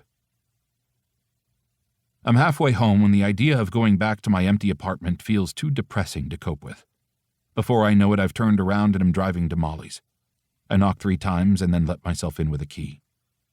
"Hello," I call from the entryway, not wanting to startle her. However, my words are lost to the sound of music. Loud music. I follow the sound to the living room where Molly and Hannah are standing in the middle of the room, with microphones, singing. After the crazy few days I've had, it takes me a second to understand the happy scene in front of me. 2 friends singing karaoke doesn't jive with assassins and traitorous friends and brothers. They can't coexist in the same story. They're singing a duet, and Molly throws her head back during her part, eyes closed, belting it out to the ceiling. Half of the notes are off-key and shrieked, but she is passionate and loud and happy. Then Molly turns towards me, and her eyes go wide and her cheeks flush with embarrassment. She lowers her microphone and covers her face with her hand. She is adorable. Hannah carries on singing, pointing at Theo and encouraging him to dance, until she notices Molly has stopped and then notices me. As soon as she does, Hannah spins around and turns off the karaoke machine. "Sorry to interrupt," I say. "Well, you did interrupt," Molly says, walking across the room, her cheeks still flushed with embarrassment, though her mouth is pulled into a smile. She grabs my hand and pulls me across the room. "So it's your turn." I let out a sharp laugh. Yeah, no, that won't happen. Theo wraps his arms around my legs and tries to drag me forward. "Come on, sing!" "No," I say back to him in the same tone of voice. "It won't happen, but I will gladly watch." Molly narrows her eyes at me playfully and then shrugs. "Fine, but no making fun of us." "Never," I say, making a cross over my heart. Hannah's joy seems to have dimmed since I arrived, and she glances over at me with narrowed eyes before she turns the music back on and continues singing. I sit on the couch, and Theo practically hurls himself at me. He crawls into my lap and claps as his mom and Hannah sing another song. He even gets me to clap along, however reluctantly. By the 3rd song, I'm holding on to Theo's hands and waving them in the air to the beat, and he is giggling and joining in with the words he remembers. The moment feels impossible, more like a dream than reality. But I smile and enjoy myself so much that I can almost completely ignore the sour looks Hannah throws my way, clearly still upset by the fight she witnessed a few days earlier. I can focus on Molly and Theo and this moment for our family. A happy break in the chaos. Molly. Neve's library is as big as my living room and dining room put together. "What do you think?" Neve asks, carrying in 2 mugs of tea. "Is it worth your time?" "Absolutely," I say, unable to hide my enthusiasm. This room is huge. It has so much potential. I'm slightly embarrassed by my outburst. Despite living in Viktor's apartment and now in my own luxury space, I'm still not used to exactly how much more the other half have. Neve and Seamus have an actual house with 3 floors and huge windows and chandeliers so big I flinch a bit every time I walk underneath one, afraid it will come crashing down over my head. She sets our drinks down on a large black rectangle that is serving as a coffee table and gestures for me to sit on the leather sofa next to her. Good. I'm so excited to bring some life back into this room. It's a little dark in here, I admit. It's an understatement. Heavy dark curtains hang over the windows. The walls are painted a dark gray, and the wooden floors have been stained a brown so dark it is nearly black. Any light that manages to come through the open windows is immediately absorbed, leaving the entire room in gloom. A little? Neve laughs. I feel like I'm being buried alive. I can't wait for you to use your magic touch on the space. I loved the pictures of Theo's nursery that Viktor sent. It looks lovely. A lot of that was Viktor's designer's decision. Honestly, I'll probably reach out to her for guidance through this process. I want to make sure you are happy and that I do a good job. You'll do great, Neve assures me, laying her hand over mine. Viktor has faith in you, so I do too. I smile in thanks and then shrug. Viktor has more faith in me than I do, because he loves you. I know it is true, but it feels strange to hear it stated so boldly. Sometimes I forget so many people think we are truly married. Part of it is that you are still in the honeymoon period, too, Neve says. Seamus is sweet on me, but never quite as sweet as right after we got married. Is Viktor the same way? A week ago, I would have had to lie, but not now. Viktor has stayed with me the last 2 nights, ever since he walked in on Hannah and me singing karaoke. He didn't tell me he would be coming over, but I was happy to see him. So I invited him to stay, and then never asked him to leave. We've slept in the same bed and eaten breakfast together, and done normal married couple things. It has been nice. He's the same way, I nod. Is your boss a boss in the bedroom too? Neve asks, eyebrows wagging. My entire body goes warm, and Neve must be able to see my blush because she giggles. I'll take that as a yes. The physical part of my relationship with Viktor has never been difficult. It is the emotional part that we have trouble with. I woke up in the middle of the night last night to Viktor tossing and turning. He was whispering in his sleep. Just the word no over and over again. When I shook him awake, he sat straight up, his eyes wide, and then sighed in relief when he realized where he was. Bad dream? I asked, pressing a kiss to his shoulder. A memory, he admitted. The fire. The fire that killed his parents. He told me about it only once, and had never spoken of it again. He saved his brother and couldn't save his parents, no matter how badly Fedor wanted him to. Viktor wouldn't admit it, but he felt guilty. I tried to soothe him with my touch, but I could see his eyes were distracted. And eventually, he kissed my cheek and rolled away from me. I couldn't blame him. I still haven't decided whether I will leave him or not, when this is all over. It makes sense why he doesn't want to be vulnerable with me. Still, I wish he would. I'm thinking about linen curtains here, Neve says, pulling me from my thoughts. She is standing next to the windows. I didn't even realize she'd moved. Hopefully, I haven't been so deep in thought I ignored her. What do you think? She asks. I set my cup down and smile at her. I think you and I are going to get along just fine. I love linen. Theo and the nanny are coloring in the living room, and I kneel down on the floor next to my son and kiss him behind his ear. Where did Hannah go? I don't know, Theo says distantly. I muss his hair and turn to the nanny. She shrugs. She just left a little bit ago. She didn't say where she was going. Sorry. Don't apologize. You aren't Hannah's babysitter, I joke. Besides, Hannah is free to come and go as she pleases. She was feeling trapped early on in her stay with me, and after our disastrous lunch out when we ran into Viktor beating up 2 drug dealers, Hannah stopped going out with me. I don't blame her. I'm tempted to call her and see, but I don't want it to look like I'm keeping tabs on her. Plus, she might be out looking for a job, in which case, I don't want to distract her. She has been taking calls in her room often. Each time, her eyes get big and she tells me it could be a possible job. Apparently, none of the jobs have panned out yet, because Hannah hasn't said anything. Or, just as likely, she needed some fresh air. Either way, she'll be home later. Tell Viktor to come look at my picture, Theo says. Viktor is here? I ask, spinning around as if he might have crept into the room without me noticing. Theo nods, but doesn't give me any more information. I leave him to his colors and get up to search for Viktor. I find him quickly enough in the hallway bathroom. When I open the door, I hit his side. Sorry. He steps back to let me in, and I freeze when I realize he is shirtless. I've seen him naked, but it is still shocking to see the full expanse of his muscled chest without the proper preparation, especially since he is twisted to one side, his muscles stretched and taut as he messes with his arm. His arm. "How is your cut?" I ask, my voice thick with desire. I clear my throat.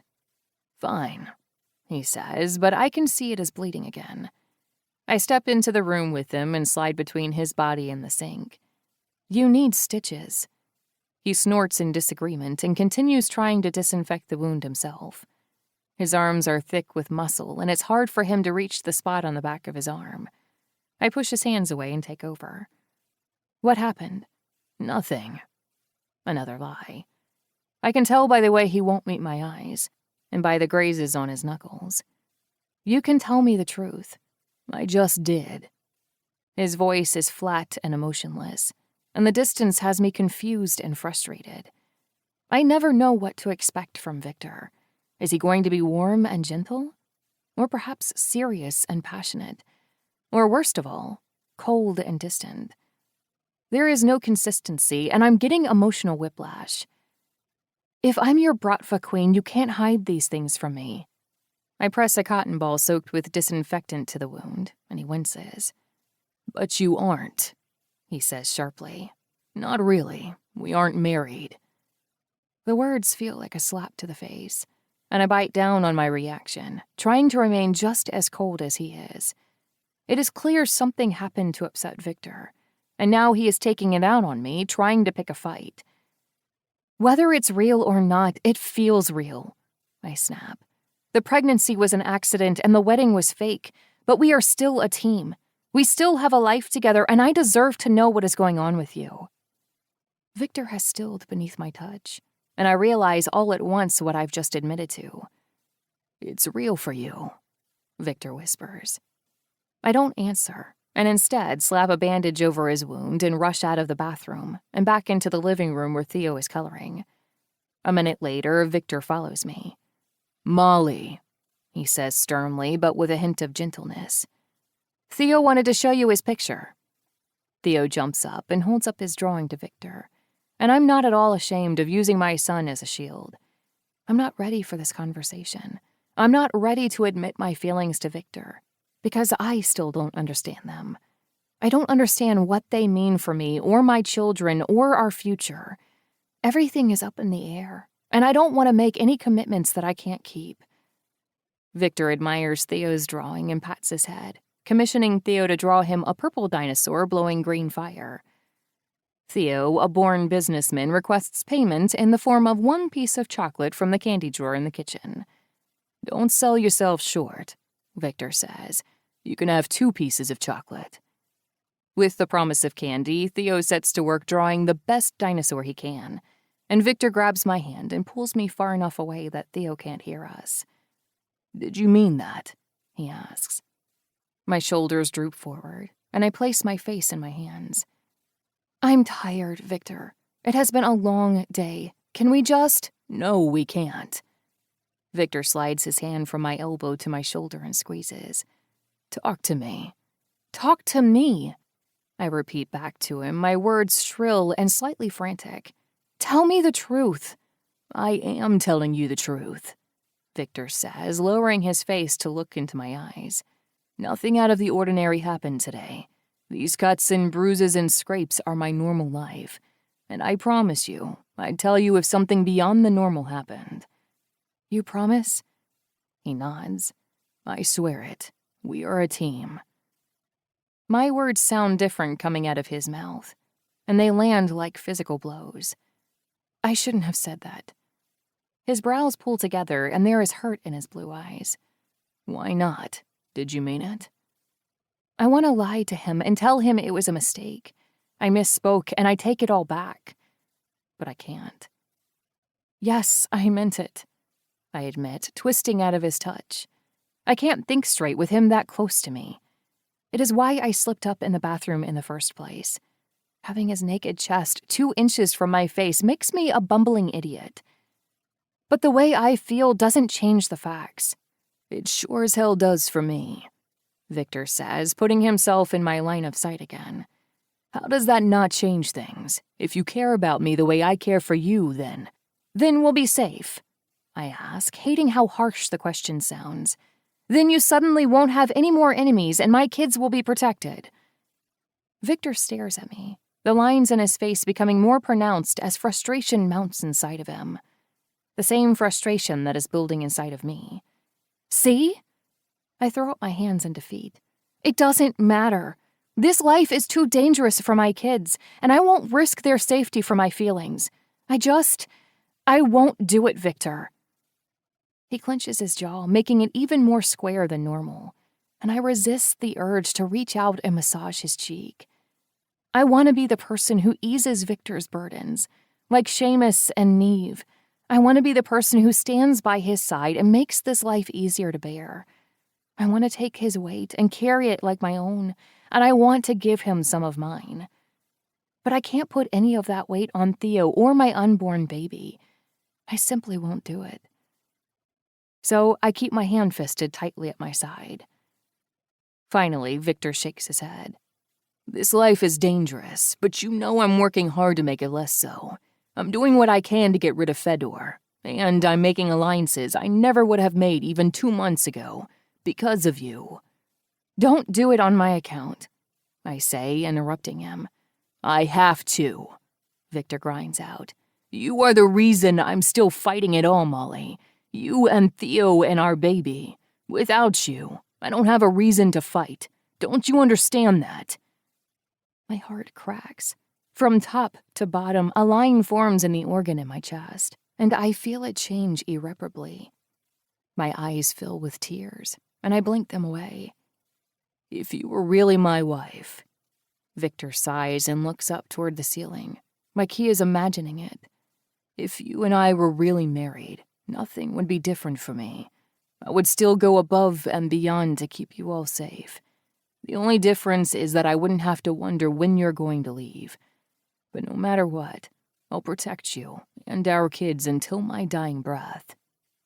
Viktor's blue eyes pierce through me, leaving me breathless. And then he turns and walks back into the bathroom without another word. I stand in the same spot for a long time, wishing I could go after him and confess my feelings. But I don't. I stay motionless even as he collects his commissioned drawing from Theo and leaves without telling me where he is going. Viktor. It feels good to have work to keep me busy. It's just a delivery of cash, money made from various deals over the last few weeks that needs to be funneled through the motels I operate around the city. A lot of people pay cash for a night in the hotel, so it is easy enough to do. Still, I'm grateful for the distraction. After my conversation with Molly, I feel flustered and vulnerable. I need to get out and do something. Anything. Usually I'd call Peter in to handle something like this, or at least oversee that it's done. But I'm not sure I can trust him anymore. George still hasn't gotten back to me about what Peter is doing in Italian territory, and I don't want to rock the boat until I have all of the facts. My boat has been rocked too many times as it is. Just as I'm climbing back into my car, debating whether I should go back to Molly's place or mine, Molly calls. Hi. Her voice sounds small on the other end of the line, and I'm not sure why she's calling me. To apologize? For what? I can't even blame her for being afraid to be with me, even though it has me near the end of my rope. What's going on? I just got off the phone with Neve, she says, the words coming out in a rush. She called, and I tried to tell her I needed to talk with you first, but she told me I could make decisions for the both of us, and the next thing I knew, I was agreeing to have her and Seamus over to our penthouse for dinner. I nodded along, trying to take in what she's saying. Okay, but we don't have a penthouse. Not together, at least. Hence the call, she sighs. I wanted to give you space after... After she told me it was never going to happen. After I cut my chest open and handed her my heart, and she stood there silent and motionless. I pushed the thoughts out of my head, trying to focus on the present. But, Molly continues, I realize that we don't have a place together, so we'll need to pick one and make it home. Okay, I still feel slightly lost, but I'm catching up. We'll just do it at your place. That's what I thought too, since Theo and I already have our stuff here. Plus your place is still a total bachelor pad. Neve would never believe I live there. I can hear the teasing in her voice, and it feels good to have a moment of normalcy. So it's settled. Yeah, but we still need to make it look like our house, she says. Pictures of us, mementos from our life together. Seamus praised my attention to detail at the restaurant when I saved his life, but I know he has a keen eye himself.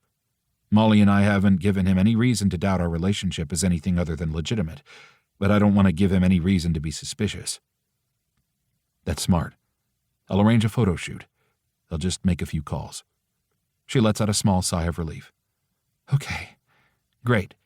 We could just have them printed at the shop a few blocks over, and I have picture frames in the closet. And I'll go home, pack up some of my stuff, and bring it over. I hesitate, still not sure whether I'm going to her place or not. I could easily make the decision, but I don't want to force myself on her. Not right now. If I want any chance of Molly changing her mind, I know I need to let her control the progression of our relationship. I forced her into the marriage, but I can't force her into loving me. Tonight, she says. I've stayed at her house for the last 2 nights, but it still feels like a big deal for Molly to want me to come back, especially after our conversation this afternoon. I laid my hopes out bare in front of her. Is this her way of accepting them? I try not to put too much stock into her invitation, but I can't help it. Great. Then I'll see you in a little bit. See you soon, she says softly. At my house, I pack a suitcase with enough clothes to get me through a week, though that feels a bit too optimistic. Molly and I can't spend 2 days together without getting into an existential fight about our relationship. I might be gone as soon as dinner with Seamus and Neve is over. Then I grab everything I need from the bathroom. I already have a toothbrush at Molly's, and a few pictures from my office of me standing in front of the Kremlin and the Grand Canyon. I leave all of the pictures of Fedor behind. I don't want to look at them anymore, and I know Molly doesn't either. Just as I'm finishing up, my phone rings again. I answer without looking, assuming it's probably Molly calling to check on my progress. Viktor, it's George. George doesn't need to announce himself. His voice is deep enough that it's obvious, but he is too formal for anything less. I've got news. Let's hear it, I say, though I hardly mean it. Whatever he has found out, I don't want to know. Something finally went right. Molly wants me to come over, and I'm excited about it. I don't feel like being brought down with bad news. Yet I know this information can't be delayed. I followed Peter again today, but I didn't lose him this time. I know where he's going. He pauses for dramatic effect. He's been going to the apartment of a well-known mafiosi lieutenant. My hand tightens on the phone, and it takes every ounce of self-control I have not to throw it against the nearest wall. You're sure? Yes, George says clearly. He pulled a hat on before exiting his car, but I still recognized him. He was there for almost an hour before leaving. I saw his face as he left. Shit. Thanks, George. My hands are shaking, but my voice is even. I'm grateful for that. I don't want anyone to know exactly how deep this cut goes. I'll drop your payment at the diner. As soon as I hang up with George, I call Seamus. Eager to see me again? He asks by way of a greeting. Neve just told me we'll be seeing you tomorrow for dinner. Something like that, I admit, trying to keep my tone light. I think I might know who told Fedor where to send the assassin. Who? Seamus asks, all sign of warmth gone from his voice. Peter. My consigliere. Shit, Seamus says, echoing my sentiments from earlier. I'm sorry, Viktor. What can I do? Kidnap him and take him somewhere isolated. Somewhere I can question him later, I say. I would do it, but I don't know who I can trust. It's a lot to ask for from a new alliance, but considering Peter assisted in nearly ending Seamus's life, I know he won't mind helping out. I'm doing this for his benefit as well as my own. Done, he says. It's the least I can do considering you saved my life. I'll take care of it and see you tomorrow. I give him a half-hearted greeting and hang up. The moment I end the call, I drop down onto the couch and rest my face in my hands. For my brother, and now my cousin, can I truly trust no one? By the time I get all my suitcases in the car and get to Molly's, it's late. She doesn't respond to my text from the car, so I assume she's asleep as I unlock the door and step inside. The guards are still on duty, and after a quick check to be sure I'm not an enemy, they go back to their allocated corner of the apartment. I drop my suitcases in the entryway and turn towards the kitchen, headed straight to the liquor cabinet for a drink. Soft footsteps sound behind me, and I smile at Molly's attempt at a sneaky approach. "I'd make you a drink, but your condition doesn't allow it," I say before she can reach me, my back still towards her. I feel a hand stroke down my shoulder blade, pressing into my tense muscles, and I relax slightly. "I hope that isn't true because I've already had several drinks tonight." The voice does not belong to Molly, and my entire body tenses. I spin around, sloshing some gin across the counter, and face Hannah. Her eyes are bloodshot, and she is swaying on her feet even though she isn't moving. "How many drinks?" I ask, my voice harsh and cold. She lifts an eyebrow and shrugs. The simple movement sends her stumbling forward. She catches herself with a palm to my chest, and I react as though she burned me. I peel her hand off me and throw it back at her side. "Never mind," I say. "It doesn't matter. You need to get to bed." "Whose bed?"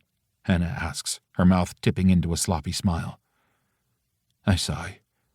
I do not have the patience to deal with this.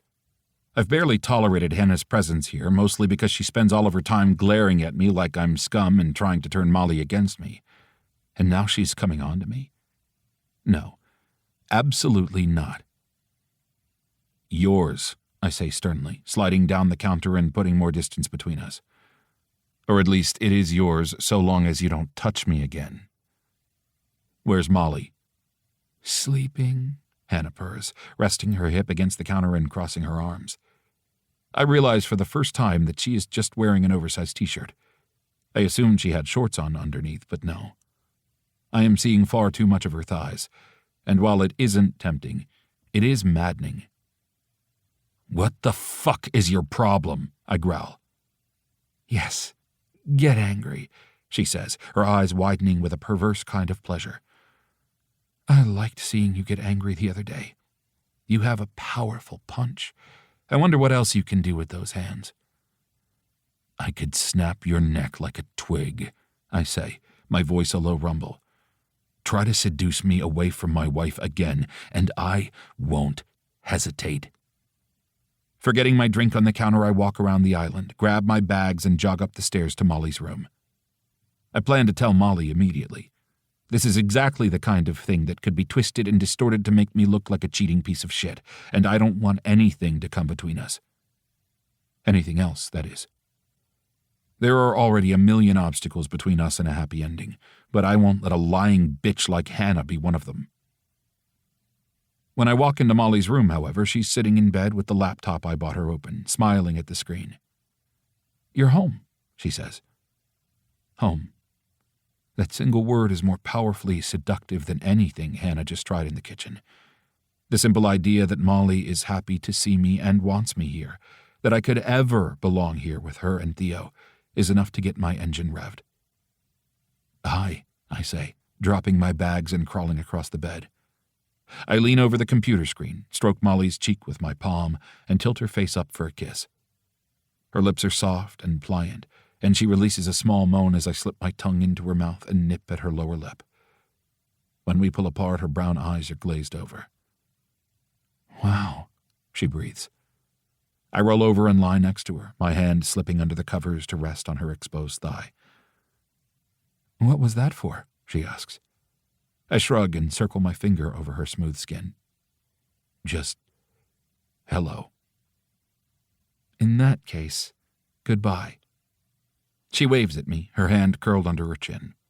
I frown, confused, and then she grins and leans in for another kiss. This feels perfect. Magical. Dreamlike. Yet there is a current of guilt sitting in my stomach as Molly strokes her hands down my chest. I need to tell her what her friend tried to do. She deserves to know. We are both breathless when she pulls away. We should say goodbye a lot more often if hellos are going to be that good. I grab her hand from my chest and kiss her knuckles. What are you still doing up? I assumed you'd be asleep. She rests back on her pillow and points at her computer. Just reminiscing. I twist over to see her screen and my stomach drops. It's a picture of Molly and Hannah when they were younger. Just teenagers. Molly's eyes are bright, her smile carefree and wide. She looks happy, her arms slung over a younger Hannah's shoulders.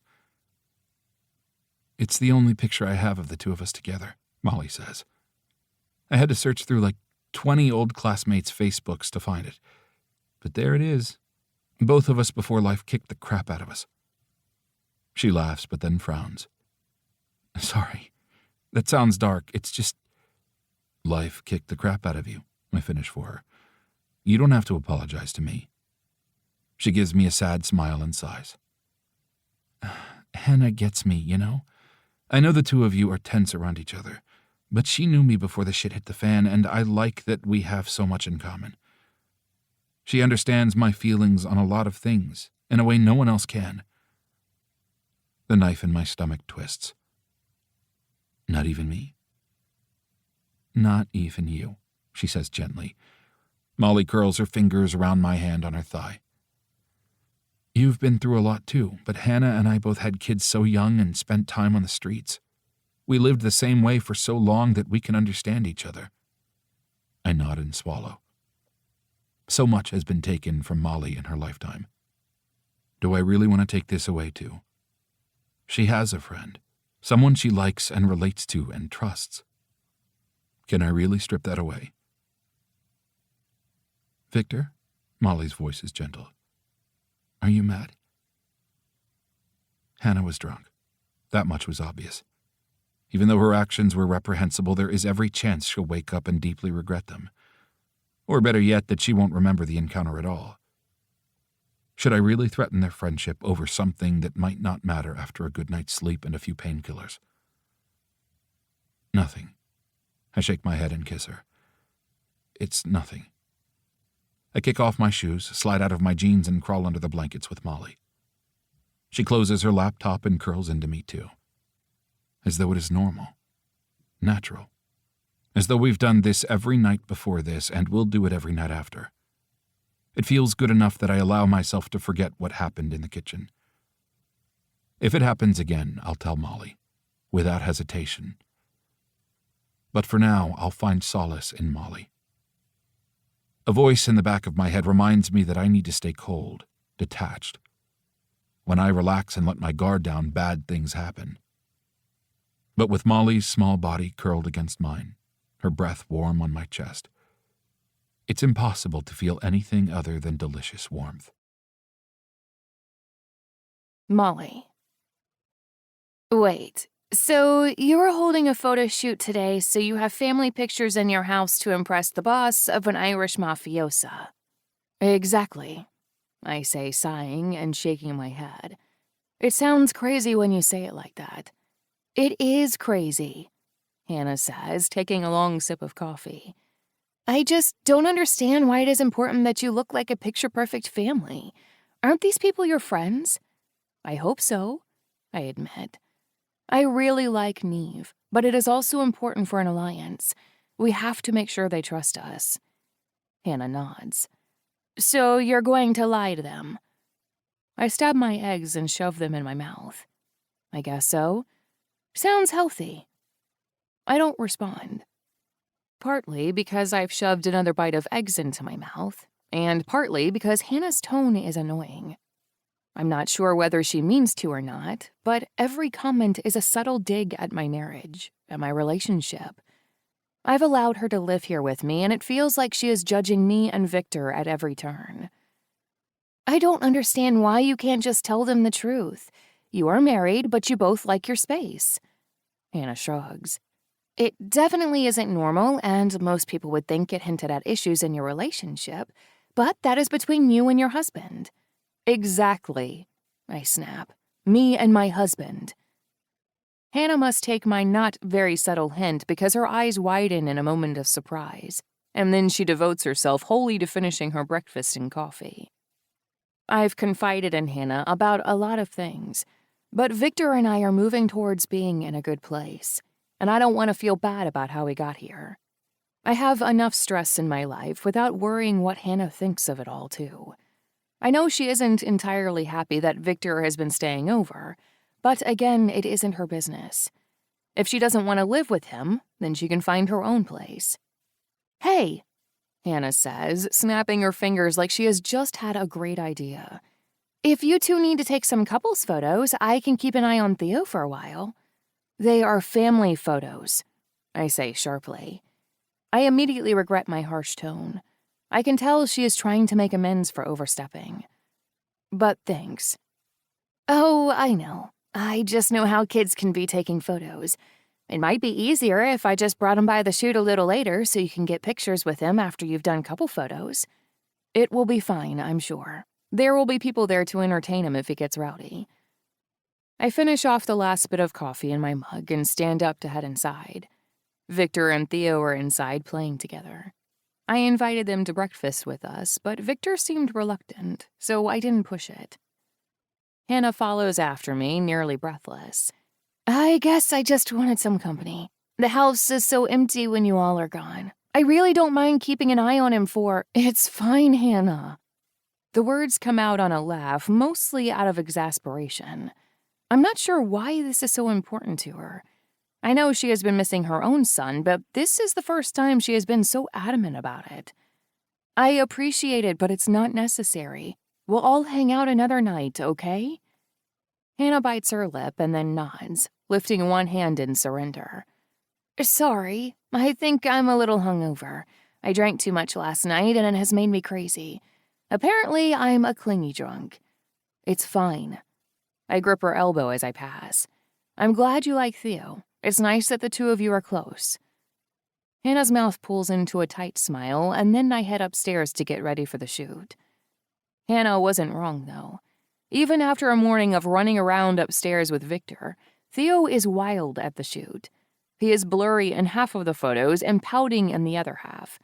Still, it's a good time. "Come on, bud," Viktor begs. "Give us a happy smile." Theo pouts and crosses his arms. I want to play. I'm about to get stern with Theo, threatening to take toys away if he doesn't smile, when Viktor suddenly tickles Theo under the armpits.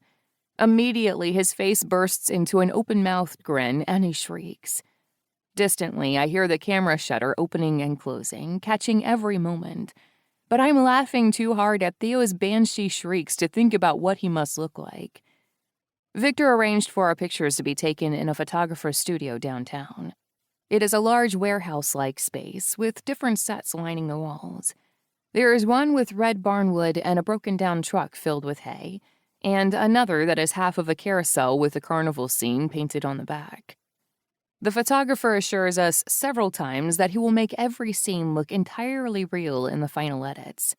"You'll have time to do it all in a few hours?" Viktor asked. The photographer laughed. "With how much you're paying me, I'm motivated enough to do it all in a few minutes." We change clothes and hair between shots, which is when Theo gets the most upset. It is hard to convince him to get dressed once every day, so costume changes aren't going well. He breaks down between every shoot and has to be tickled into happy tears by Viktor before we continue. Finally, however, we are done with the family shots, and the photographer's assistant takes Theo to a play area in the middle of the room. Of course, they've prepared for the likely possibility that kids will need to be occupied during the photo shoots. While he is busy, Viktor and I are sent into back rooms to change into our final outfits. The wedding dress Viktor got for me is the same silhouette as the one I wore on our actual, fake, wedding day, but 100 times more extravagant. Bits of crystal are stitched all across the lacy material, and it hangs from my body like it was made specifically for me. The only difference is that the plunging neckline shows a bit more of my cleavage now that my breasts are larger due to pregnancy hormones. So when I step out of the room and find Viktor standing in the hallway, his eyes go wide when he sees me.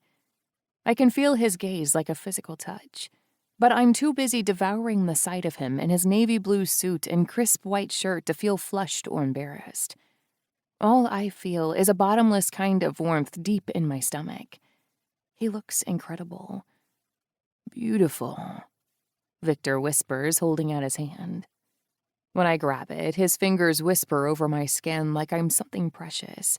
And in this moment, I do feel precious, cherished.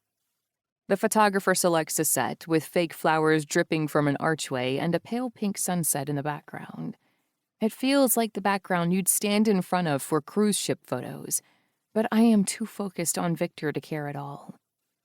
There are pictures taken of us holding hands and staring into each other's eyes. Pictures of Viktor standing behind me, his arms wrapped around my body. He presses his palms against my stomach, caressing me and our unborn baby in a way that, no matter what happens, I'll always treasure. Then, before I can react, Viktor spins me around and dips me backwards. I let out a yelp, but it is lost when his lips press over mine, stealing my breath. My hand holding the bouquet drops back limp, as my ability to move my own limbs is kissed out of me.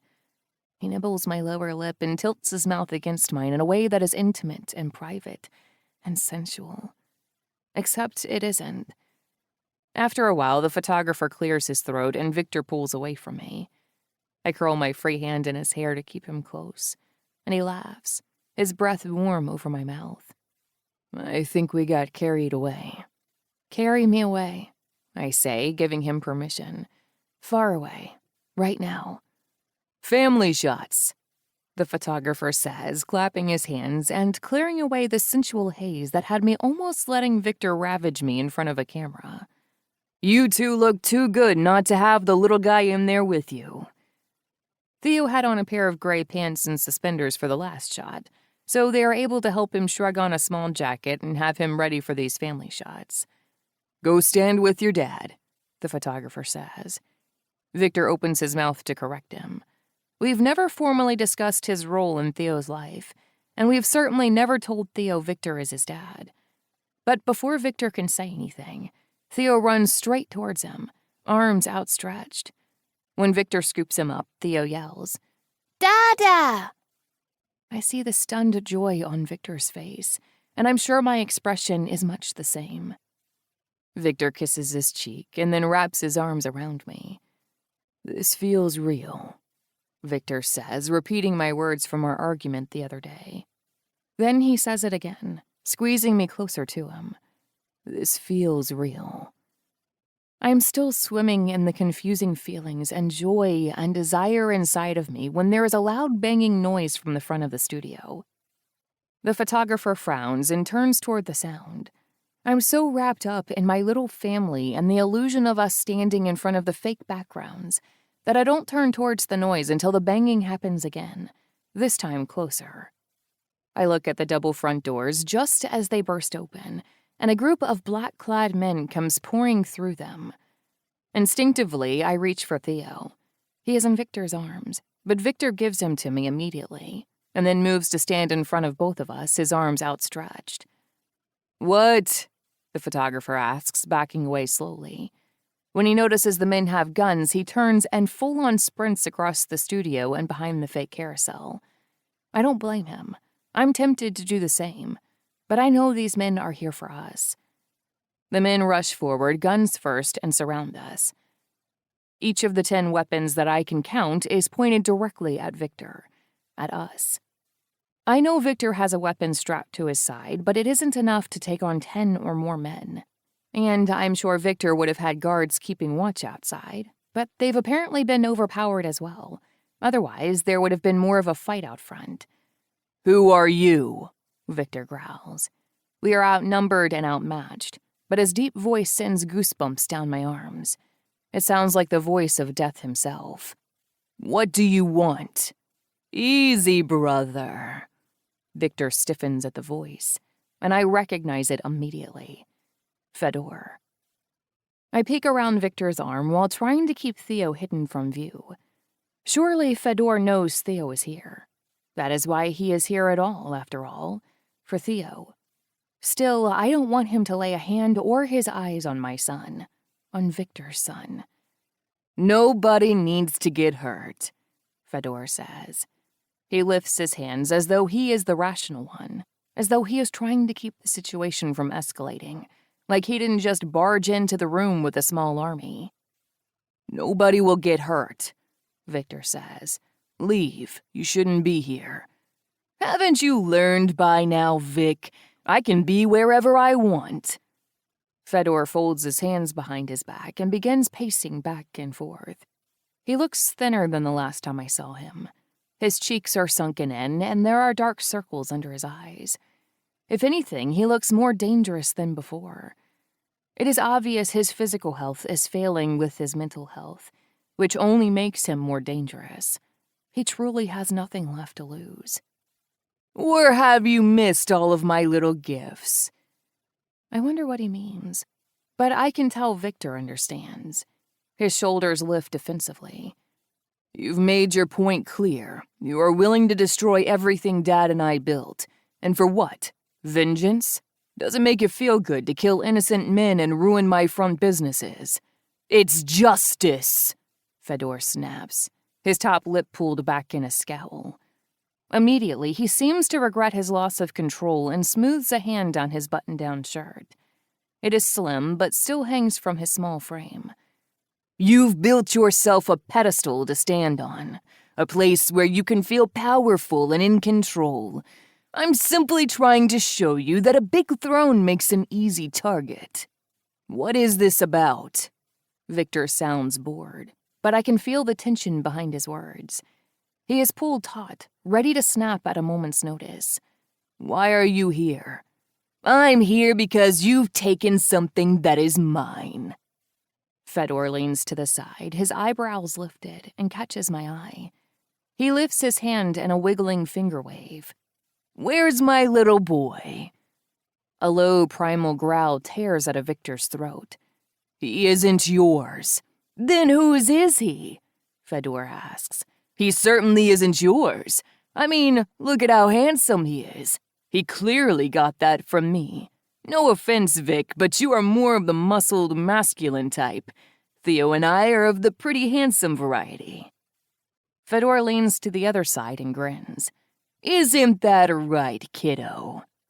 I realize too late that Theo has straightened up on my hip and is looking at Fedor over Viktor's shoulder.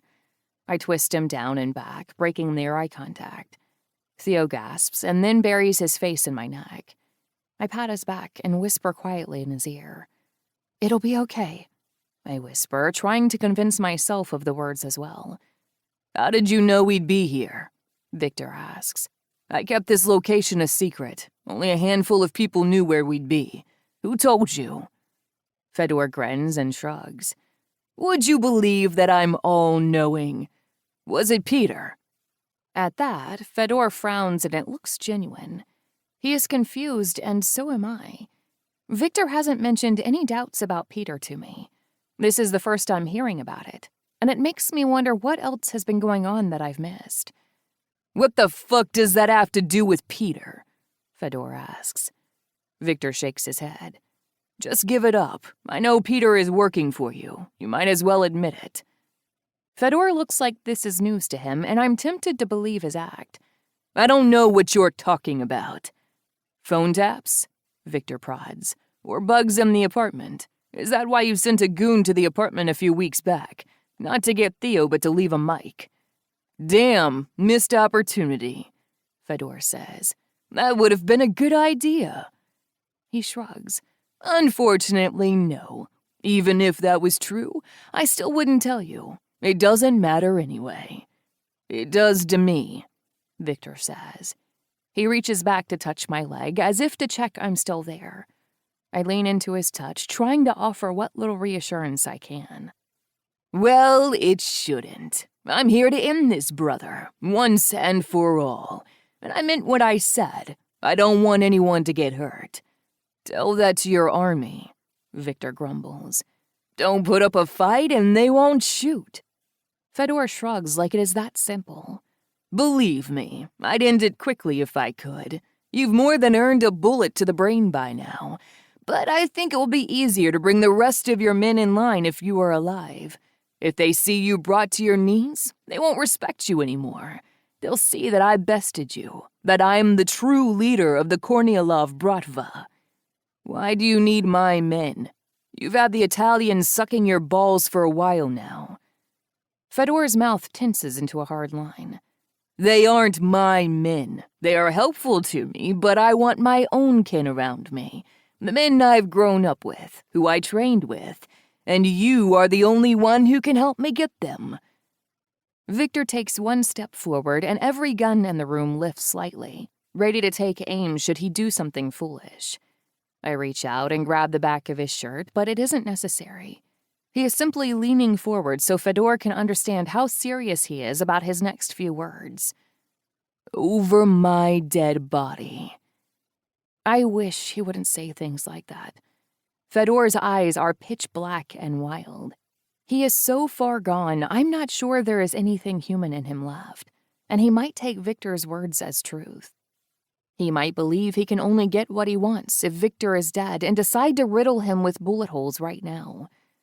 Come on, be reasonable. Again, Fedor is playing at rationality, but he is incapable of it. Because it wouldn't be over your dead body, brother. It would be over hers. I don't need to look up to know he is talking about me, and the meaning is apparently clear enough to Viktor as well, because he growls again. Just give them both to me, Fedor says. I won't hurt them. Much. Not a chance in hell. The words are out of Viktor's mouth before Fedor can even finish. There's no way you are leaving here with them today. None. Fedor laughs, and the sound sends goosebumps down my back. We'll see about that. Viktor. I wish I could turn around and tell Molly it will all be all right. I wish I could squeeze her hand and tell her we'll all get out of this. Because we will. She doesn't know it yet, but I planned for this. Well, not this exactly, but I planned for this possibility. I knew I had a leak, so I called the men I knew I could trust and posted them in buildings around the photo shoot, ready to strike should anything go wrong. Like, for instance, if Fedor came pouring into the building with 10 armed men. All I need to do is keep him talking, and my men will be here any second. It is easy because Fedor is convinced he's in control right now. He's pacing back and forth slowly, savoring what he believes is his conquest over me. Fedor, you don't have to do this, I say, changing my tone. Up until this point, I've been hostile, argumentative. I knew Fedor would want to break me down. He wouldn't want to take me kicking and screaming. He wants me to go out with a whimper, not a bang. So, I whimper. We used to be a team. A dynamic duo. We can be that again. Fedor's smile is sad. He's looking at me like I'm an injured animal on the side of the road, and he's trying to decide whether he should put me out of my misery or not. Don't beg, brother. It's beneath you. Maybe, I admit. But I don't want things to end badly between us. We are the only family each other has. We shouldn't be enemies. It's not natural. A flicker of something flashes behind his cold eyes, and I think I catch a glimpse of my real brother.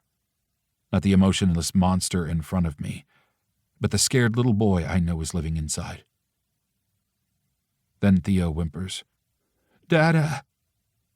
Whatever guard Fedor may have dropped is hauled back up in an instant, and his eyes are bottomless wells of darkness.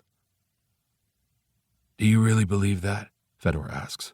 Honestly, Viktor, do you think you would ever forgive me for seducing your now wife and fathering the child you're trying to claim as your own? Is that something you could look past? That I fucked your woman? Raped, Molly says, stepping out from behind me just far enough to make eye contact with Fedor. You didn't seduce me. You drugged me. And it wasn't a fuck. It was rape. It was criminal. Fedor grins, thrilled that he managed to draw her out and into the fight. I want to wrap her in my arms and hold her back, but Molly is unknowingly assisting me in my plan to keep Fedor preoccupied. Because all of his attention is on her now. I don't know, Fedor says. "You didn't have any complaints when you took me in your mouth." Molly flinches and my vision momentarily goes red. She has told me she doesn't remember that night at all, so there is no way to know whether what Fedor is saying is true. But I have no reason to doubt him. He is a sick fuck, and if I ever get the chance, I'll kill him. Luckily for Fedor, before I can act on my urges, the door behind him bursts open again. Except this time, instead of being his men, it is mine. 20 men with guns charge in and surround Fedor and his men. Fedor's eyes go wide and he turns around to stare at me with betrayal in his eyes, as though I somehow betrayed him rather than the other way around. "I thought you really wanted to reconcile," he says, his arms flopping at his sides. "Turns out you were just keeping me talking while your men moved in." He clicks his tongue in disappointment. "Leave," I say simply. "My men won't fire if yours don't. If yours do, then we're all dead. No one will make it out of here." "Mutually assured destruction," Fedor says in a bored voice. I get it. I can see him actually thinking it through, honestly trying to decide whether it is worth it to die here today in order to get revenge on me. And I realize then exactly how far gone Fedor is. Not only is he a homicidal monster, but he's suicidal too. He has no regard for human life at all, his or anyone else's. "What happened to you?" I say, almost to myself, though Fedor hears me. "What do you mean?" Fedor asks with a smile, playing dumb. "How did you get here? I was there for you. I took care of you our entire childhood. I did my best to support you and care for you. Yet somehow you turned into this monster. I don't understand." Fedor begins to pace again, and I notice my men are keeping their guns trained on him, moving them back and forth to match his pacing. Then he shrugs. "You know, I haven't spent much time thinking about it. But when I do, I think it all might have started the night I killed our parents." My back stiffens. I feel like he just punched me straight in the chest. I'm so startled I can't even manage to inhale. I just stare at him, gaping. Fedor is enjoying my shock. "Did you not know that?" he asks, knowing full well I didn't. I guess it slipped my mind. But yes, I killed them. I set the fire. I feel Molly's hand resting on my shoulder. She's trying to comfort me, trying to keep me calm, and I lean back slightly into her chest, resting on the reality of her standing behind me. "You're lying." "Unfortunately, I'm not." Fedor stops pacing and looks directly in my eyes. "I was just a kid, but I remember the firefighters saying it was an electrical fire. Some bad wiring in the guest room that tore through the wall behind our parents' bed and took them in their sleep. But what the fire chief didn't know is that I was the one who tinkered with the wiring." I shake my head. "You didn't know what you were doing." "Maybe not," Fedor shrugs, "but I knew enough to know it was my fault. Curiosity killed the cat. In this case, I had the curiosity, and our parents were the cats. Bad luck for them." I know he's only telling me this now because his plan failed, because he's angry and lashing out is what he does best. When he can't get the upper hand, he has always gone for emotional terrorism. He's just trying to rattle me. So I want to believe it's a lie, but I can see the truth of it in his eyes now. Fedor was standing there with me when the fire chief told us how the fire started, and I have relived the moment over and over again in the years since. The way Fedor didn't collapse in sobs or fall apart. His face went blank and emotionless, and I assumed he was in shock. Turns out he was, but for an entirely different reason. He was in shock because he started the fire. He is the reason our parents died. "Why didn't you tell me?" "It wouldn't have changed anything," Fedor says coldly. "They would always be dead, and it would always be my fault. So I decided to own it. Let it make me stronger." If I wasn't so close to being sick, I would laugh. Fedor thinks this is strength. He thinks being murderous and unhinged is power, and it is laughable and pitiable and terrifying. If I walk out, will your men shoot me in the back? Fedor asks. Mutually assured destruction, I remind him. And unlike you, I'm not willing to die for this feud. He shrugs like that is my personal choice and directs his men to leave. I don't breathe until they're all gone and my men are standing around us in a circle, guns pointed outwards. As soon as I'm positive we're all safe, I spin around and wrap my arms around Molly and Theo. Tears are rolling down Molly's cheeks and Theo is shaking in her arms, and I wish I could do more to comfort them. All I can do is lead them from the warehouse and into the waiting car. Once Molly's tears stop, she's shockingly calm. Her face is neutral, eyes blank, and she hugs Theo on her lap and kisses his cheek occasionally, but doesn't say anything else. Theo manages to fall asleep on the drive home, which only goes to show how adaptable children are, and Molly walks him up to his room and puts him down for a nap while I check the security on the apartment. I triple-check that everything is locked down before I go up and find Molly standing next to the bed. I walk up behind her and gently wrap my arms around her waist, pressing a kiss to her neck. She doesn't respond at all. Her body stays rigid, and when I look up, I realize why. There's a suitcase sitting on the edge of the bed. It is empty, but Molly is standing in front of it, staring down at it like she's waiting for it to begin speaking to her. Molly, I say softly, trying to keep my voice even, free of the fear and rage and confusion clouding my thoughts. If this was any other relationship, I'd leave. The words are matter-of-fact and simple. I'd pack up my things and get out of here. But I can't. I feel numb. I'd rather have a gun pointed at my head right now than hear her say these words. I'd rather face down my brother in hand-to-hand combat than listen to Molly wish she could leave me. Because I want her. Only her. Always her. I've tried my best to stay cold and calculating, to keep my emotions separate from my actions to ensure I make the best decisions for her and Theo and our unborn baby. But it has all been for naught. Because right now I burn for Molly. I'm not emotionally distant from her. I'm entangled in her. My heart is beating outside of my body, and at any second, Molly could stomp on it and end me. And do you want to know the craziest part? Molly whispers.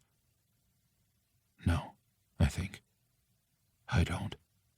Molly turns around and tears are tracking down her cheeks now. She's still in the wedding dress she wore during our photo shoot, and mascara is slipping down her face. The craziest part is that I'm not sure I want to leave. A sob slips between her lips, and I pull her against my chest. She leans into me, not knowing how much I need this, how much her presence is comforting to me, even if it is wrecking me at the same time. Molly. Viktor holds me for a while. How long, I'm not entirely sure. And when he pulls away, his eyes are far away from me. I need to stay, I say, cutting off whatever he was about to say. Please, don't go. Please stay. Viktor's face softens, and he tucks a strand of hair behind my ear. You don't need to be afraid. The house is well guarded. I don't feel safe without you. It's true. Not only will I not feel safe, but I'll never be able to relax, wondering where he is and what he is doing. Worried he will go after Fedor for revenge. Please stay. After a few seconds of thought, he nods. Of course, I'll stay.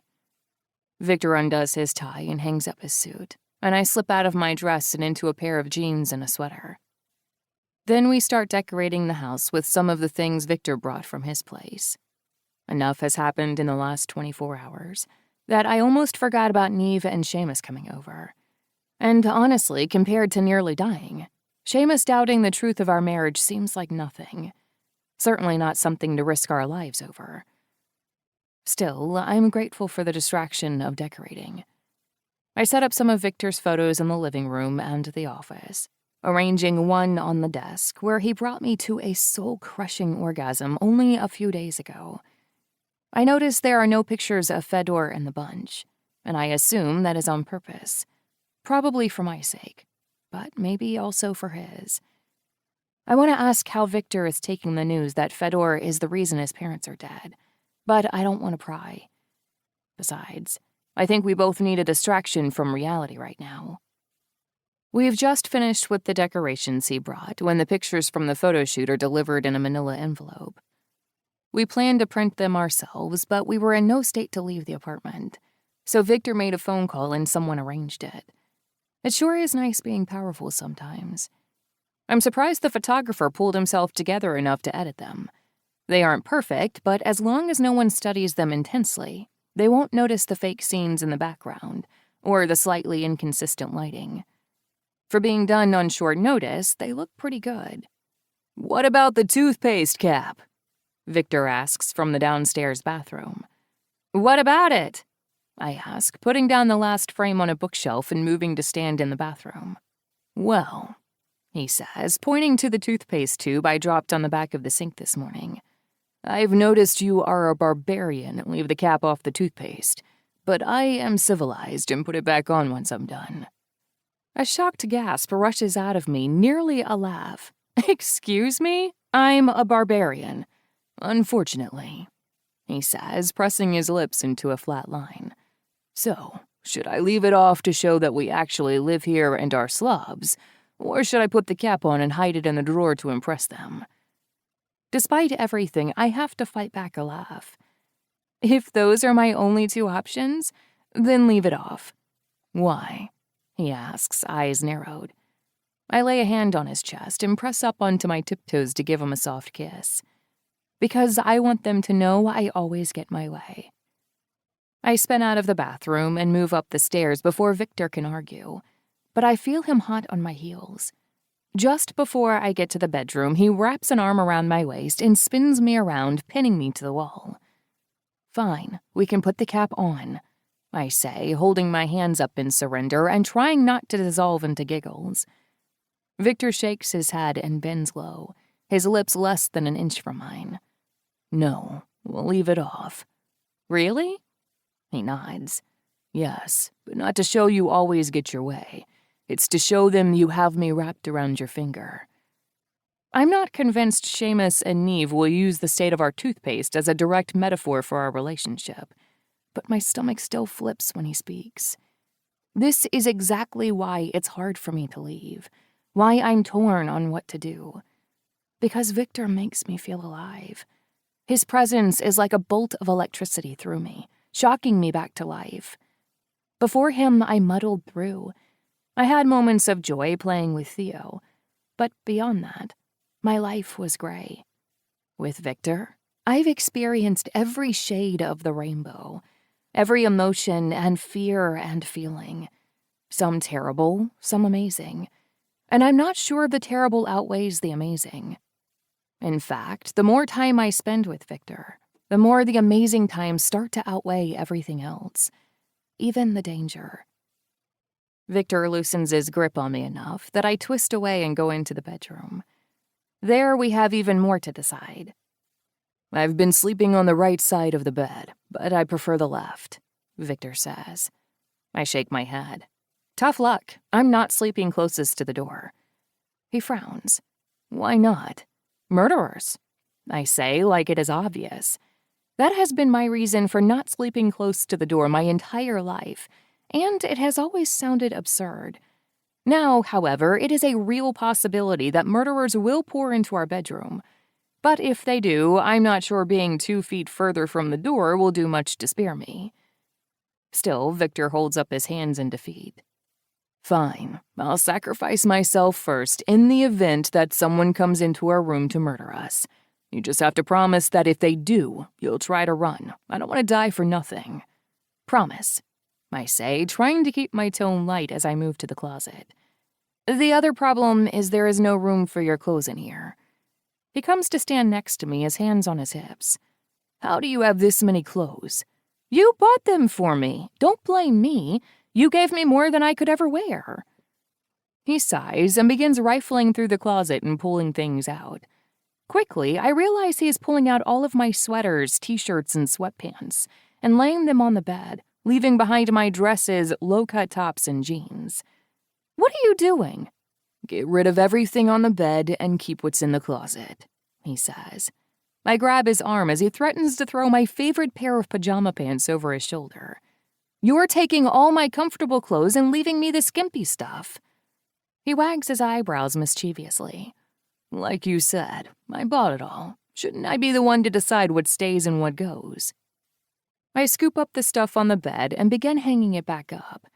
"Absolutely not. It all stays, even these." I hold up a pair of fuzzy pajama pants with cartoon frogs all over them. The only thing I actually bought myself. Viktor wrinkles his nose. "We can throw away the cap to the toothpaste if you get rid of those." "Never!" I scream, laughing maniacally. Viktor walks away, shaking his head, but I see his shoulders shaking with laughter.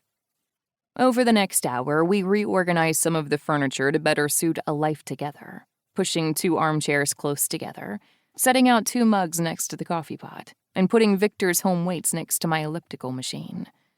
By the time we are done, it looks like a well-lived-in house, and I'm sweaty. "I need to clean up before they get here. I'm sticky," I say, wiping my arm across my forehead. When I look over, Viktor is watching me, his eyes more focused than they were just a moment ago.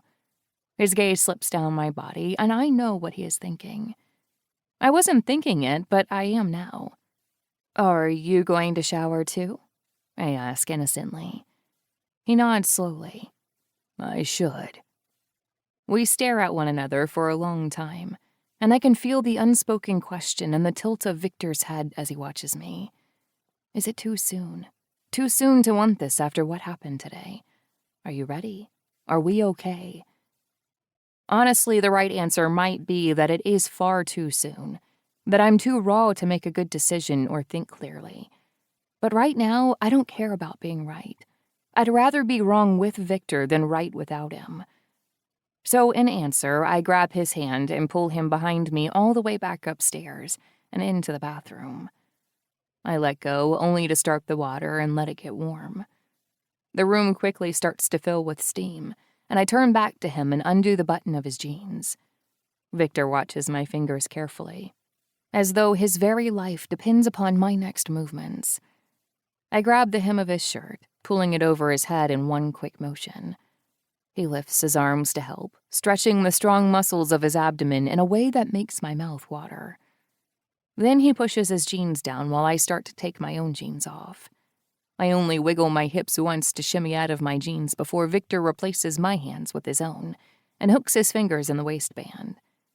He drops to his knees in front of me in nothing more than his boxers and peels the denim down, his eyes taking in the sight of me inch by inch until I'm free of the pants and he can sweep his fingers over my skin. The room is entirely foggy now. The air is thick and warm, but goosebumps still rise over my arms and legs as Viktor grabs the hem of my shirt and pushes it up my body, his palms sliding over my breasts as he lifts it over my head. As soon as the shirt is gone, his mouth drops to my neck, and I lose track of what happens to my panties and bra. But I don't care. Burn them. I'll never wear undergarments again if the reward is this feeling. This heady, blissed-out warmth that seeps into my head and heart and lungs and makes everything okay. That is when it hits me that Viktor is a drug. I've made it a point not to become a statistic, to not be another homeless person on drugs who makes money only to spend it on her next fix. I've always been proud of keeping myself clean. Yet here I am, needing Viktor. Despite the lows he has brought into my life, he has also brought the highest highs. Those highs are what I keep chasing.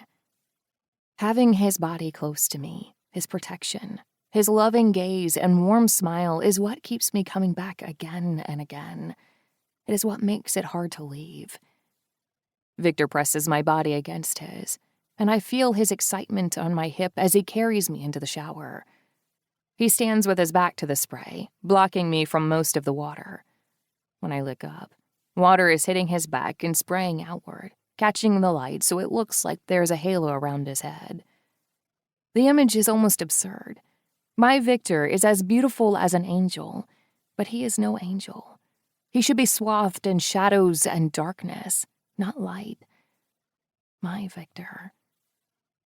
He dips his head, water washing over his shoulders and down his chest, and I follow the path with my fingers, touching each curve of his abdomen and following the slope of the deep indentation that leads from his hips, too. Viktor moans when I wrap my hand around him, and he tips his head back, letting the water hit him directly in the face. I laugh and stroke him again, but a second later, I'm the one moaning. Viktor's hand slides between my thighs and finds my center easily.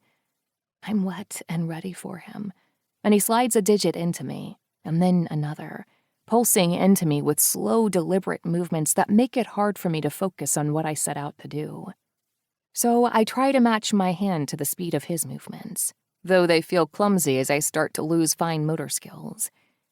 I lean forward and rest my cheek against Viktor's strong, damp chest. He kisses my temple, and it feels like the most tender moment I've ever experienced in my life. We are naked, standing in harsh fluorescent lighting, bringing each other pleasure, and I realize I've never been this close with anyone in my life. Ever. I've never been this vulnerable, this open, this honest. Tears start to burn in my eyes, and I try to fight them back.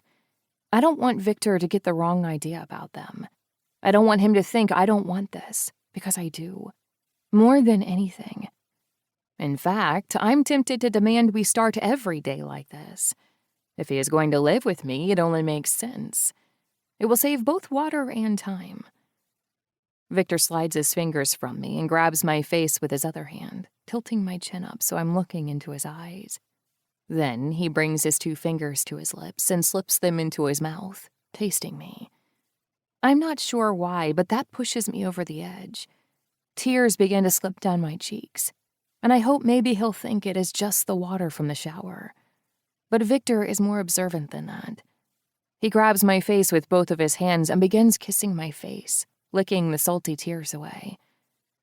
"Please," I say softly. It is the only word I can manage, but Viktor knows what I need. He hooks his hands under my thighs and lifts, and I curve my legs around his waist, hooking my ankles behind his back.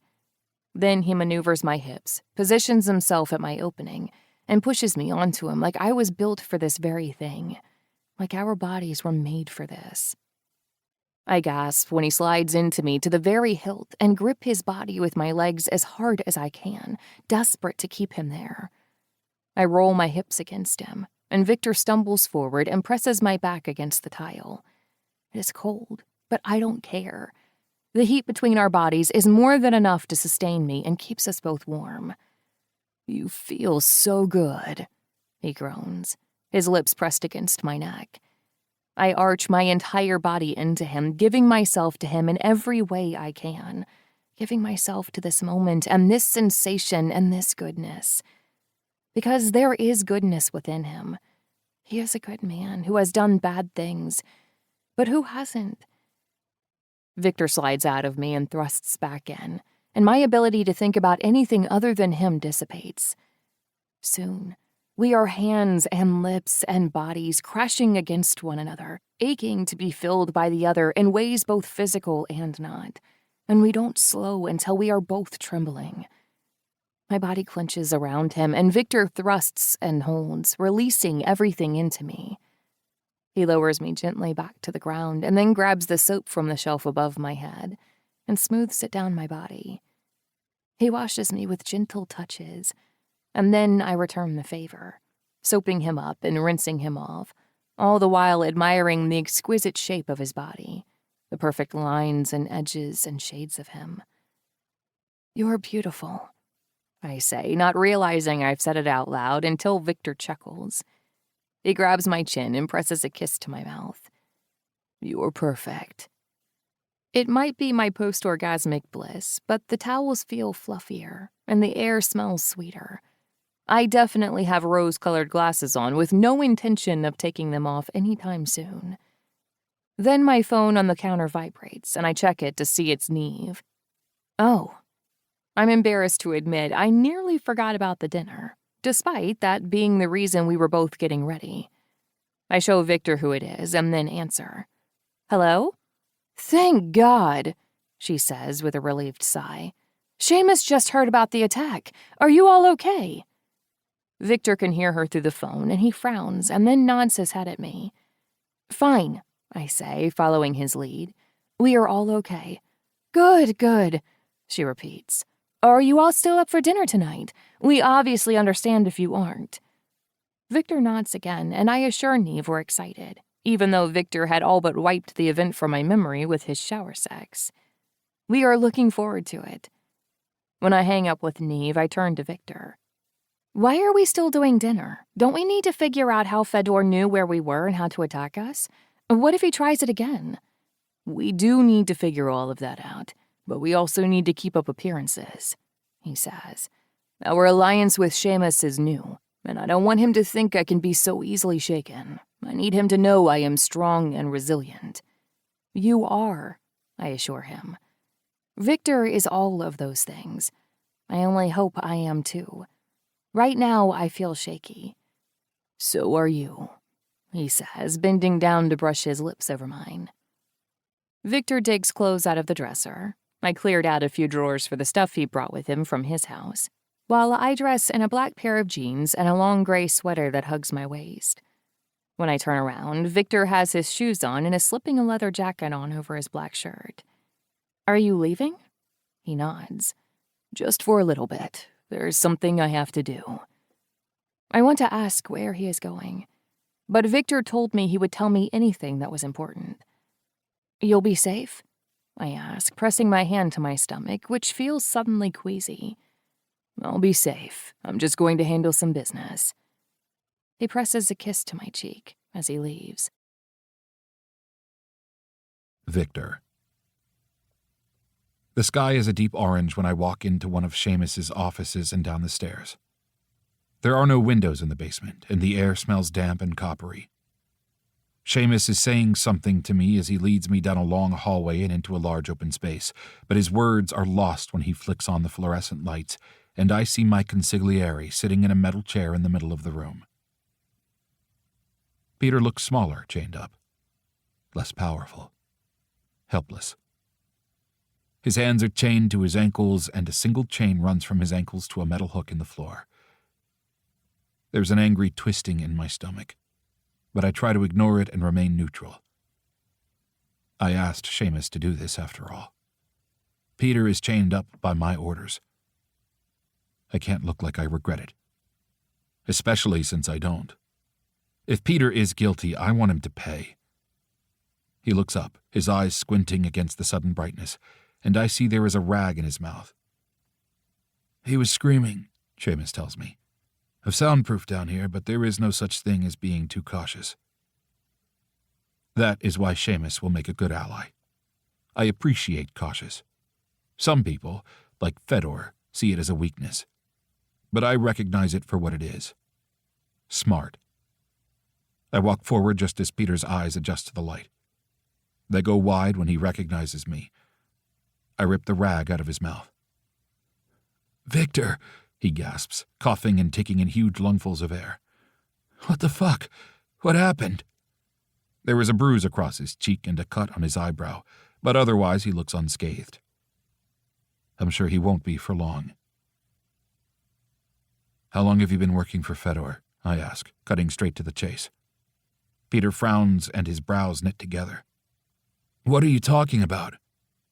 I rear back and kick the leg of his chair, knocking it sideways and sending him toppling to the floor. He manages to brace himself for impact and avoid hitting his head. The chains pull tight, and he winces as the metal cuffs chafe on his wrists and ankles. He lifts his head, trying to look at me, but since he can't lift himself back to sitting, he has no choice but to lay his cheek on the concrete.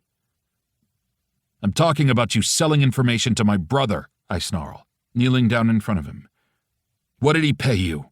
What did he offer to make you turn your back on me so easily? Peter is trembling now, but he manages to shake his head. Viktor, I wouldn't.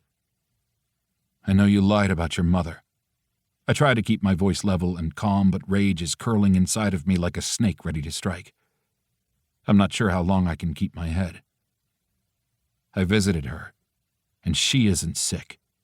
She hasn't been sick at all, so where in the fuck have you been going? Okay, I did lie about my mom, Peter admits, nodding emphatically. I lied about that, but I'm not working for Fedor. It's not what you think, believe me.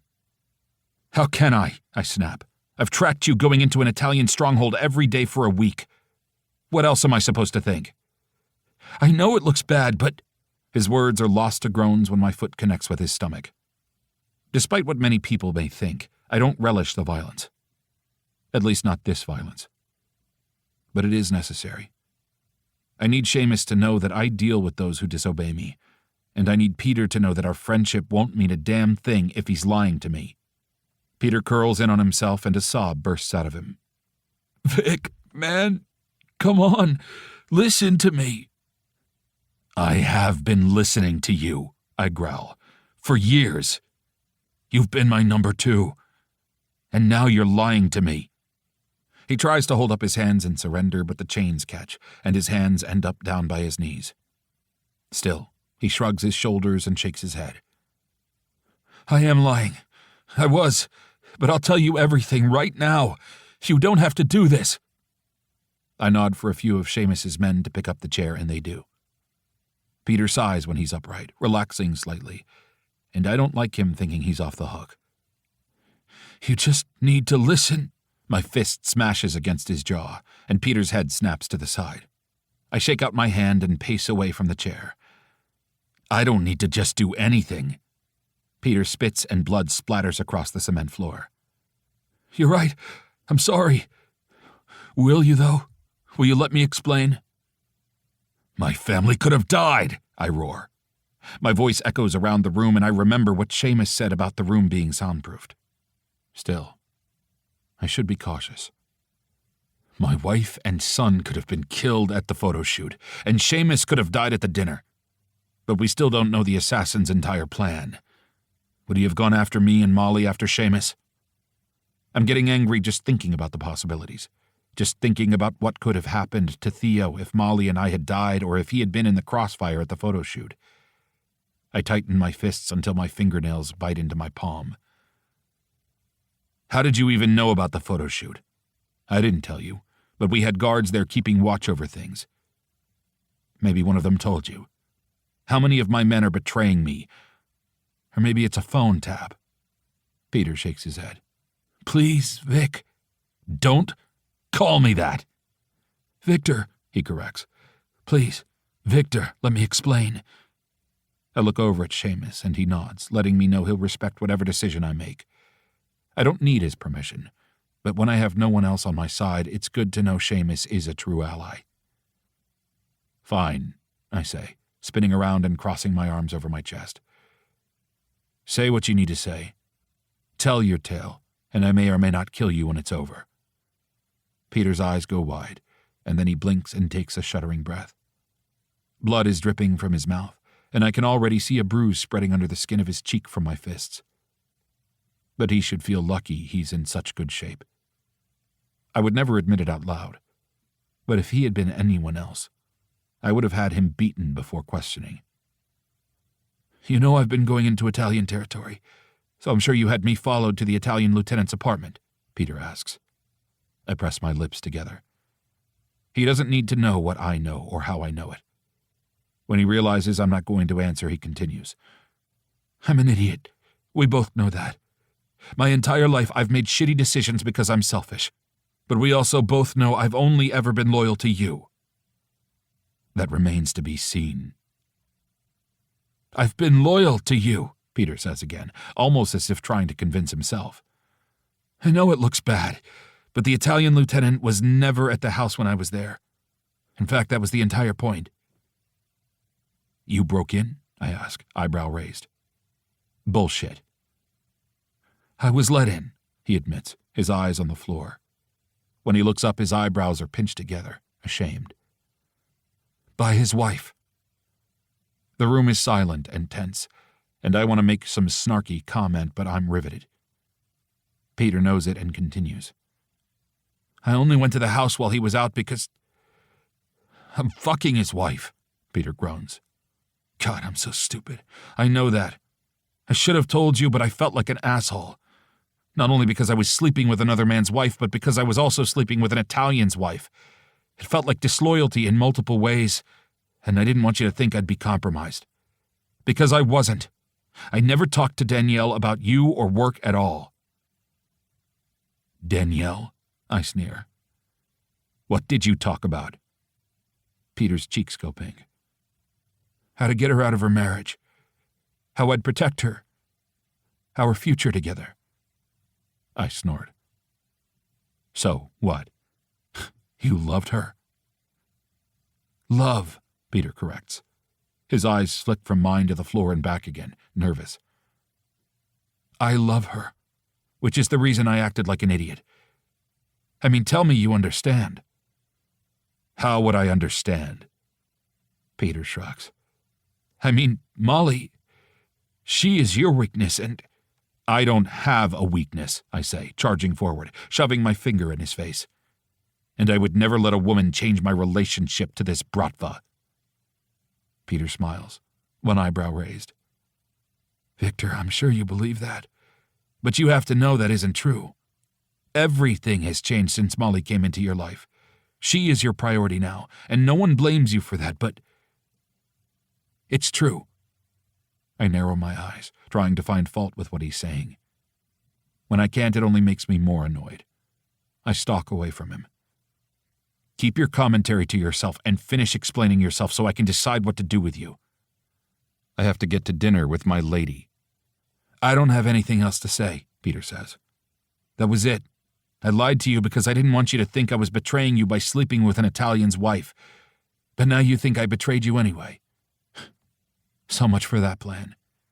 You can think I'm scum if you want, but I can't let you think I'm disloyal. I would never turn my back on you, Viktor. My brothers are dead and Fedor is crazy. Aside from my mom, you are the closest family I have left. As much as I want to remain cold, my heart twists. Peter is the closest thing I have to family too. He's been like a brother for years, and the thought that he could be betraying me too is physically painful. I haven't spoken to Fedor at all outside of our meetings with him. I'm not working for him, and I never would. Peter's voice is thick with emotion, and it sounds genuine. But what do I know about genuine emotion? Fedor was lying to me. Peter was keeping secrets from me, and through all of it, I'm still preoccupied with whether or not my fake wife really loves me or not. Everything in my life is fucked up and twisted in ways that make it hard to see which way is up. I wish I could believe you, I say. The words are meant to inspire fear, but they sound weak. More like a plea than a threat. Frustrated, I turn and storm out of the basement. George picks up on the second ring. Well, what did he say? He knows I was interrogating Peter and is eager for more information, but so am I. I need you to find out if Peter was having an affair with the Italian lieutenant's wife. Is that what he's saying? Yes, and I need to know as soon as possible if he can be trusted. George agrees without any further questions, and when we hang up, I shove my phone in my pocket and lean back against the brick wall. I wish I had a cigarette. I've never been much of a smoker, just now and then when the occasion or the company calls for it. But now I wish I had something to do with my hands. Usually at this point in an interrogation, I'd be beating the person to a pulp. But I don't want to hurt Peter until I'm certain he deserves it. I'd never forgive myself if I found out he had been telling the truth the entire time. Though in regards to the bruises he already has, he deserves those. If he really was lying to me about something as stupid as fucking another man's wife while we were in the middle of a war, then he needs a good beating to teach him what is actually important. I'd rather know he's a homewrecker than think he's disloyal. The door opens and I look over as Seamus saunters over to me, hands shoved down in his pockets. That was entertaining. Was it? I ask, trying to find a friendly smile. I'm glad. Thanks again for helping me out. You saved my life, he says. I owed you. Besides, I like you. I raise a brow and look over at him. Are we gonna kiss now? He chuckles. See? You're funny. And Neve is smitten with Molly. The two of us never had children. It just wasn't in the cards for us. But she's always been a mother at heart. She cares for people, and I can see that she cares about Molly. She wants to protect her. I want that too. More than anyone could possibly know.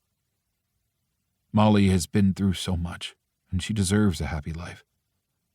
I'm just not sure if I'm the kind of person who can give her that. I know. Which is why I know you'll do whatever you can to end this war. And that works to my benefit too. How so? Your brother is growing powerful and reckless. He struck one of my laundromats early this morning. I frown. I hadn't heard about that. You've been busy, he says, tipping his head back towards the building. But this war is growing larger than just the two of you. Fedor and his men are wild, savage. They're fanatics following a loose cannon. They'll do whatever he asks of them regardless of the body count. So I want Fedor taken care of too, and aligning with you is the best way to ensure that happens. Great. Then we're on the same page. Are we? Seamus asks, turning to me. I frown. Of course we are. I hope so, he admits. Because once your brother is gone, his men will be neutralized. Once the figurehead is gone, there will be a power vacuum and his followers will fall into infighting. They aren't organized enough to have a plan B set in place. At that point, they'll be easy to pick off. But we have to get to that point first. I nod. I agree. Are you prepared to kill your own brother? My brother. The man who raped my wife. The man who broke into my properties multiple times to try and kidnap the boy I view as my own son. Of course I want him dead. But killing him myself. I've been talking about taking care of Fedor for weeks, but I've avoided the thought of actually killing my brother. Mostly because when I picture it, I see Fedor at 5 years old. Or 8. I see him with gangly limbs and acne. I see him young and excited and innocent. Or as innocent as Fedor ever was. I see the sadness in his eyes when he confessed to me that he was the reason our parents died in a fire. No matter how hard I try, I can't picture myself killing him now. Of course I am, I say sharply. Seamus nods and pats my shoulder. I sure hope so. Because it has to be you, Viktor. It can't be anyone else. I know he's right. But I wish he wasn't. Molly. Viktor still isn't home when there is a knock at the front door. It has been a long time since I've opened my own front door, but I still stand up and I'm halfway across the living room when I hear the guard open it. Old habits die hard. I'm here for Molly. I recognize Neve's voice, and even if I didn't, I would recognize the authority in it. She is a woman comfortable with wielding power over others, even large, muscled men whose job it is to keep her from coming inside. Neve! I step into the hallway, and the guard moves out of sight once he realizes I recognize the woman. Where's Seamus? I wasn't expecting to host them on my own, but I feel more comfortable around Neve and Seamus than most people. With them, I don't feel like I'm pretending. Did Viktor not tell you? She says with a frown. Then she waves it away, as though it isn't important. The two of them are off on business. Seamus told me it would be a little bit still, so I figured there was no reason the two of us couldn't talk before they arrive. I'd like some alone time with my designer anyway. Of course. I usher her inside and lead her to the sitting room. I want to ask what the two men are doing, but I don't want to sound like I don't trust Viktor. Or worse, like he doesn't trust me. He promised me he would tell me things that had to do with my safety. So if he didn't tell me, it must mean that it has nothing to do with me. Though that doesn't feel right either. Anything that has Viktor away from home is my business. Anything that could put him in harm's way concerns me. Is Theo here? No, he's with the nanny tonight, but I hope to introduce you all soon. I was reluctant to part with Theo, especially after what happened this morning. but I didn't want him to be introduced to the leaders of the Irish Mafia just yet. Not until we are absolutely certain they can be trusted. It's nothing personal towards Neve and Seamus, but I won't take any risks with Theo. Hannah volunteered to watch him again, but Viktor wouldn't hear of it. So Theo is with the nanny and several guards at Viktor's penthouse, and Hannah has made herself scarce for the evening. I'll love him, I'm sure, but I'm anxious to have some adult time with you anyway. Neve smiles briefly, and then her eyes grow heavy with concern. How are you doing? I couldn't believe it when we heard about the attack this morning. Luckily, it was a near attack, I say, trying to sound light. We all left unscathed. Thankfully. Neve presses her lips together and shakes her head. This life is not for the faint of heart. I would understand if you had needed time to unwind and decompress. But I must admit, I'm impressed that you still had us over for dinner. I've been through worse. It's true, but I don't want to elaborate on exactly what that means. Neve doesn't ask me to. She nods. You're built for this life, Molly. You may not feel like it all the time, but believe me, you are. The words are meant as a compliment, but I'm not sure how to take them. So instead of saying anything, I smile and then launch into talk of her new library design. I want a window seat, but I'm not sure how to make that happen without blowing out a wall, Neve says, pointing to the exterior wall of the library on the floor plan.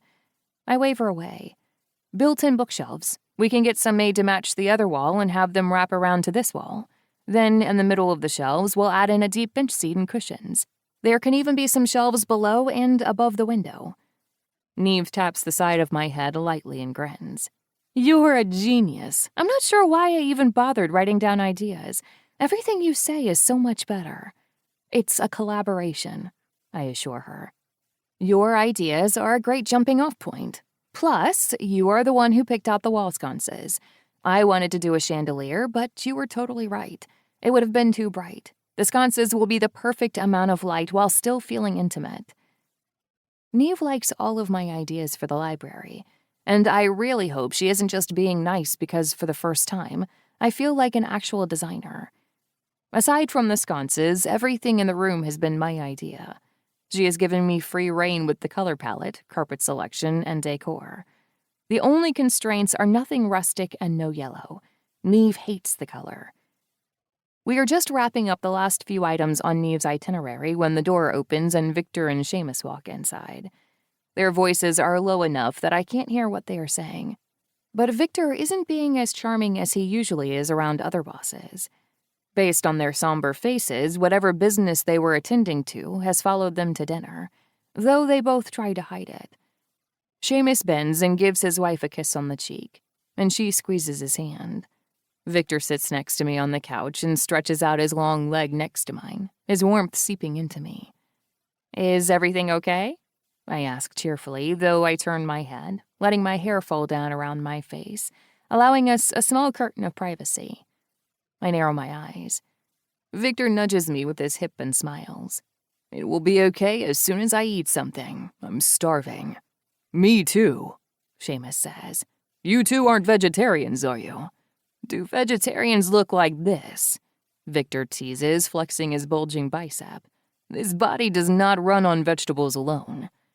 Seamus looks visibly relieved. Thank God. I'm a carnivore through and through, though I think Neve could sustain herself on nothing but foraged berries for months. She hardly eats. I hardly eat compared to him, she says, hooking a thumb over her shoulder at her husband. And you'll understand what that means when he eats his way through your entire pantry here in a few minutes. He'll have to fight Viktor, I say, wrapping my arm around Viktor's elbow and pulling him to his feet. Viktor gets what we like to call hangry. If he goes too long without food, he is liable to take down the first warm-blooded thing he sees for sustenance. I have to keep him fed or else things get dangerous. As we move the party to the dining room, Neve stops to admire the pictures Viktor and I just hung up earlier in the afternoon. You two look so happy, she says, tilting her head to the side and smiling. I wish we could have been there. Given what happened only a few minutes after the picture was snapped, she really wouldn't have wanted to be there. But she doesn't know that they were only taken this afternoon. She doesn't realize they are all manufactured memories. They are such a beautiful couple, aren't they? Neve asks, prompting Seamus. Viktor nudges my arm, grinning down at me, proud of our success. I'm proud, too. I swell slightly at the compliment, thrilled that Viktor and I are viewed as a real couple. Though there is another part of me that is twisted with worry and shame. I hope to consider Neve a true friend, and I'm lying to her. And not about something small like my favorite food or whether I like her haircut. I'm lying to her about being married when I'm really not. I'm pretending to live a life that is entirely different from the one I actually live. And I have to wonder if she would still like me as much if she knew the truth. They are definitely a beautiful couple, Seamus agrees. But do you know what would be even more beautiful? Dinner. Neve groans. You're incorrigible. Viktor laughs and leads us all to the dining room where the cook has laid out 4 plates around a crispy and golden roasted chicken. In small trays around the chicken are various vegetables and side dishes. Neve tells the story of a time when Seamus ate something unidentified at a business lunch and ended up with swollen lips and a rash because he was allergic to shellfish. Then Seamus counters with the time Neve tried out temporary lip injections and looked like a scary movie mask for 2 weeks. The two of them are easy with one another, bantering back and forth without any hesitation, and I wonder if Viktor and I will ever have that. I certainly hope so, because this is nice. Sitting around a table with friends and talking, it feels normal. This is the kind of life I've always imagined for myself. Or, rather, the life I was too afraid to imagine for myself. Having friends like these and regular dinners like this seemed too good to be true, and I didn't want to be disappointed. Now it could be a reality. The trouble is, the life of crime comes right along with it. The two can't be separated, and I have to decide whether one is worth the other. We can't thank you enough for having us over, Neve says at the end of the evening, holding both of my hands in her own. I want to see you both again soon, but I better be seeing you even sooner, Molly. You have me far too excited about my new library. She is telling the truth, Seamus says. She won't stop talking about it.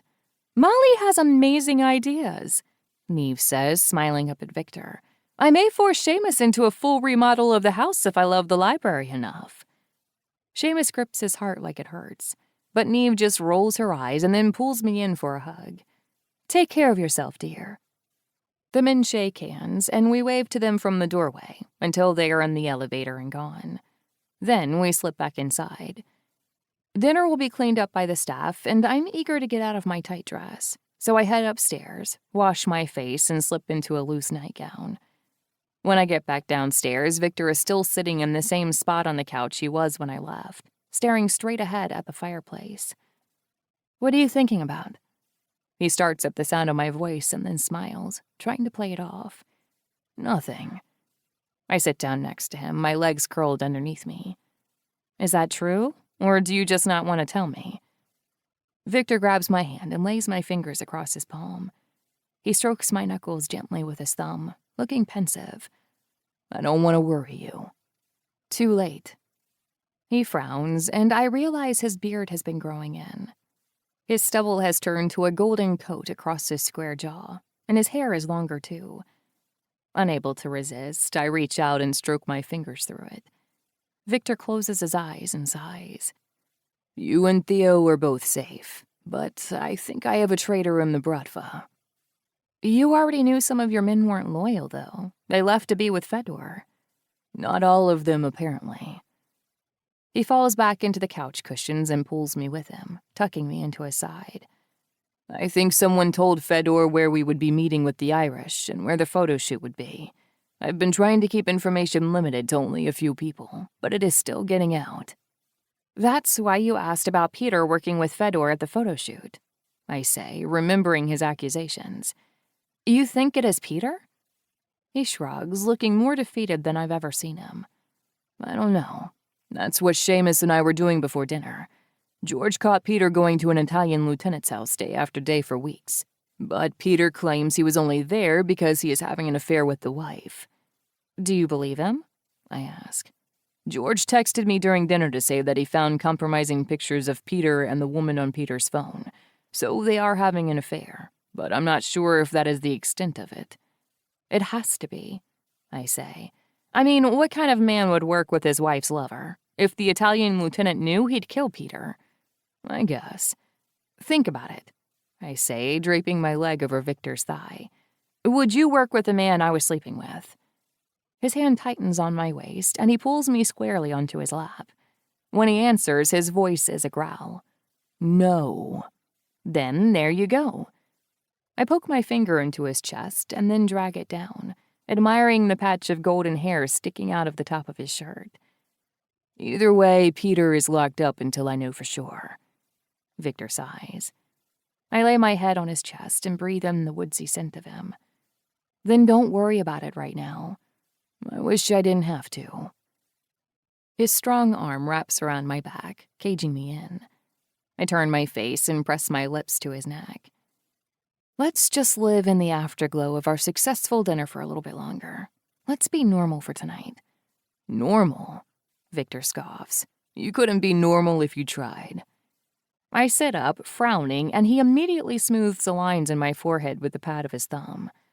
I mean, you are far too extraordinary to ever be normal, Molly. Yes, I whisper, twisting so I'm straddling his legs. That is what I'm talking about. Let's forget about traitors and wars and Bratva life for a minute and focus on this. Viktor must agree with my idea because his lips are on mine in an instant, warm and soft. I melt against him. My arms wrap around his neck and my fingers tangle on the hair at the base of his neck. The kiss starts slow but builds quickly. Viktor's hands are strong on my hips, holding me against him, and I arch into his touch, wanting more of him. This has always been the easy part with Viktor. Touching him and being touched by him is as simple as breathing. I don't need to think about it or plan my next move. It feels like something my body was naturally made to do. When I feel his hardness between us, I instinctively roll my hips and Viktor groans. He bucks against me, finding more friction. His hands slip down my body and then slide up my skin, bunching my nightgown as they go. His fingertips trail fire, and I'm itching by the time his hands encircle my waist. The light brushes of skin aren't enough. They are a drop of water after a week in the desert. They are a crumb of food after I've been starving. I need more. More. Viktor breathes the word against my skin as he kisses his way up my ribs. I didn't realize I'd said anything out loud. More, I sigh, rolling my hips against him again. Viktor responds by ripping my nightgown over my head. When my breasts bounce free, he presses them together, savoring the view for a second before his mouth circles over my nipple. His tongue flicks at the sensitive pebbled skin, and I don't recognize the sounds coming out of my mouth. I never knew such small actions could elicit such strong sensations, but I'm writhing on top of him. I don't want him to stop, but I want his mouth everywhere, all at once. I pull his face away from my breast and kiss him, swirling my tongue in his mouth and biting his lip. Then I pull away and direct him back to my nipple. I'm wild and commanding and so out of my mind with lust that I barely notice when Viktor picks me up and lays me back on the couch. Since his tongue never stops flicking against my sensitive skin, I don't care what he does with the rest of me. I want you to forget, Viktor says, kissing a line down my stomach to the top of my panties. I gasp, rolling my hips up in search of him. I want to remember every detail. Of this, yes, he says, hooking his fingers under the waistband and tugging down. I feel the cold air against my warm center and shiver. But I want to be the person who makes you forget everything else, every bad thought in your head. I want to banish with pleasure. He cups my calf with gentle hands as he pulls my panties down my legs. He is being so careful, and I don't want careful. I want him hard and fast, and most importantly, now. Like a sexy exorcism, I say, trying to make a joke, though my voice is deep and breathy. Something like that, Viktor chuckles. He kneels in front of me on the couch and begins working his way back up my body, pressing kisses to my ankle and the backs of my knees. Every touch of his lips deepens the ache at my center.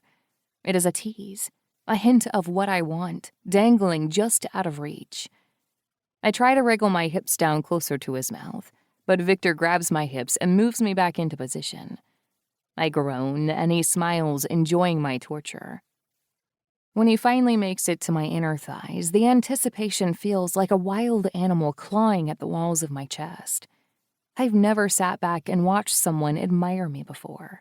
I've never had the view of watching a man enjoy the taste of my skin and the feeling of me underneath him. And there is something sensual and erotic about it. I can feel my pulse pounding in my throat and my chest, but I feel it most strongly between my legs. I'm ready for him, aching, and I'm not sure his mouth is going to be enough. I'm about to tell Viktor this when he finally pushes my legs apart and swipes a finger over my opening. Instantly, I gasp and buck my hips. He smiles and spreads me with his thumbs, treating me like a delicate flower whose petals he doesn't want to crush. Then he buries his face in me, and there is nothing delicate about what his tongue is doing.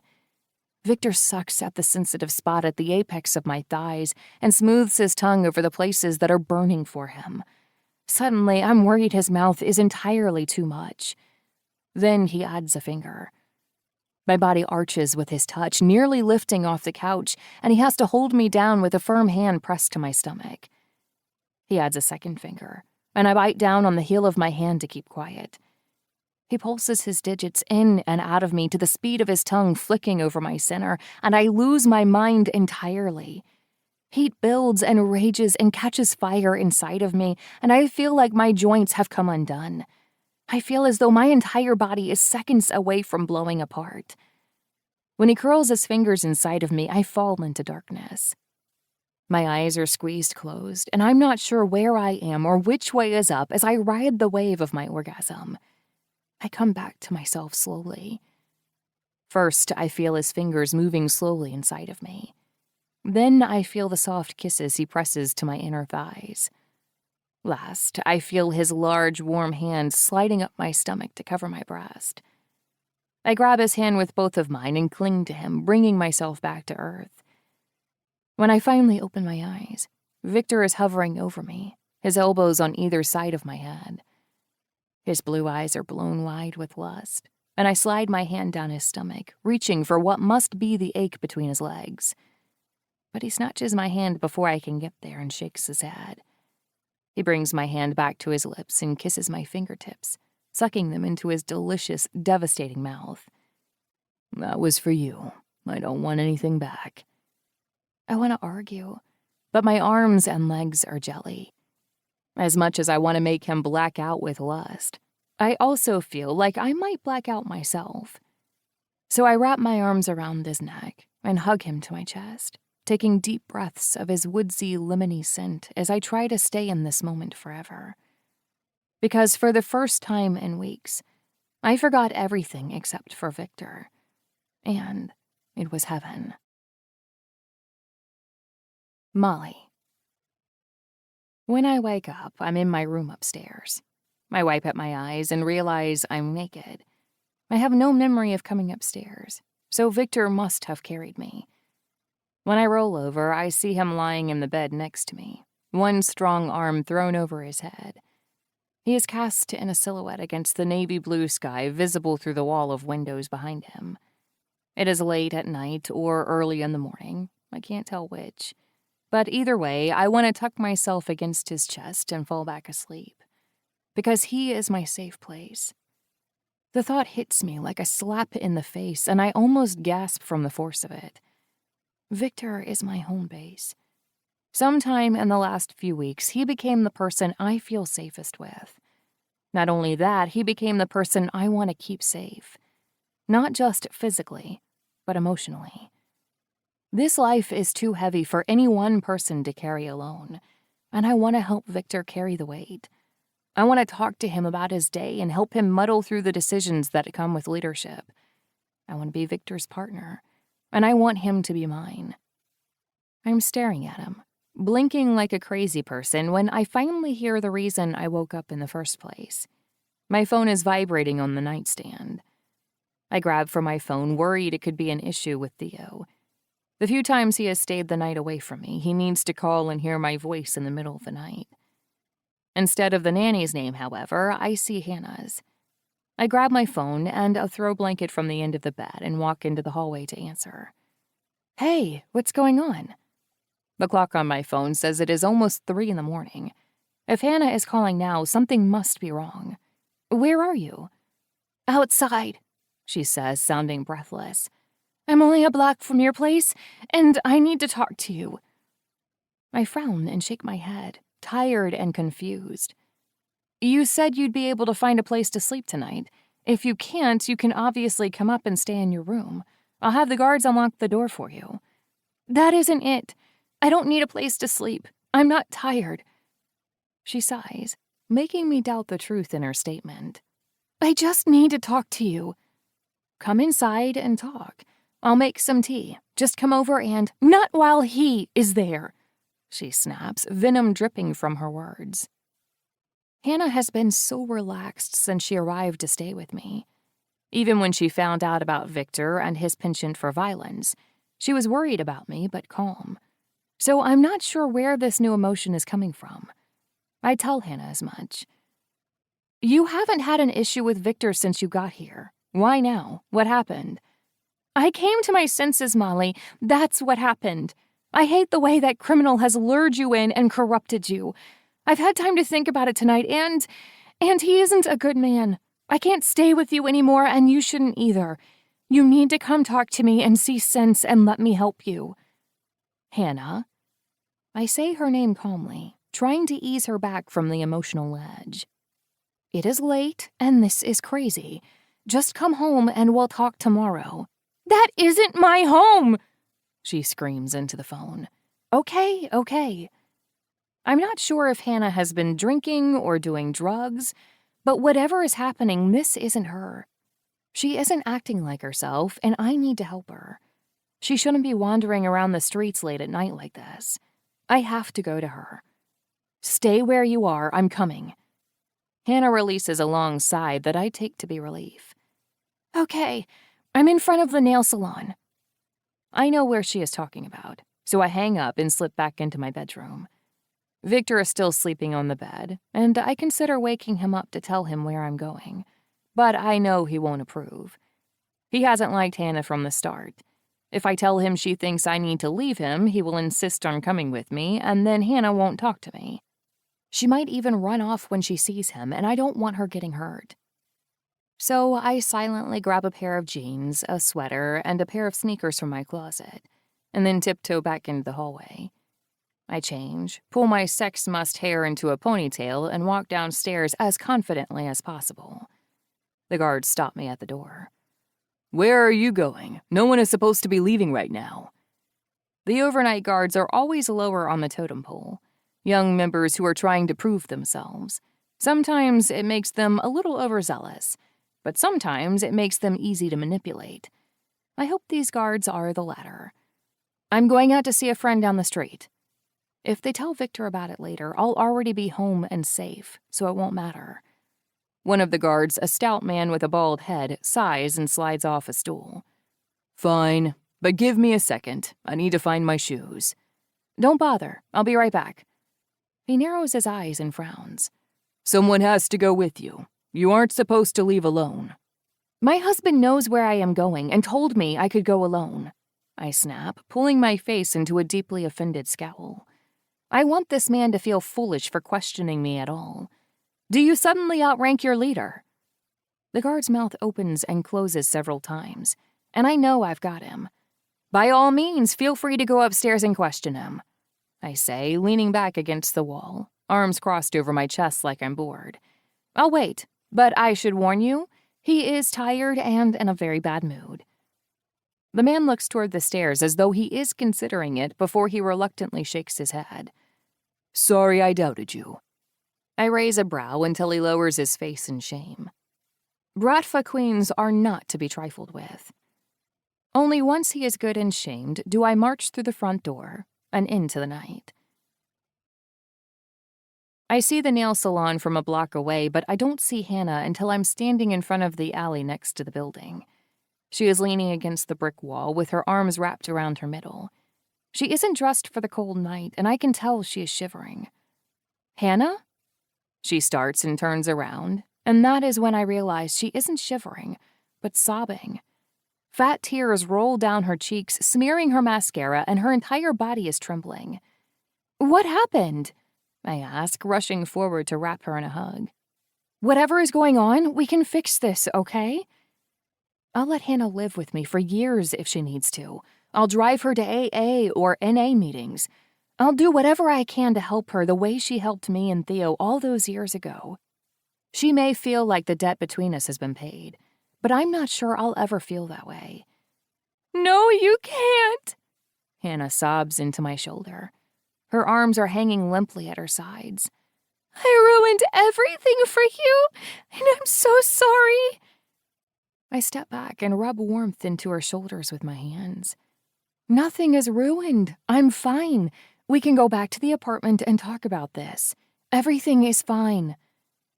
Hannah pulls away from my touch and shakes her head. "I didn't find you with the Find My Phone app, Molly. Someone told me where you lived." I blink confused. "Someone?" Hannah's lower lip pouts out, and her chin wobbles. "Fedor." My heart sinks in my chest, and it feels like time has slowed. Like the world has stopped spinning. Everything I thought was true suddenly isn't. Hannah knows Fedor. Fedor told her where I lived. She lied to me. As fear grips my mind, the same thought thumps through me like a heartbeat. She lied to me. She lied to me. She lied to me. I didn't want to help him, but he threatened me, Molly. He told me I had to, or else he'd kill my family. "What about my family?" I ask weakly, my voice barely audible. Hannah swipes at her eyes and takes a step towards me, but I wave my hand, keeping her at a distance. "I know," she sobs. "I told him where you guys were, and when you left the house. I felt like shit the whole time, and I tried to get you to leave, but you wouldn't do it. I tried to get you to leave, Viktor, but... Am I supposed to thank you?" I spit. "You've been lying to me this entire time, spying on me." "I tried to keep Theo safe, too," she says softly. "I wanted him to stay home the day of the photo shoot. I didn't want him to be there for whatever was going to happen." Hannah was insistent that morning, and I didn't understand why. Now it all makes sense, and my stomach turns. I thought she missed her son and wanted to spend time with Theo. Instead, Hannah knew we were going to be ambushed and attacked. Luckily, what she didn't know is that Viktor had a security team in place. So many thoughts are running through my head, but one separates from the others and rises to the forefront of my mind. "Why are you telling me this now?" Hannah doesn't have a chance to answer. I hear a car door open behind me and turn around just as Fedor steps onto the curb, gun in hand. "Because I want you to suffer the way I did when you took my son and my brother from me." His eyes are narrowed on me, but the gun is pointed at Hannah. "She's telling you this now because her mission is over." Hannah sobs and folds over, her body going slack. "Please, no, please, I did what you asked." All of my animosity towards Hannah fades the second I realize Fedor is going to kill her. She doesn't deserve this. Regardless of what she did, she doesn't deserve to die. A smile spreads across Fedor's face, and for a moment, I'm startled by how much he and Theo look alike. They have the same smiles and the same pointed chins, but where Theo's eyes are warm and brown, Fedor's are electric green. And right now, they are deadly. I lunge forward before I can second-guess myself and shove Fedor's arm up into the air. "Run, Hannah!" She takes off running. Fedor grabs my hair with his free hand and yanks my neck to the side, but I don't let go of his arm until he drops my hair and swings for my stomach. I want to save Hannah if I can, but I won't sacrifice the safety of my baby for her. I jump back, and Fedor aims the gun at me. His smile has been replaced with a sharp frown. His nostrils are flared, and he is breathing heavily. He looks crazed, and I'm convinced he is going to execute me on the spot. Then his demeanor changes in a flash. His mouth tilts up in a cocky smirk, and he is all swagger and confidence. My men will find and kill Hannah later. Right now, I don't care. The slut did her job. She got you here.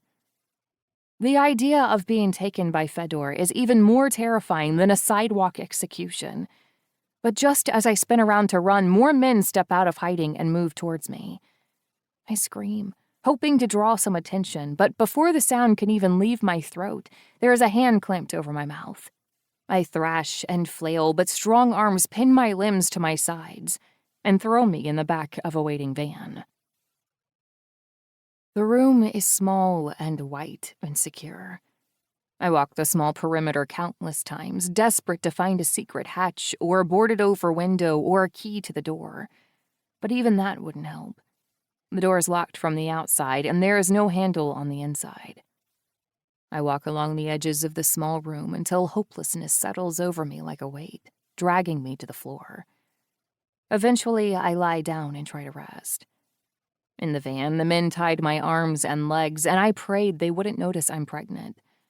I'm still early enough that it isn't obvious, but if they'd lifted my shirt, they might have noticed the bump. It's popping out a lot sooner than it did when I was pregnant with Theo. Thankfully, they didn't look at my bare stomach, and I didn't have to endure any additional violence. Fedor didn't talk to me as we drove across town. I was left to lie in the back of the van, guarded by 2 of Fedor's men, and he stayed in the front. Then, when we arrived at our destination, I was blindfolded and carried inside. I could hear gravel crunching under their feet, but that did little to tell me where we were going. The inside of the building is cold, and even after hours locked inside, I haven't grown accustomed to it. I slip my arms from the sleeves of my sweater and wrap them around my middle, trying to warm up with my own body heat. I don't know whether Fedor is keeping the room cold to torture me, or whether there is simply no electricity. There are no lights in my room, or any lights visible through the small barred window set into the metal door of my room, so I can't be sure. Guards walk up and down the hallway every so often, and I don't know if I'm the only prisoner Fedor has or not. I can't hear any other voices, and the silence is starting to make me crazy when suddenly there is a loud metallic scraping noise. I yelp and jump to my feet, shoving my arms through the sleeves of my sweater as fast as I can, wanting to be ready for anything. Then the long, thin rectangular cut into the bottom of the door opens, and a tray filled with food is pushed through it. The tray clatters to the floor, and I'm so unaccustomed to the noise that I shove my hands over my ears. After almost a minute of silence, I realize whoever left the food is gone, so I crawl forward and pick at it. It is a microwavable freezer meal. The macaroni is salty mush, and the green beans are rubbery. Still, I eat everything. The baby needs nutrients, and even if I don't feel hungry, I can't skip any meals right now. When I'm done, I shove the tray against the door and lean back against the wall. My hips hurt from sitting on the concrete floor, but I barely feel the pain. I'm far too focused on the burn of betrayal in my chest. Hannah lied to me. For weeks.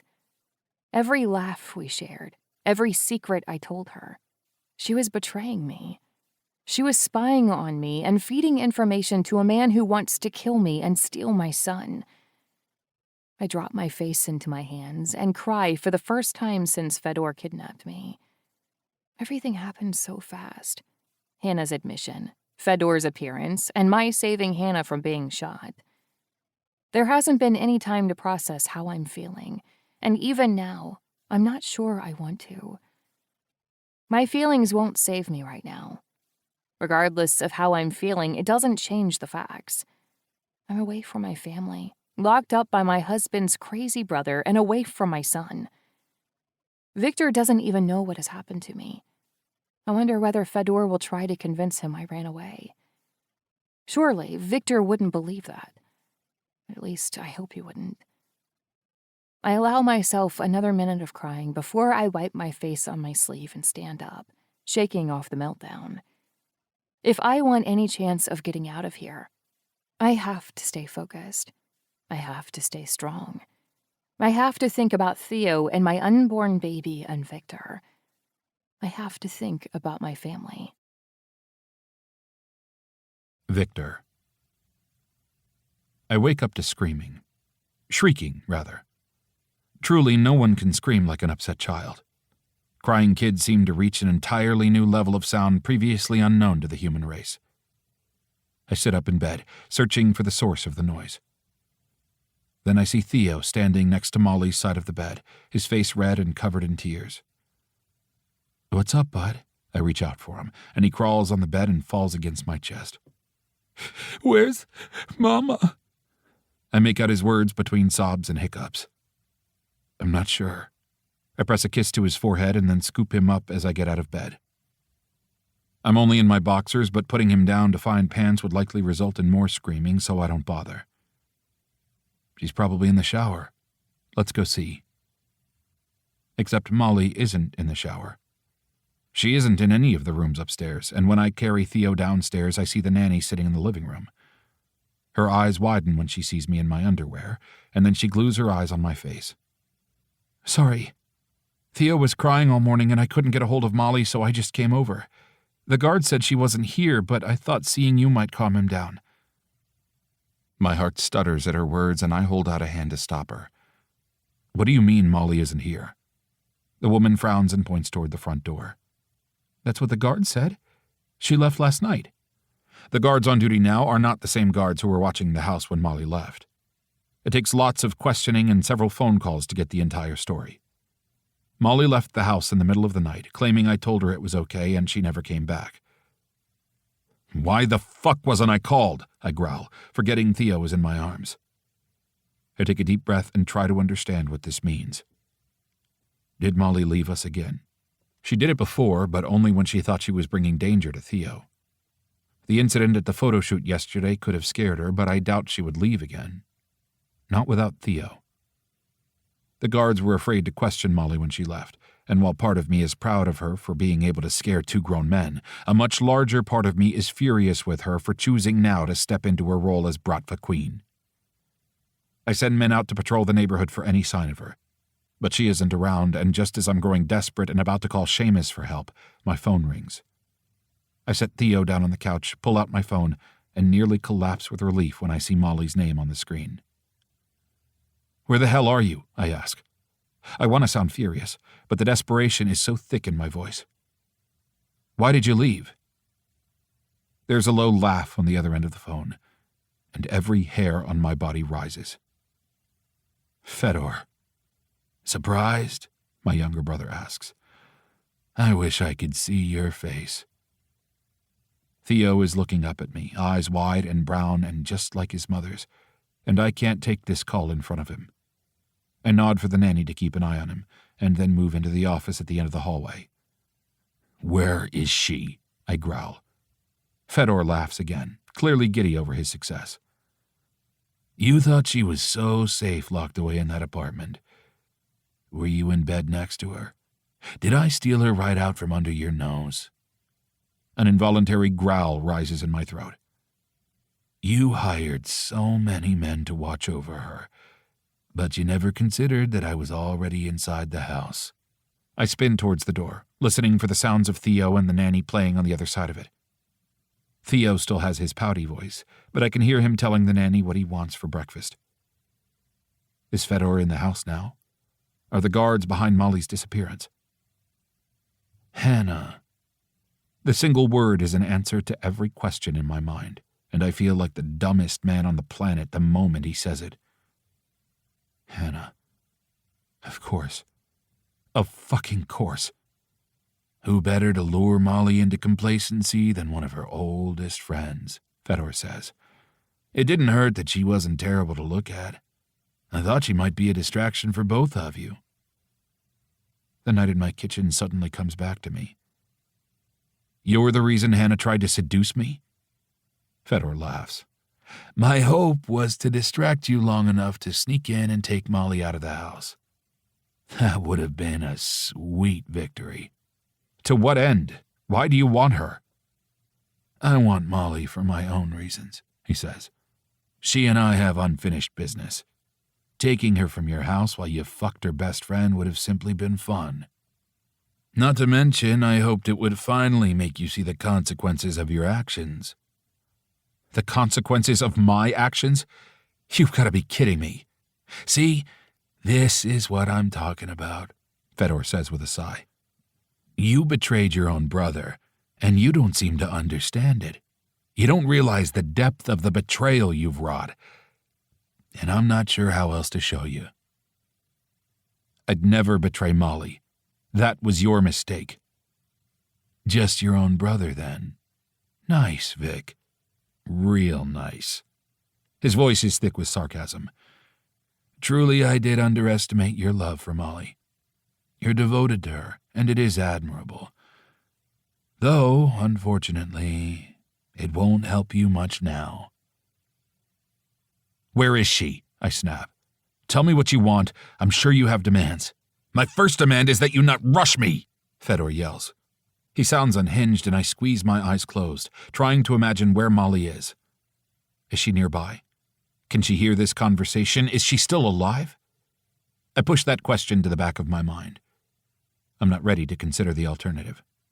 I've lost too much to you to make my victory quick, Fedor continues. I'll take my sweet time, and if you try to rush me again, I'll cut off Molly's fingers one by one. The threat turns my stomach. How do I know you haven't already? Is there no trust left between us? Do you think I would hurt your wife and not be honest about it? You kidnapped her, so no, I don't exactly trust you. I want to hear her voice. How do I know you even have her? I'm calling you from her phone and she isn't home with you. What more proof do you need? I believe Fedor has Molly, but I want to know about her physical well-being. If she's okay enough to talk on the phone, that will reassure me marginally. Let me talk to her. No. His answer is immediate and sharp. There will be no budging him. You will talk to her if, and only if, I allow it.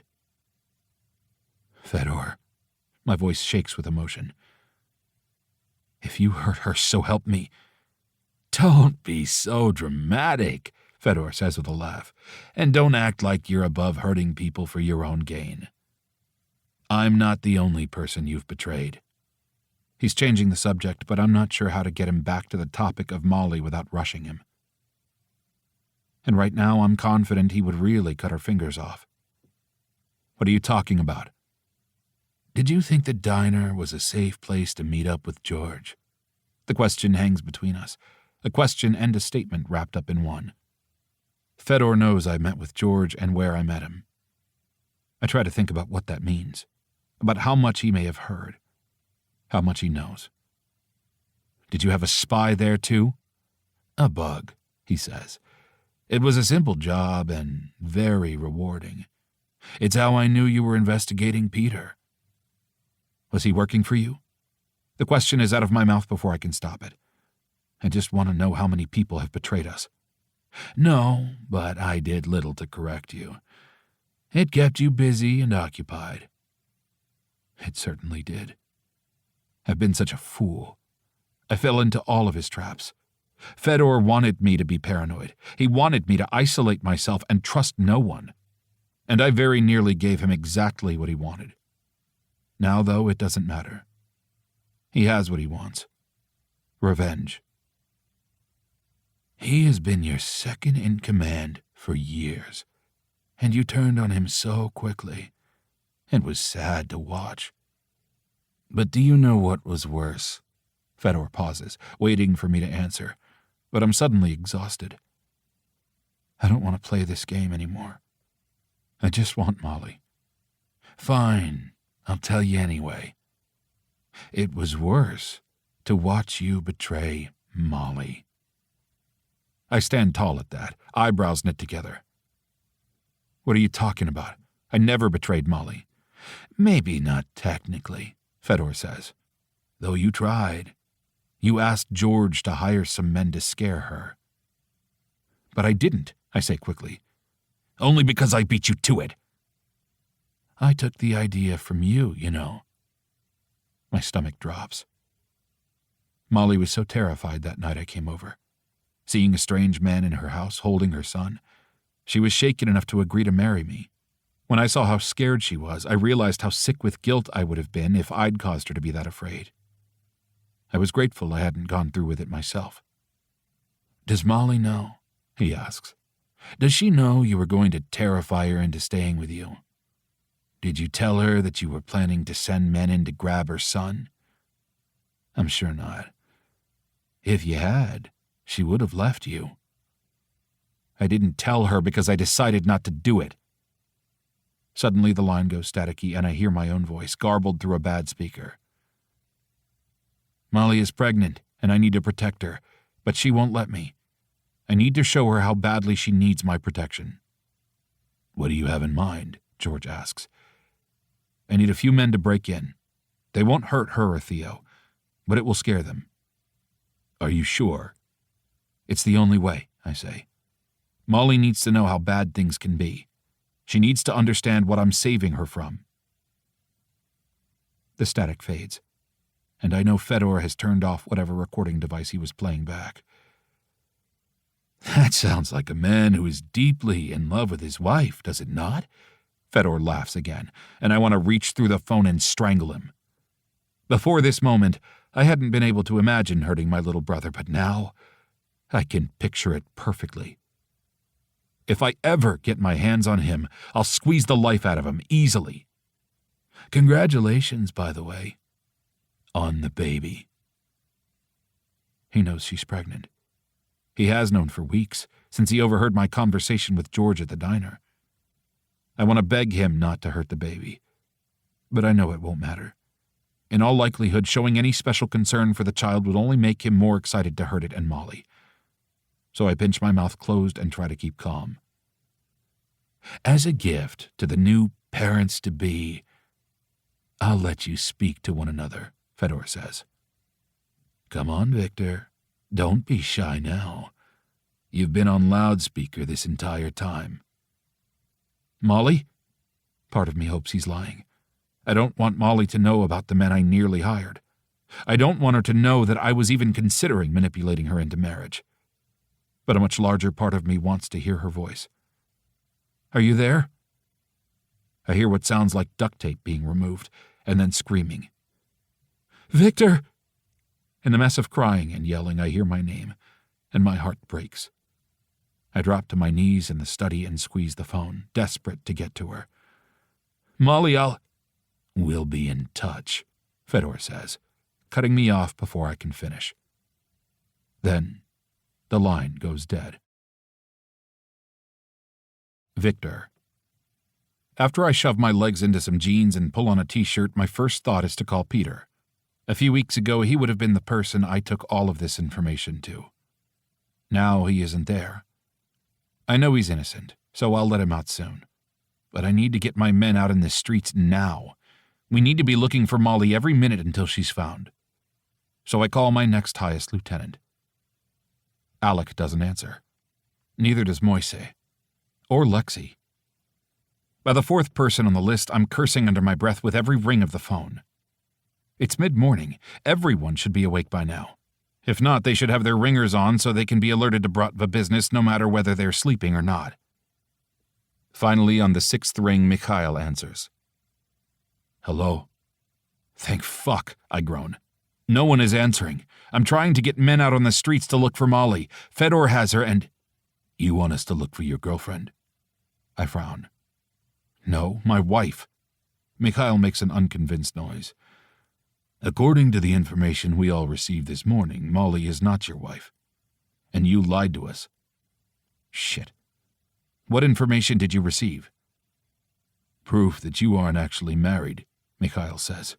Proof that you conducted a sacred swearing-in ceremony under false pretenses since Molly is not your wife. Damn it, Mikhail, I'm sorry, but... I'm not in the city, he says. Neither are most of the other guys. What does that mean? Where are you? The world feels like it's falling apart around me. I grip the edge of the desk for support. The same desk where Molly and I had sex last week. It feels like a lifetime ago. This war is between you and your brother. The rest of us don't want to get killed over your feud. I slam my fist down on the table. We're family. You can't just leave. Family doesn't lie, Mikhail says. With that, he hangs up, leaving me holding on to the useless phone. I dart out of the room and towards the front door. Theo is eating a bowl of cereal at the table, and he calls my name as I pass, but I'm on a mission. I peek in on the room just to the right of the front door. There's usually a guard in there, but the stool is empty right now. Then I tear open the front door and look down on the street below. The space where a guard usually sits is empty. We are all unprotected. I drag a hand down my face and squeeze my eyes shut, trying to think. I have to find Molly, but I have to keep Theo safe too. I can't leave him undefended. George. I pull out my phone and call George. He answers on the second ring.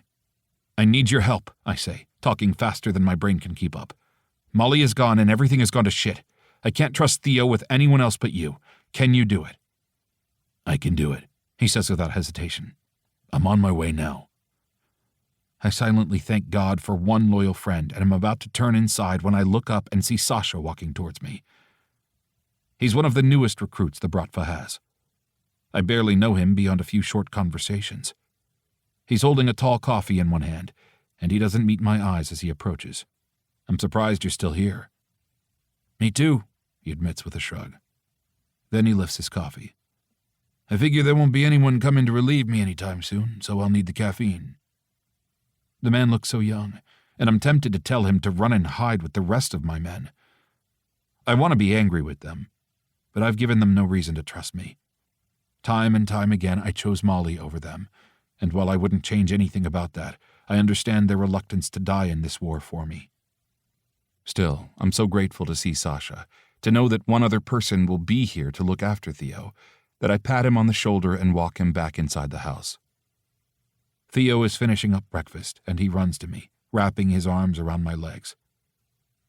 Where's my mama? I scoop him up with one arm and nuzzle my face in his small neck. I'm going to go find her right now. Really? He asks, excited. Can I come with you? You can't. I'm sorry. He starts to pout, and I pinch his lower lip playfully between my fingers until he smiles. But I'll be back soon, and George is coming to stay with you for a while. The nanny meets my eyes over Theo's head and nods, her silent confirmation that she'll stay with Theo as long as it takes. I kiss Theo on the forehead and send him off to play before I leave to bring his mom home. I hope for both of our sakes I can keep my promise. Sasha rallies a few Bratva men who are still loyal, and they follow me to Seamus and Neve's house. Seamus meets me at his front door, eyes wide. I should have called, I admit, but I was afraid you'd say no if I called first. He studies me for a moment. I wouldn't have, and if I did, Neve would kill me. She's beside herself with the news. How far has it spread? I ask. Fedor isn't keeping it quiet, Seamus says, ushering me inside. This is a big victory for him. I assume you know Molly and I aren't really married. He nods, his mouth twisting to the side. I know, but I don't care. Do you really love her? With all my heart. He shrugs. Then that's all I need to know. You did what you did to protect her, and I understand that. I'd do anything to protect Neve. I lean back against the wall in their entryway. You're more understanding than my men. Most of them deserted me because of the swearing-in ceremony. I polluted a Bratva ritual. Seamus snorts. Bullshit. Those cowards were looking for an excuse to escape a sinking ship, and they found one. Forgive me for being so blunt, but I think you're aware that your Bratva is in a precarious position. Too aware, I groan. But if you help me now, the newly solidified Bratva I form on the other side of this shitstorm will be an ally of the Irish for life. No questions asked. Seamus extends his hand, and we shake. I'm on your side now and always, friend. We're barely into the sitting room before Neve lunges from the couch and throws herself at us, desperate for information. Her eyes are red-rimmed, and her nose is, too. It is the least put together I've ever seen her. Do you have any word yet? She asks, sniffling. I share an overview of the conversation I had with Fedor. Beyond that, I have nothing. No idea at all where he could be or where he's holding her. Neve worries her bottom lip between her teeth. Where is Theo? How is he? He can come here if you'd like. He's at home with a nanny and a few guards. Is the house really safe for him? Seamus asks. We have top-of-the-line security here. He's more than welcome to stay here until everything blows over. I hadn't realized how worried I still was about Theo until that offer presented itself. Immediately, I call George and tell him to bring Theo over. George is welcome to stay with Theo while he's here, Neve says. Our home is your home for as long as you need it. She offers her hand and I grab it, holding it tightly, silently thanking her for her friendship to both me and Molly. Seamus interrupts us by wrapping his arm around Neve and pulling her into his side. Viktor and I have to go to the office, and then I'm not sure when I'll be back. The two of them share a private moment, no doubt planning for the devastation Fedor could wreak if he wins this war, and then they part with a kiss. When Seamus and I leave, Neve is wearing a fake smile and pulling up paper and snacks in preparation for Theo's arrival. I haven't eaten anything since dinner the night before, so Seamus buys a drive-through breakfast sandwich for me on our way to his office. I finish it just as we pull into the lot. So you trust Peter? He asks as he parks the car. I nod. The only thing he seems to be guilty of is sleeping with the enemy, and I can't execute him for that. Honestly, I can't afford to. I'm pretty short on loyal men these days, and Peter is close with the men.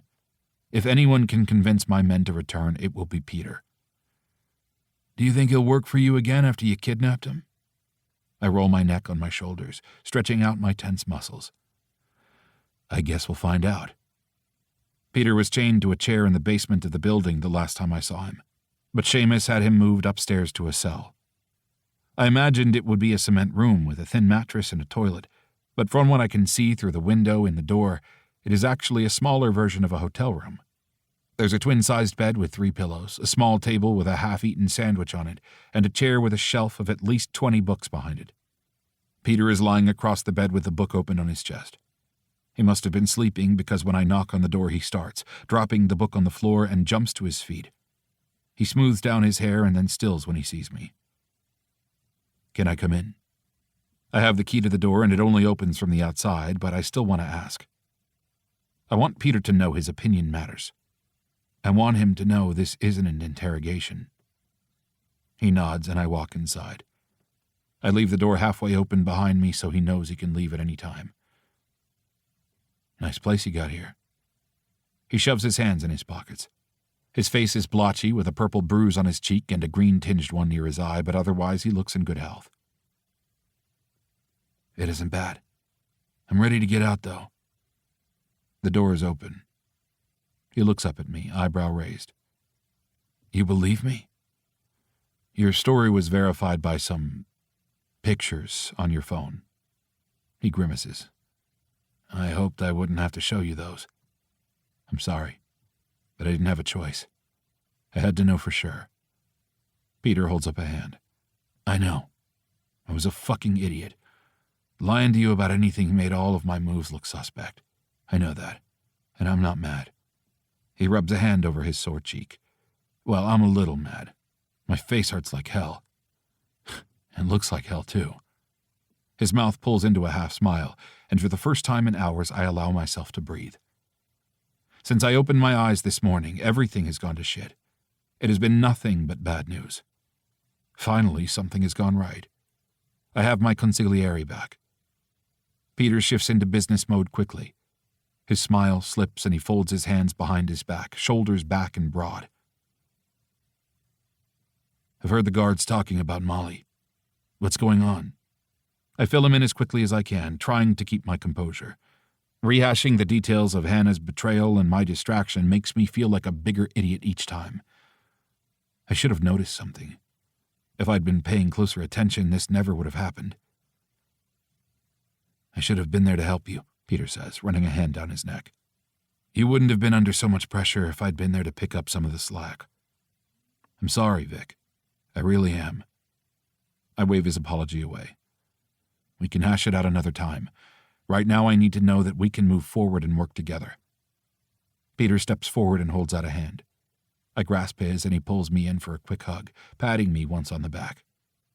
We're good. Brothers for life, okay? I swallow down an uncharacteristic swell of emotion and nod in agreement. Brothers for life. Then let's get to work. Peter lets go of my hand and bends down to grab the book he dropped on the floor when I knocked. He tucks it into his front pocket and strolls out of the room, tipping his head to the guard as he saunters past. Peter is even more of a miracle worker than I thought.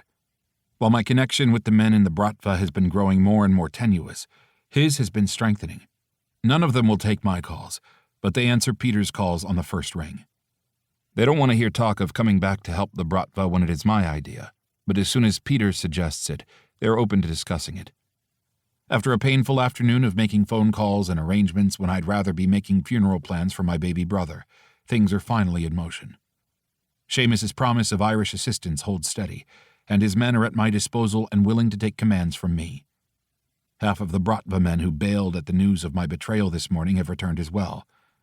I assure them there are no hard feelings. Mostly because I can't afford to be picky right now. I need every bit of help I can scrounge up if we're going to save Molly. Though things aren't quite as desperate as I thought this morning. While a good number of men did bail on me and the Bratva, more than I realized stayed behind. Their loyalty to me and the Bratva remains, and they trust me to end Fedor, regardless of the Bratva rules I broke.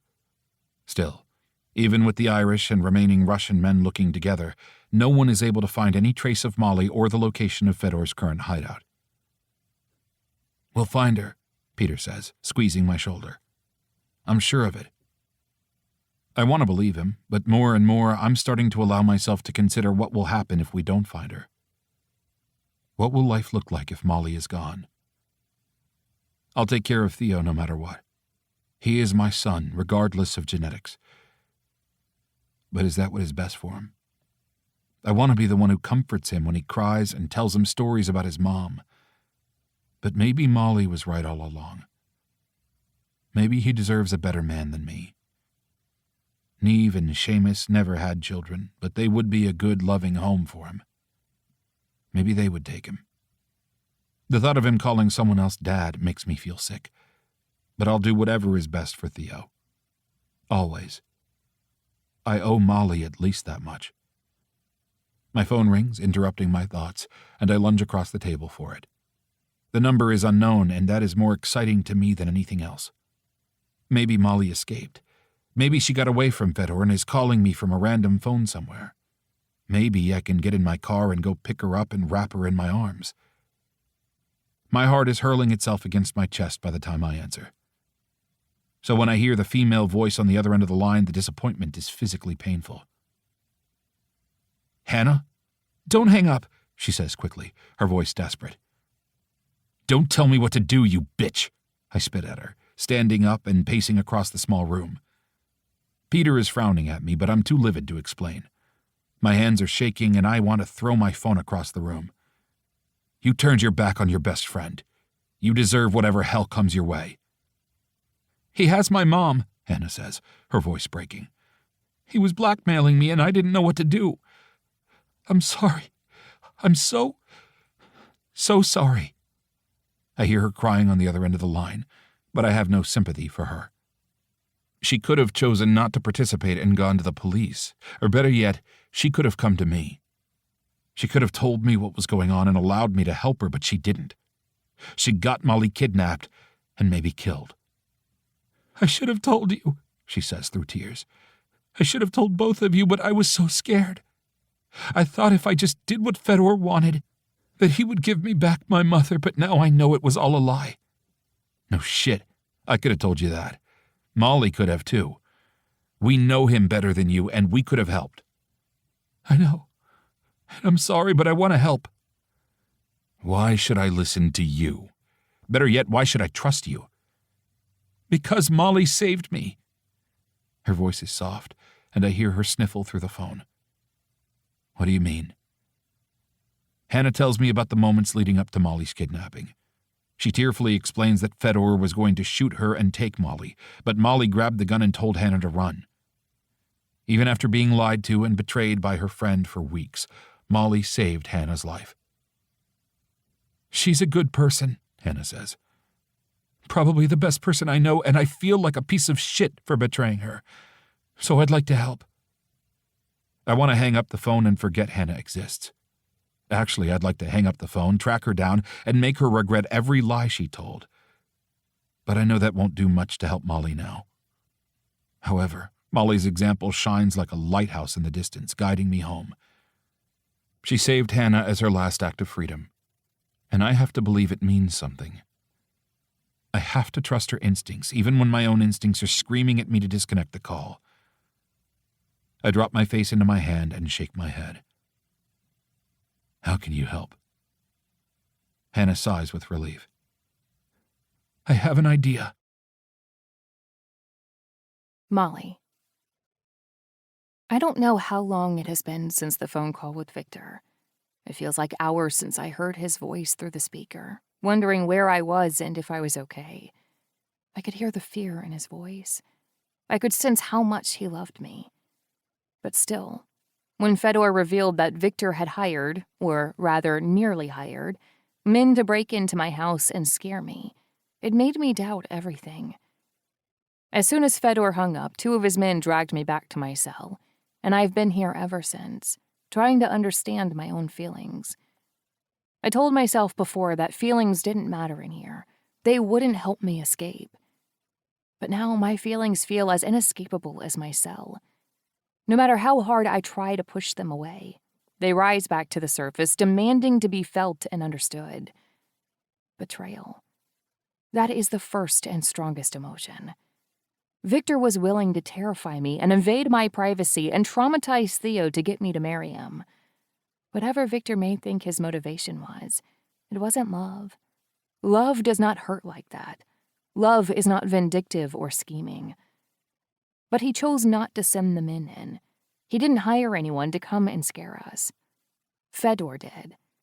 The fact that Fedor got the idea by listening in on Viktor's conversation adds an entirely new and confusing layer to the situation. I go around in circles trying to be angry and disgusted with Viktor. But as hard as I try, I still want him here with me. Even while I'm internally screaming at him for being such a bastard, I long to feel his strong arms around me, telling me everything will be okay. Plus, crazily enough, if I had taken the protection Viktor had offered me and allowed the guards to follow me last night, I probably wouldn't be trapped in this cell right now. But I bypassed those security measures and took my safety into my own hands. And now look where I am. I run my hands through my oily hair and wonder whether Theo is okay. Will Viktor have told him I was taken? I hope not. I don't want Theo to worry.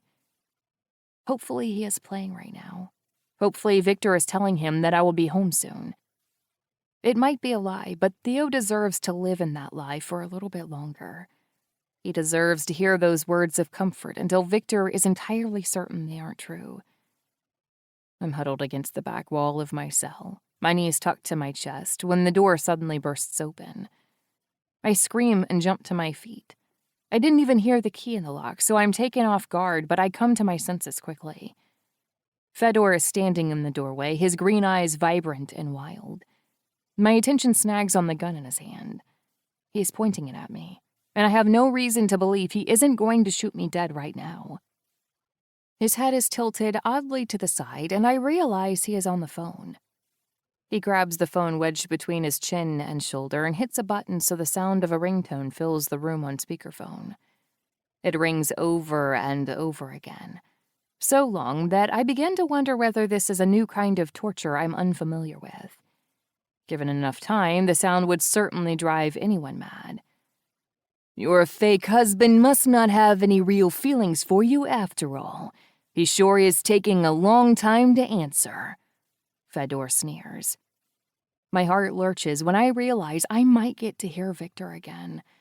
I'd still be trapped in this tiny cell with his crazy brother as my guard. But hearing his voice would strengthen my resolve to do everything in my power to get out of here. Fedor opens his mouth to say something else, but before he can, the phone stops ringing. Then someone answers. Except it isn't Viktor. Hello? The voice is female, and I recognize it, though it takes me a second to place. Fedor, is that you? Fedor frowns and looks down at the phone, probably making sure he called the right number. Who is this? It's Hannah. Fedor looks at me like maybe I'll understand what is happening, but I'm just as lost as he is. Last time I saw Hannah, she was running down an alley for her life, being pursued by some of Fedor's men. How or why she would be answering Viktor's phone is a mystery. One I hope does not involve anything bad happening to Viktor. Why are you answering my brother's phone? Because his hands are tied at the moment. I can hear the smile in her voice, the victory, the pride. Whatever is going on, Hannah is thrilled.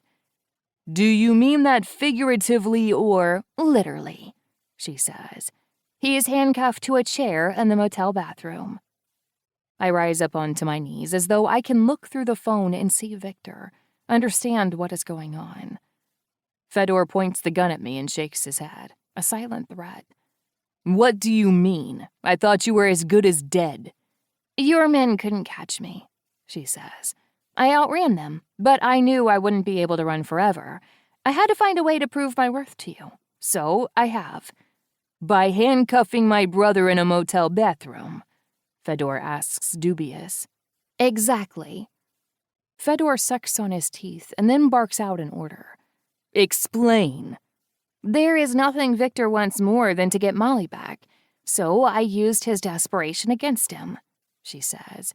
I called him and told him I knew where she was and how he could get her back. Like a lovesick puppy, he fell for it. He met me at the hotel, and that was that. Fedor's brow furrows. How the fuck did you overpower Viktor? You know how he is. He thinks he is stronger and smarter than everyone around him. Hannah sneers. His guard was down, and I drugged him. Hauling his beefy ass into the bathroom was a real bitch, but I got him in there, and he isn't going anywhere. I squeeze my eyes closed, wishing I could stop listening to this, wishing I could shut out Hannah's words and make it not true. Would Viktor really fall for a trap like that? Would Hannah really do that to him, even after I spared her life? I should have let Fedor shoot her. After everything she did to me and the danger she put Theo in, I should have let him kill her. I should have let Fedor do it because now I'll have to kill her myself. This is unforgivable, and I'll gladly put a bullet in her. I know you were going to kill me, Hannah says, her voice going soft and seductive. But that was only because you thought I wasn't useful. Now I've proven myself to you, and I can help you. Plus, I'm just as guilty as you are now. I won't go to the police. When you come pick up your brother, I'll leave town and you'll never see me again. All I want in return is my mom back. Her mom? I open my eyes and look up at Fedor. The gun is still trained on me, but he is staring straight ahead at the wall. I can almost see the gears in his head turning, trying to decide what to do about Hannah's offer. Release my mom and we'll be even.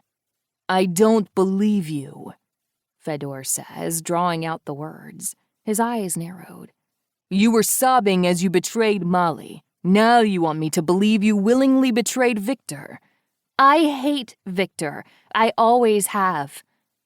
Hannah's words are cold and harsh. I knew she and Viktor didn't get along, but I never imagined she'd hated him this much, enough to send him to his death. He is a criminal and a monster, and he deserves whatever you have planned for him. And Molly? Fedor asks, turning to me, an eyebrow raised in amusement. Whatever Hannah is going to say, he wants me to hear it. This is what Fedor lives for. The emotional torture is as sweet to him as any physical torture. Hannah sighs, and the line goes quiet for a second while she thinks. Molly brought all of this on herself when she kept your son from you. It is her fault you and your brother are fighting it all. She is my friend, but she is just as guilty as Viktor. Her words hit like a punch in the stomach, and the pain must register on my face because Fedor grins at me. So do we have a deal? Hannah asks. Your brother in exchange for my mom. Of course. Absolutely. Fedor smiles at me and winks. Now, where the fuck is my brother? Fedor is so excited about Hannah's offer that he leaves the room without saying anything else, and I'm relieved. Because the moment he is gone, I bury my face in my hands and cry. Is everything my fault? On one hand, I know this is Fedor's doing. He is criminally insane, and if he hadn't raped me 4 years ago, none of this would be happening. However, Hannah's theory makes a lot of sense, too. What if I'd told Fedor about Theo? Would he have helped me raise him? Would he have given me money and a place to stay and taken care of us? Maybe Theo and I wouldn't have been homeless. Though being homeless might have been preferable to living under Fedor's thumb. Multiple timelines spin out inside my head. Stories where I took Theo and ran far away, leaving this city far behind. Stories where I told Fedor the truth and he took care of us. Others where he had me killed before I could even give birth. I try to stop the noise inside my head, but the words hit me in the chest again and again. This is all my fault. For years, I blamed myself for Fedor's actions. I blamed myself for drinking when I was underage, for accepting a drink from a stranger, for wearing a tight dress. I found 1,000 different ways that I was at fault, and it took me years to realize that all of the blame landed squarely on Fedor's shoulders. I can't backtrack now. I can't allow him to break me down and make me feel responsible for his heinous actions. I swipe at my eyes and stand up. This is all my fault. No. No, I whisper to the voice in my head. It's not. This is not your fault. I repeat the words over and over again until I believe them, until the voice in my head gets quiet enough for me to think. Viktor is in trouble. Fedor is headed to him right now, and I'm stuck in this room, helpless. We are both helpless. And Theo. Tears push at the backs of my eyes, and I look up at the ceiling, holding them back. He is helpless, and will be entirely alone in the world if Fedor gets his way. Or worse, Theo will be under Fedor's care, which would be worse than being alone. I have to do something. I go to the door and look through the window. There is a guard visible in the hallway. He is tall and thin, with only a few wisps of facial hair on his chin. Definitely young. I back away from the door, double over, and groan loudly. I moan and grasp my stomach and sob, putting on the best performance of my life until I hear a key in the door. "What's going on in here?" the guard barks. I glance up just long enough to see that he has a gun in a holster on his hip and the keys to the door still in his hand. Then I double over again in another bout of fake pain. "I'm pregnant," I say between gritted teeth. "Something is wrong. It hurts. Help me." "I'm not a doctor." The words are clipped, but I can hear the uncertainty in them. Fedor is deranged and heartless, but the men who work for him aren't all that way. Some of them are just doing what they can to survive. I pray this man has some humanity left. "Please," I gasp, stumbling to the side. Acting on instinct, the man steps forward and grabs my arm to steady me. The moment his hand wraps around my arm, I jerk away from him and drive my elbow into his stomach. He grunts with the blow, bending over the way I just was, and I scramble to grab the gun at his hip. The holster is open, so the gun slides out easily, but the guard recovers quickly and tries to grab for my wrist. Before he can get a good hold, I kick him straight in the groin. It is painful enough that he drops my hand, and I flip the safety off and aim the gun at him. "Give me the keys." The guard looks even younger now, his eyes wide and terrified, sweat dripping across his forehead. "He'll kill me," he says, voice breaking. "If he finds out I'm the one who let you escape, he'll kill me." "Interesting," I say with false sincerity. "Because if I stay here, he'll kill me too. Now give me the keys." The man drops his head, sagging forward, and hands me the keys that are still in his other hand. I shove the keys in my pocket and then instruct the guard to put himself in handcuffs. Once he has, I tighten them and then take off his shoes and socks and shove one of the socks in his mouth as a gag.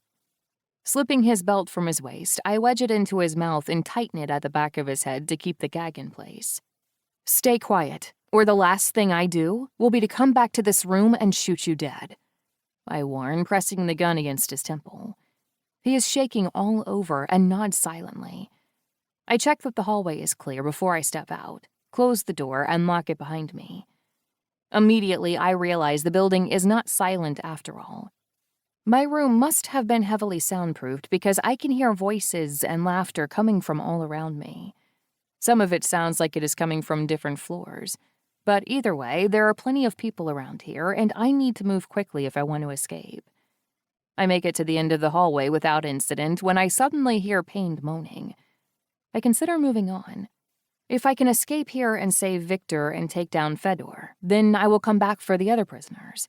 I'll save them then. But what if we can't kill Fedor? What if I escape here and die during the effort? What if I can't come back to help anyone and they all die?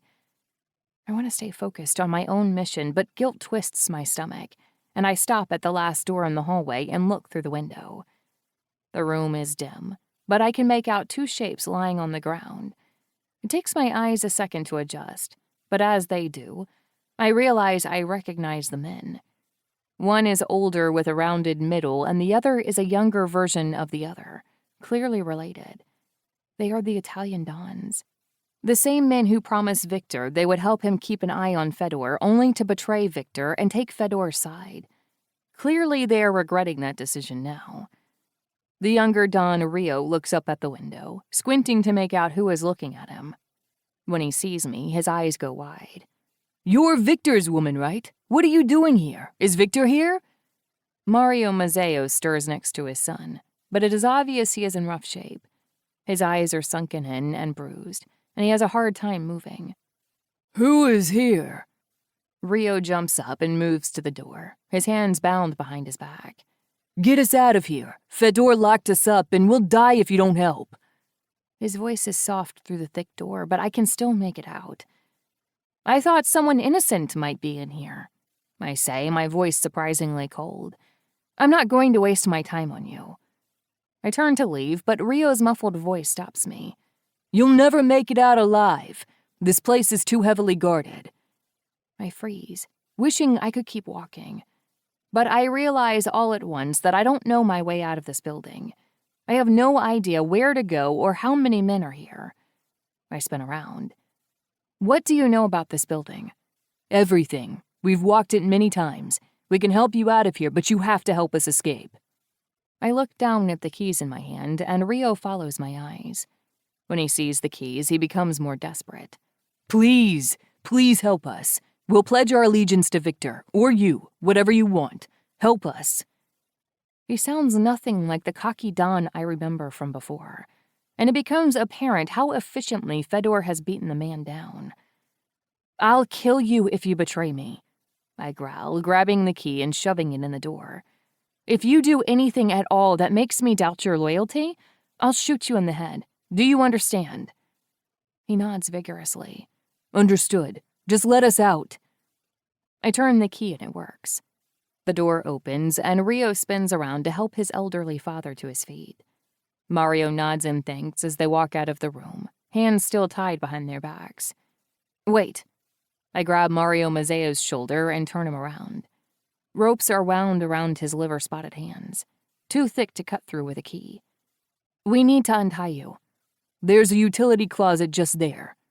Rio points to a door 2 down from their cell. "I've seen guards go in and out for supplies." I ready my gun to take out anyone who may be inside, and then throw the door open. The room is empty, so I step in and flip the light switch, and then say a silent prayer of thanks.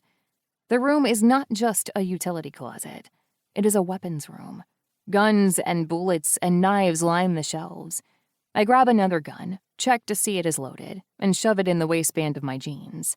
Then I stash one knife in my back pocket and grab a second before walking into the hallway to free the 2 men. Then I point them towards the room. "There are weapons in there. Arm yourselves, and then we move." Mario and Rio are both comfortable with weapons, and they come out armed with handguns, semi-automatic rifles, and plenty of magazines. Mario looks like he is bowing under the weight, but I don't have time to worry about him. I freed him from the cell and gave him a weapon. That is my good deed for the day. I can't believe they'd leave all these in an unlocked room, Rio says, admiring the gun around his chest. I can, I say, rolling my eyes. Fedor is a cocky son of a bitch. He would never imagine we could escape. I'm hoping Fedor's cockiness will continue to play to my advantage. He never imagined I would fight back. He never imagined I would be able to overpower one of his guards and free his other prisoners. So I plan to continue bucking his expectations. I will surprise him until Viktor is safe, and together, we bring Fedor to his knees. Help me escape, and your betrayal will be forgiven, I say, leading the two men down the hallway towards the stairwell. By whose authority? Rio asks. Are you sure Viktor feels the same way? I stop him at the door, one arm blocking their path forward.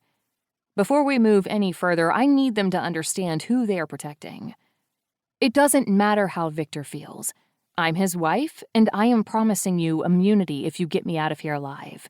Don't worry about Viktor. Worry about me. Rio's eyes narrow for a moment, and then he and his father both nod in understanding. Good. I lower my arm and let them pass in front of me. Now get me out of here so I can save my husband. Viktor. Hannah is pacing by the door, waiting for Fedor to arrive, and it takes everything in me not to scream at her. She helped me set a trap for Fedor just like she said she would. But it doesn't change the fact that she betrayed Molly and put her in danger in the first place. Her mother was kidnapped and held by Fedor, and I understand how bad that must have been for her. But it is no excuse to turn on an innocent person, especially when that innocent person is as sweet and gentle as Molly. I hate Hannah, but right now she is helping us, and I have to shove aside my hate until Molly is safe. I think he's here, Hannah says, looking through the peephole of the motel door. 3 cars just pulled into the parking lot. I push her aside and look through the hole. 3 black cars are idling at the far end of the lot closest to the check-in desk. Call him, I say. Tell him you see him and give him the room number. Hannah does as I ask and calls Fedor. His voice is faint and indecipherable through the phone, but Hannah says exactly what I told her to and then hangs up. He's coming. She takes a deep breath and I can practically see her heart pounding through her shirt. I nod for her to go hide, and she goes into the bathroom and climbs into the tub. I adjust my bulletproof vest and prepare myself. This is it. I'm going to kill my brother. The thought still fills me with mixed emotions, but I focus on the fact that Fedor is here to kill me right now. That is his sole purpose in being here. He wouldn't hesitate to end my life, so I can't hesitate to end his. I can't. It's either him or Molly, and there is no competition. I'll choose Molly every time. Seamus and his men are in the room surrounding the one I'm in, ready to jump out and fight off Fedor and his men as soon as I give the signal. I wanted Hannah to be the one to answer the door. I wanted her to lure Fedor into the room so I could kill him more easily. But at the end of the day, I can't trust her. She stuck to her end of the bargain in getting Fedor here, but she is clearly a survivor. Her main goal is to get out of this alive, and I can't trust that she won't flip sides on me again. So it is safer to just do it myself, even if it might be messier. When 3 knocks sound on the door, I grip my gun against my chest and take a deep breath. This is it. I grab the doorknob and start to open the door, but just as I do, I realize I never gave the signal. I was so nervous about facing Fedor that I never knocked on the door adjoining the 2 motel rooms. Seamus and his men don't know Fedor is here yet. I freeze, the door partway open, unsure what to do. Hello? Fedor asks, sounding suspicious. Hannah? I could open the door and shoot at Fedor, but his guards would gun me down moments later. I have to alert Seamus, but I'm not sure how to do that without letting Fedor know this is a trap and giving him the upper hand. What the fuck is going on? Fedor asks. I'm out of time and options, so I do the only thing I can think of. I cup a hand around my mouth and yell, He's here! Shit, Fedor curses on the other side of the door. I hear him and his men scrambling to get away, but I also hear the doors around me open. I follow suit and step into the breezeway. Irish members move into the breezeway and the parking lot, backing Fedor and his men into the corner, but they aren't going quietly. Bullets are flying, and by the time I step outside, there are already 2 men on the ground, blood pooling around them. "I'm sorry," I yell to Seamus as I advance on my brother. "I fucked it up." He waves me away and points to Fedor, directing me to focus. And I'm trying. I really am. I've never been this frazzled before. Perhaps it is because I know this is it. I know this is the last battle I'm going to have with Fedor. Only one of us is going to walk away from this. Either I'll kill him or I'll die trying. I take a sobering breath and begin firing. My men and Seamus's men are shooting at Fedor's guards, but I aim for their cars. I can't let them escape this. One by one I blow out the tires on their vehicles and shatter the windshields. Then and only then do I turn on his men. I step out from behind the pillar I was using for cover, and immediately I feel a burning sensation in the center of my chest. I don't need to look down to know someone hit me in my bulletproof vest. I'm alive, but it still hurts like a motherfucker. When I look up, I see Fedor lowering his gun and ducking behind one of their wasted cars. He hit me in the chest without a second thought. Suddenly, the doubt I've been experiencing fades away. I can no longer remember why I was hesitating. I don't want to be the one to kill my younger brother, but my baby brother has been dead for a long time. And I didn't kill him. Fedor did. This new version of Fedor strangled the innocent, kind version of my brother I've been holding on to. The little boy I loved and protected is gone, and now I'm left to deal with the cold murderer in his stead. I shake off the pain in my chest and charge forward, taking out 2 of Fedor's men in the blink of an eye. Fedor sees me approaching through a shattered window in the car and has the good sense to look terrified. He grabs one of his guards and makes a run for the front lobby of the motel, ducking inside the shabby building. Instead of following him, I duck into a maintenance hallway that splits the motel into 2 separate buildings with an overhang between and run to the back of the building. The grass is slick with dew and I slide around the turn but manage to keep my footing as I head towards the back door. That is where Fedor is going. I know it. His men are out front fighting on his behalf and dying, but he doesn't care. He's like a rat searching for dry ground in a flood. He will leave them all to die if it means he will live. He is going to run away. A gunshot slices through the air, closer than the ones happening at the front of the building. And I spin around searching for Fedor, assuming he shot me. Then I see a middle-aged man poking around the corner of the hallway I just ran through. He's chasing after me, still trying to protect his fearless leader, even as his leader is making a run for it. I lift my arm to shoot him and a sharp pain burns through my muscle. My arm seizes up and I nearly drop the gun. He shot me in the arm. In almost the exact same place where I was sliced in the arm a week ago. Molly was worried the slice would leave a scar, and now there is no doubt about it. I'll definitely have a scar. I switch hands and fire at the corner, hitting the man's exposed knee. He screams in pain and falls to the ground, cradling his leg, and I take him out. Usually I reserve kill shots for necessity only, but there is more than just my life on the line. I have Theo and Molly and our unborn baby to think about.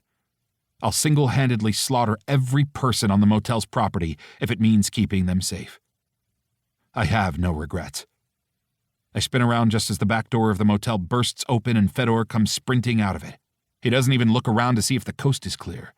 He keeps his arms close to his sides, head down, and sprints for the tree line in the distance that borders the drainage ditch. If he makes it through the trees, he could very well escape, and I can't let that happen. I aim for him and fire, shooting once, twice. Grass and dirt explode just behind him, and Fedor jumps and then picks up his pace. I adjust my aim a bit higher, and I see the blood spurt from his thigh. A direct hit. He stumbles, rolling over his shoulder in the grass before getting his good leg under him again. If I wasn't the one chasing him, I'd be impressed with the show of agility. As it is, I'm annoyed he won't just stay down. Fedor glares at me, and I barely recognize him. His pupils have eaten up the usual electric green of his eyes, and he looks like a man possessed. He lifts his gun just as I lift mine, and we shoot at the same time like it's an old-timey duel. I feel the shot hit me in the vest just above my heart, and I drop to my knees with the force of it. Fedor, too, drops to the ground, but whereas I'm unscathed, I see a red stain spreading across his gray t-shirt just over his stomach. He presses his hand to the spot and then looks at me, his eyes wide enough that even from a distance I can see the whites around his irises. He fires at me again, and I hear the shot shatter a window in the back of the motel. I fall down in the grass, but when he pulls the trigger again, it's just a useless click. He's empty. I crawl forward on my knees and elbows, eventually making it back to my feet and run for him. My arm is burning, but it isn't life-threatening. Not like Fedor's wound. My brother tries to run for the trees again, but he only makes it a few steps before he stumbles over his own feet and rolls in the grass. This time, rather than deftly maneuvering to his feet, he staggers on his hands and knees. He looks like a wounded animal, and it is pathetic. "Enough!" I call after him, my boots squishing into the soft earth. "Face me and let's end this." "Easy for you to say. You have a weapon," he says, rolling onto his back. "It isn't exactly a fair fight." Was it a fair fight when you kidnapped Molly? Did you give her time to arm herself and give her a fighting chance? He doesn't answer and scoots away from me on the ground. His face is paler than I've ever seen it, and the blood is spreading across his shirt so quickly that it's hard to tell what color the fabric was originally. I can still hear shots coming from the front of the building, but they are happening less often than before. Whatever is happening up there, it is about to wrap up. I hope Seamus and his men come out victorious. If not, at least I'll have this victory before Fedor's men kill me. "That's what I thought," I say, standing over him. "That's kind of your thing, isn't it, Fedor? Overpowering those who are weaker than you. Beating people who can't fight back." Fedor's mouth turns up in a smirk, but the expression doesn't reach his eyes. His eyes are those of a cornered animal, searching desperately for escape. He keeps checking the building to see if any of his men are coming to save him. "Is this about me kidnapping Molly or when I impregnated her?" "Raped her," I correct. "You drugged her and raped her, and I should have known the moment she told me what you did that you were unredeemable. But I thought maybe I could help you." "Help me?" he snorts. "Is that what you call keeping my son from me? Is that what you call lying to me and sleeping with the mother of my child? Were you helping me? Well, excuse me for being confused." "I was helping them," I say. "I was keeping them safe from you and hoping that you would turn it around and become a human again. But no matter how hard I tried, you became more and more of a monster, and now you are irredeemable. There's nothing else to be done." His breathing is growing heavy, and I know that even without a final shot, Fedor will bleed out back here. He will lie in the grass and spill his blood until there's nothing left. It may take a while, but he'll die. "Giving up on me so easily?" he gasps. "I thought you would always protect me, Vic." His voice is a mix between a sneer and a plea, and I know it is his way of begging for his life. He's trying to appeal to my big brother heart. He's trying to make me feel something for him, but he's too late. "I am protecting you," I say, kneeling down in front of him, looking into his eyes. "I'm protecting you from yourself." He opens his mouth to say something else, but before he can, I press my gun to his temple and pull the trigger. Molly. We are backed into a dead end, and Mario Mazzeo does not look well. "Come on, Dad, we have to keep going," Rio says, trying to rouse his father. But I can tell by the look in his eyes that he is wondering whether to go down with this ship or try to save himself. Regardless of what he decides, I'm going to try to save myself. I'm not dying here like this. We made it out of the hallway with the prison cells all right, but the moment we walked out of the stairwell on the first floor, all hell broke loose. Fedor has even more men fighting for him than I thought, and they were all congregated in the large entrance hall. They started fighting the moment we opened the door and haven't stopped since. The Italian Dons put up a good fight, especially considering they were fighting a lot of their own men who went to Fedor's side when they realized their leaders were locked in a prison cell upstairs. Mario is a hell of a shot, and Rio gave his dad as much cover as he could. I did my best to clear a path from the stairwell to a more covered location. It helped that many of the men weren't armed. Apparently, they hadn't been expecting 3 of their captives to burst into the room armed to the teeth. But now we are trapped in a back room with the door barricaded, while Fedor's men arm themselves and prepare to kill us.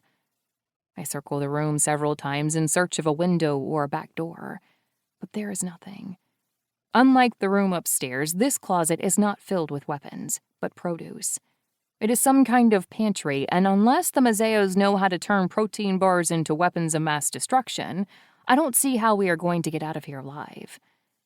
Suddenly, there's a piercing alarm that fills the air, and the sound of voices on the other side of the door fades to stunned silence. Then the alarm goes quiet, and I hear it. The sound I've been dying to hear for hours, days, weeks. Viktor's voice. "Fedor is dead." Mario gasps and moves toward the door, pressing his ear against it to hear better. "Fedor is dead," Viktor repeats, talking through some kind of megaphone. "Put down your weapons and live, or be shot on sight." "Holy shit," Mario says, a smile spreading across his face. "Holy shit, we're going to live." I run to the door and push him aside. I don't know what is happening on the other side of that door, but I need to see Viktor. Now. I ready my gun, take a calming breath, and open the door.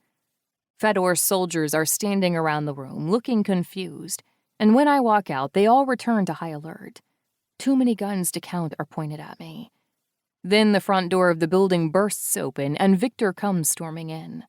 "Put down your weapons," he shouts, his voice echoing off the walls.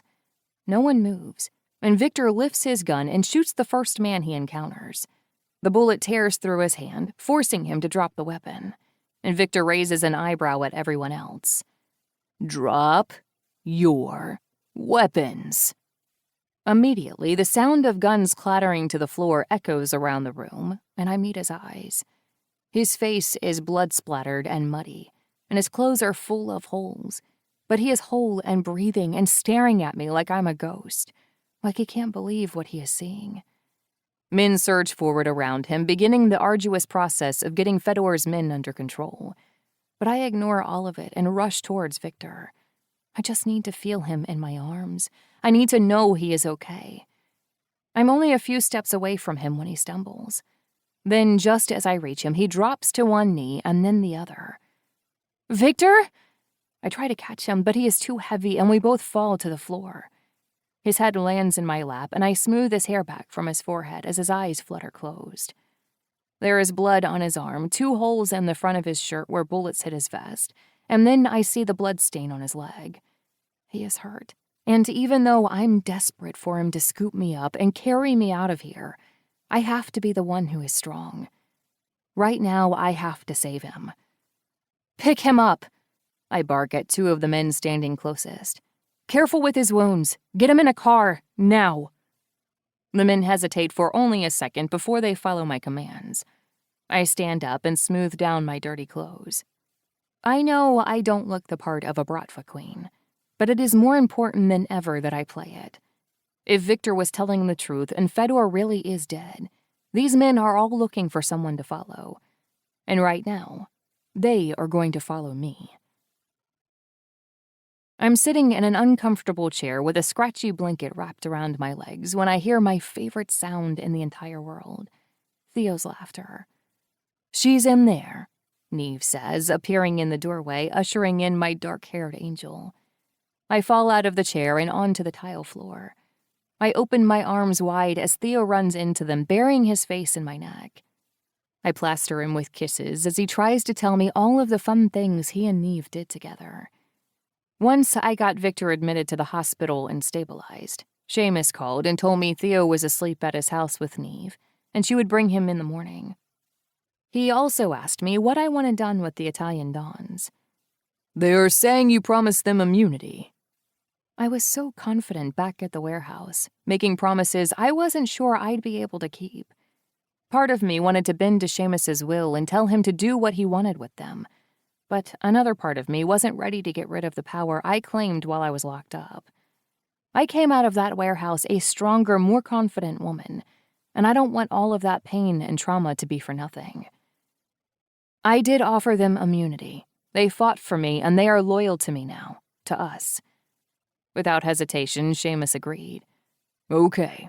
Now, what can my men do to help? It felt crazy to have the boss of a crime family asking me for orders. But I gave them like it was the most natural thing in the world. Have them chase down Fedor's men. Get them out of the city or kill them. Either way, I don't care. But we don't want them here anymore. Done, Seamus says. I'll put an Irish guard on you guys at the hospital and the Italian Dons. You just worry about getting your husband healthy, okay? So that is what I did. All night, I've held Viktor's hand and waited for him to regain consciousness. Is Daddy okay? Theo asks, running to Viktor's bedside, staring at the tubes coming out of his arms. He is getting better, I assure him. He is resting right now so he can get strong.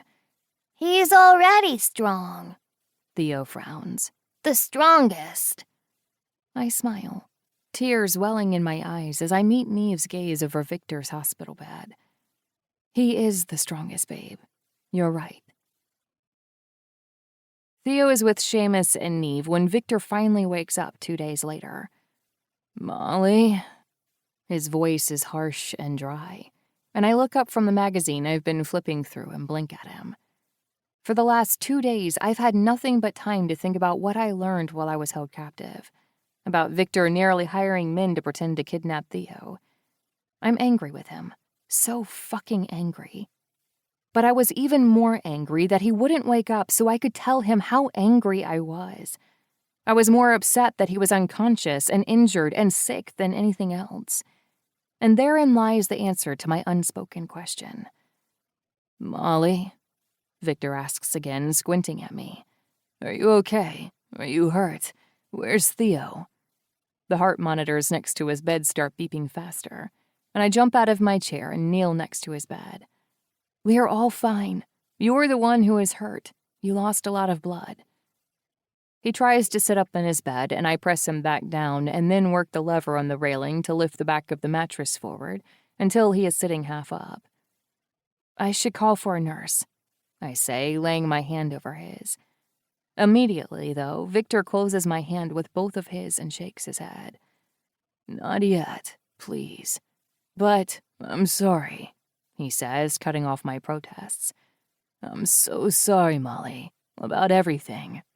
I should have never even considered hiring men to scare you, and I shouldn't have tried to manipulate you into marrying me, and I should have been paying better attention and known that Hannah was up to something. I messed up, and I'm so fucking sorry. You have no idea. If I could go back and change things, then I would. I wouldn't, I say quickly, realizing all at once that I truly mean the words. Viktor looks up at me like I'm crazy, his eyebrows pulled together in the center, and I smile at him. His hair is mussed from days of lying down, and his face is creased from his pillow. He looks so much younger like this, and I reach out and stroke my hand across his cheek. I wouldn't change anything because we are here. We are alive. We are all okay. He blinks and then lays his hand over mine, pinning my palm to his cheek. We are? I nod. We are. But you do have to promise me something. Anything, he says without pause. You can't ever lie to me again, about anything. I shake my head. If we are going to do this, there has to be honesty between us. Always. Viktor's lips are dry when they pull up into a smile. If we are going to do what thing? The hope in his voice cracks the ice around my heart, and I can't keep back my smile. Life? Marriage? His grin splits his face, and he looks happier than I've ever seen him. Despite his horrible breath and his sweaty forehead and the tubes and wires and monitors, I lean down and brush my lips across his, leaning into the comfort of his kiss. So you're staying? He asks when I pull away. I shrug. If you can promise me that, done, he says before I can finish. Done. Definitely. Whatever you want, it's yours. I laugh. You might come to regret that. He runs his thumb over my knuckles, staring down at my hand like it's the most precious thing he has ever seen. When he looks into my eyes, I want to melt. Regret isn't possible where you're concerned, Molly. I could never regret you. I love you. The tears I've been holding back for days finally spill over my cheeks, and I swipe at them with my free hand, laughing at myself. Viktor pulls me towards him, curling his strong arm around my back, and I bury my face in his newly grown-in whiskers. I love you too. Daddy? Theo's small voice breaks through our moment, and Viktor tenses under me. Theo? His voice breaks when he sees Theo crawling over the bed to get to him, and I uncurl myself from his chest and let the two of them hug. Theo is the only person I'd allow Viktor to choose over me. Theo is talking too fast to keep up with, telling us about all the things we've missed while we've been away, and while he talks, Viktor reaches out and grabs my hand, pulling me to the edge of the bed. We sit there holding hands, listening to Theo regale us with stories of life as a 4-year-old, and it is the most perfect beginning to our new life together I could ever imagine. For the first time in years, I think that everything just might be all right. Epilogue. Molly. 1 month later. You're late. I slip out of my heels and tuck them in the closet by the front door. It used to be where my full-time security team set up shop, but now it hardly gets any use, so we use it more as a coat closet.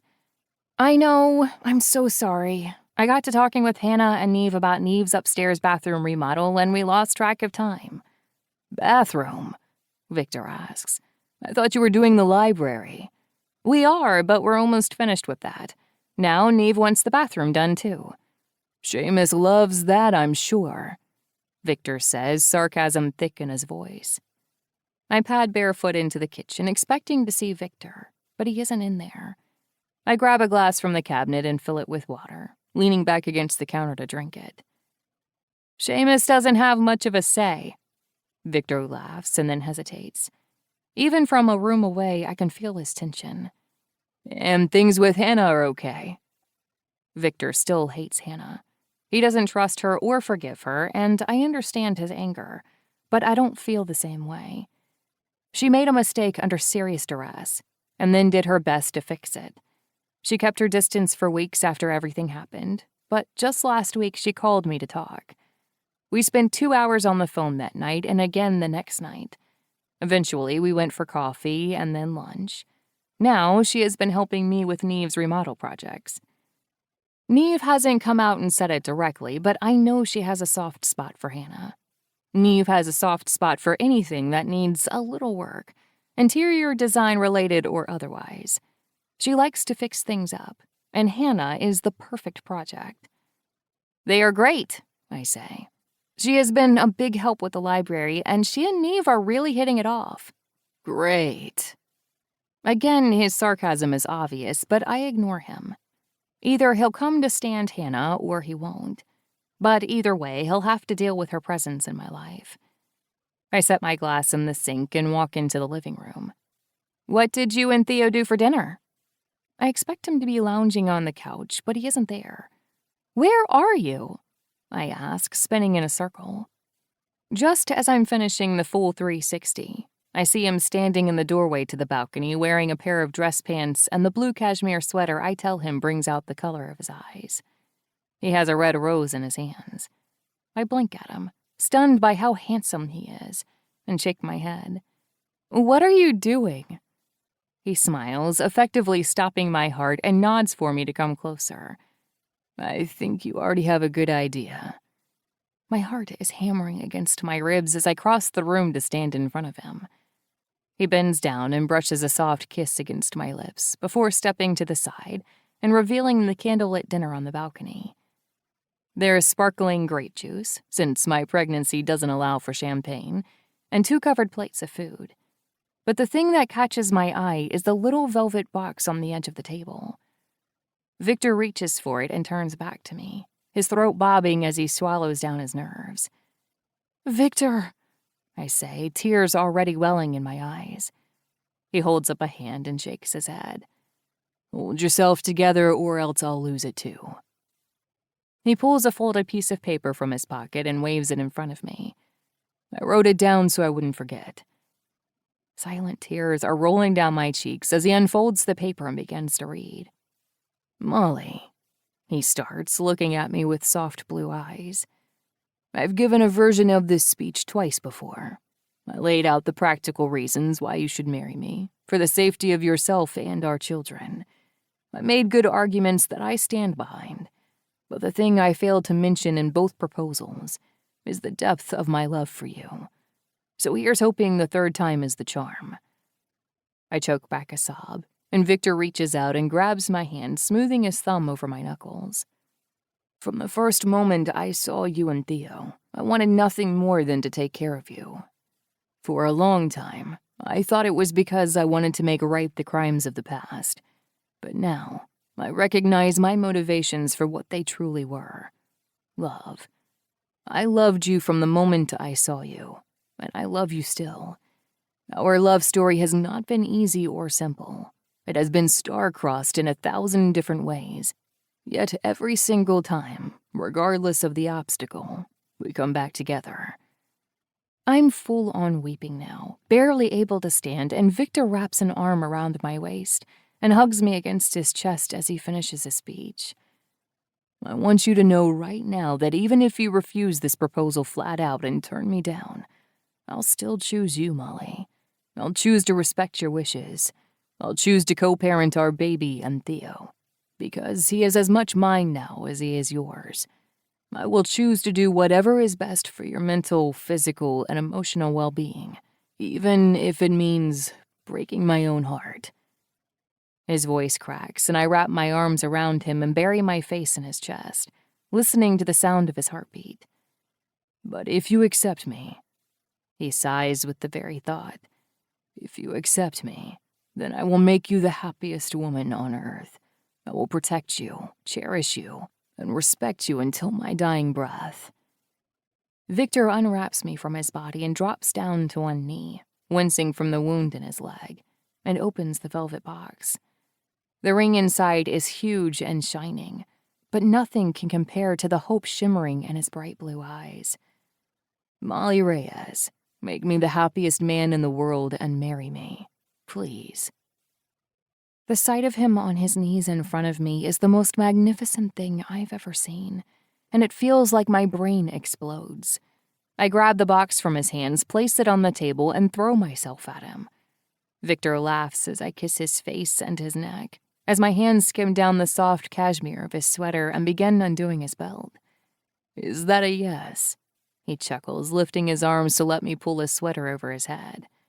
Hell yes, I growl, smoothing my hands down his flat, strong stomach.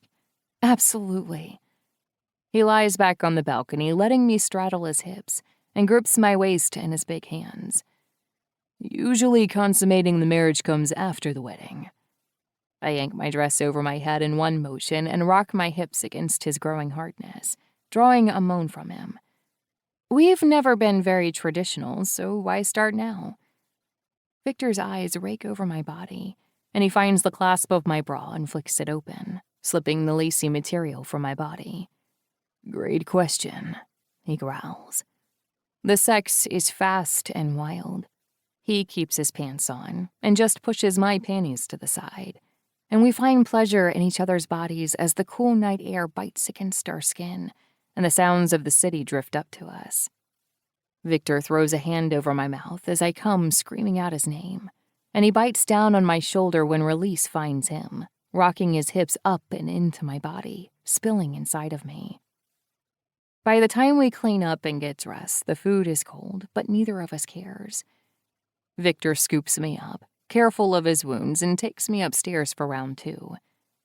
On the way, we stop outside of Theo's door. Viktor put him to bed before I arrived home, and he is breathing deeply in his room, clutching a teddy bear Viktor bought for him. Viktor sets me down on the ground and wraps an arm around my waist, pulling me against his warmth. I smile up at him, unable to believe this is going to be my life. Then he kisses me, and the fire in my belly reignites. I close Theo's door and push Viktor towards the bedroom we share. When he falls back on the bed, I close the door with no intention of opening it again before dawn. Tonight, He is mine. Extended epilogue. Viktor. 1 year later. I can hear the murmur of voices coming through the thick wooden door, and I feel like I could be sick. I've never been this nervous before. Just over a year ago, I walked through a door and into a room full of enemies with weapons, and I felt less nervous than I feel now. What the fuck is wrong with me? What is wrong with you? I turn to my best man and shake my head. I think I'm finally experiencing cold feet. Seamus laughs and crosses the room, clapping his hands on my shoulders. No, you aren't. There's nothing cold about your feelings for Molly. Anyone with eyes can see that. Then what is this? I ask, holding up my hand to show him how much it's shaking. Adrenaline, he suggests. It's your body's natural response to a big life change. We already live together and have 2 kids, I remind him. Not much is going to change. That's not true, Seamus says evenly. You two are committing to one another. For life. You're vowing before God to love and protect that woman and those kids out there. And that is a big deal.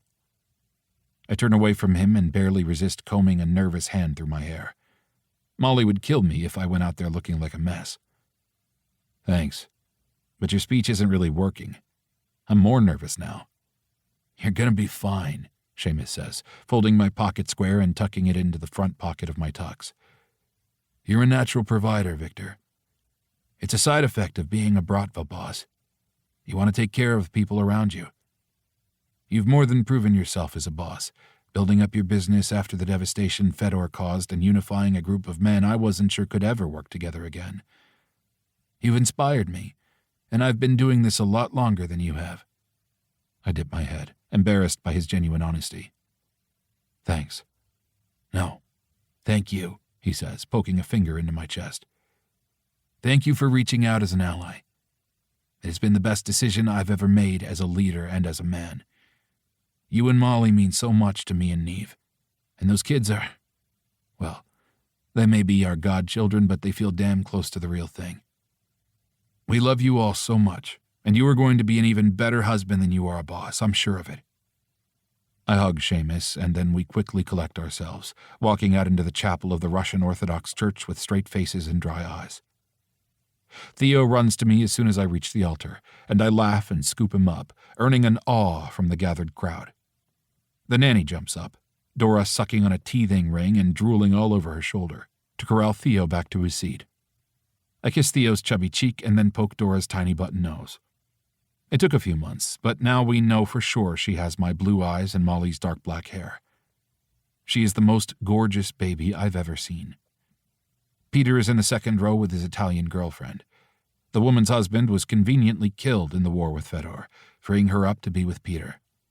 I smile at him from the altar, and he gives me a thumbs up before wrapping his arm around his date. Neve waves from her seat on Molly's side of the aisle, and Hannah gives me a tight-lipped smile that I return unenthusiastically. I still don't trust her, and I'm not sure I ever will. But as soon as the doors at the back of the church open, everything else leaves my head. Every thought and worry fades away as Molly steps forward, draped in white and lace and grace and elegance. Music swells and fades, but I barely hear it over the pounding of my own heart. Maybe Seamus was right. I'm more nervous than I've ever been in my life. But this doesn't feel like cold feet.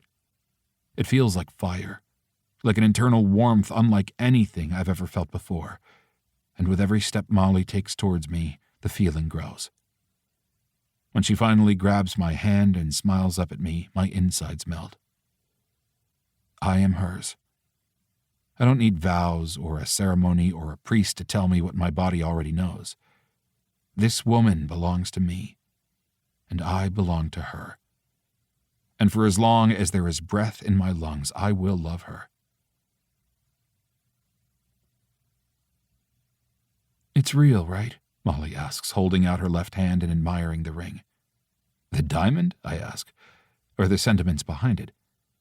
She slips her veil out of her hair and pulls the clip at the back of her head, releasing dark curls around her face like a curtain. Both. I get up from the bed and walk across the room, wrapping my arms around her waist and pulling her to my chest. She is still in her dress, but she could be wearing a trash bag and I'd still think she was the most radiant person I'd ever seen. I slide my finger up her neck and under her chin to tip her face up to mine. Her brown eyes are wide and warm, and her lips are pink and parted, ready for me to kiss.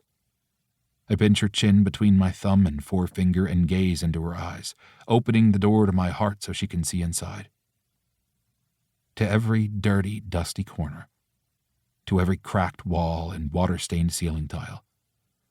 I want her to see every dank corner of my heart in hopes that she, in all of her infinite interior design wisdom, will help me spruce the place up. She already has a good head start. For one, she tore down the bars over the doors and windows. Real, I whisper, leaning down so I can feel the warmth of her breath on my face. They are both so real. She melts against me and sighs, her lips brushing over mine. Good. Our embrace quickly turns heated, her hands sliding under my tuxedo jacket, stroking down my chest, and I'm dragging her back towards the bed when her phone starts to ring. No, I say firmly, grabbing her hand. Absolutely not. Molly grins at me, her eyes pleading. It's the last one, I swear. I groan and flop back on the bed, and Molly digs her phone out of her suitcase and answers it. What's the final word? Did we get the bid? She stares at me, eyes wide and hopeful as she listens to her assistant at her new design firm give her the news. When she grins and excitedly punches the air, I know she got hired to design the new Michelin-starred restaurant downtown. I never had any doubts. Molly has one of the fastest-growing design businesses in the city. People are practically breaking down the door to sign her on for work. As soon as she hangs up, I jump up, grab her phone, and switch it off. Now it is about the two of us. She gives me a mock pouty face and pushes me back on the bed. Are you feeling neglected? Horribly. I press a melodramatic hand to my heart. Well, what are we going to do about that? I shrug. I'm not sure there is anything you can do. Molly's eyes spark with the challenge, and she unzips the back of her dress and lets it fall in a puddle at her feet, revealing her white stockings and deliciously lacy garter belt. I groan at the sight of it. Slowly she crawls over my body, her palms sliding up my thighs toward my waistband. I lift my hips to help her pull my tux pants down. Molly kneels between my legs, her brown eyes locked on mine as she pulls me free of my boxers. It doesn't take much, as I was practically bursting out of them anyway. Then, without breaking eye contact, she parts her delicious mouth and slides over my length.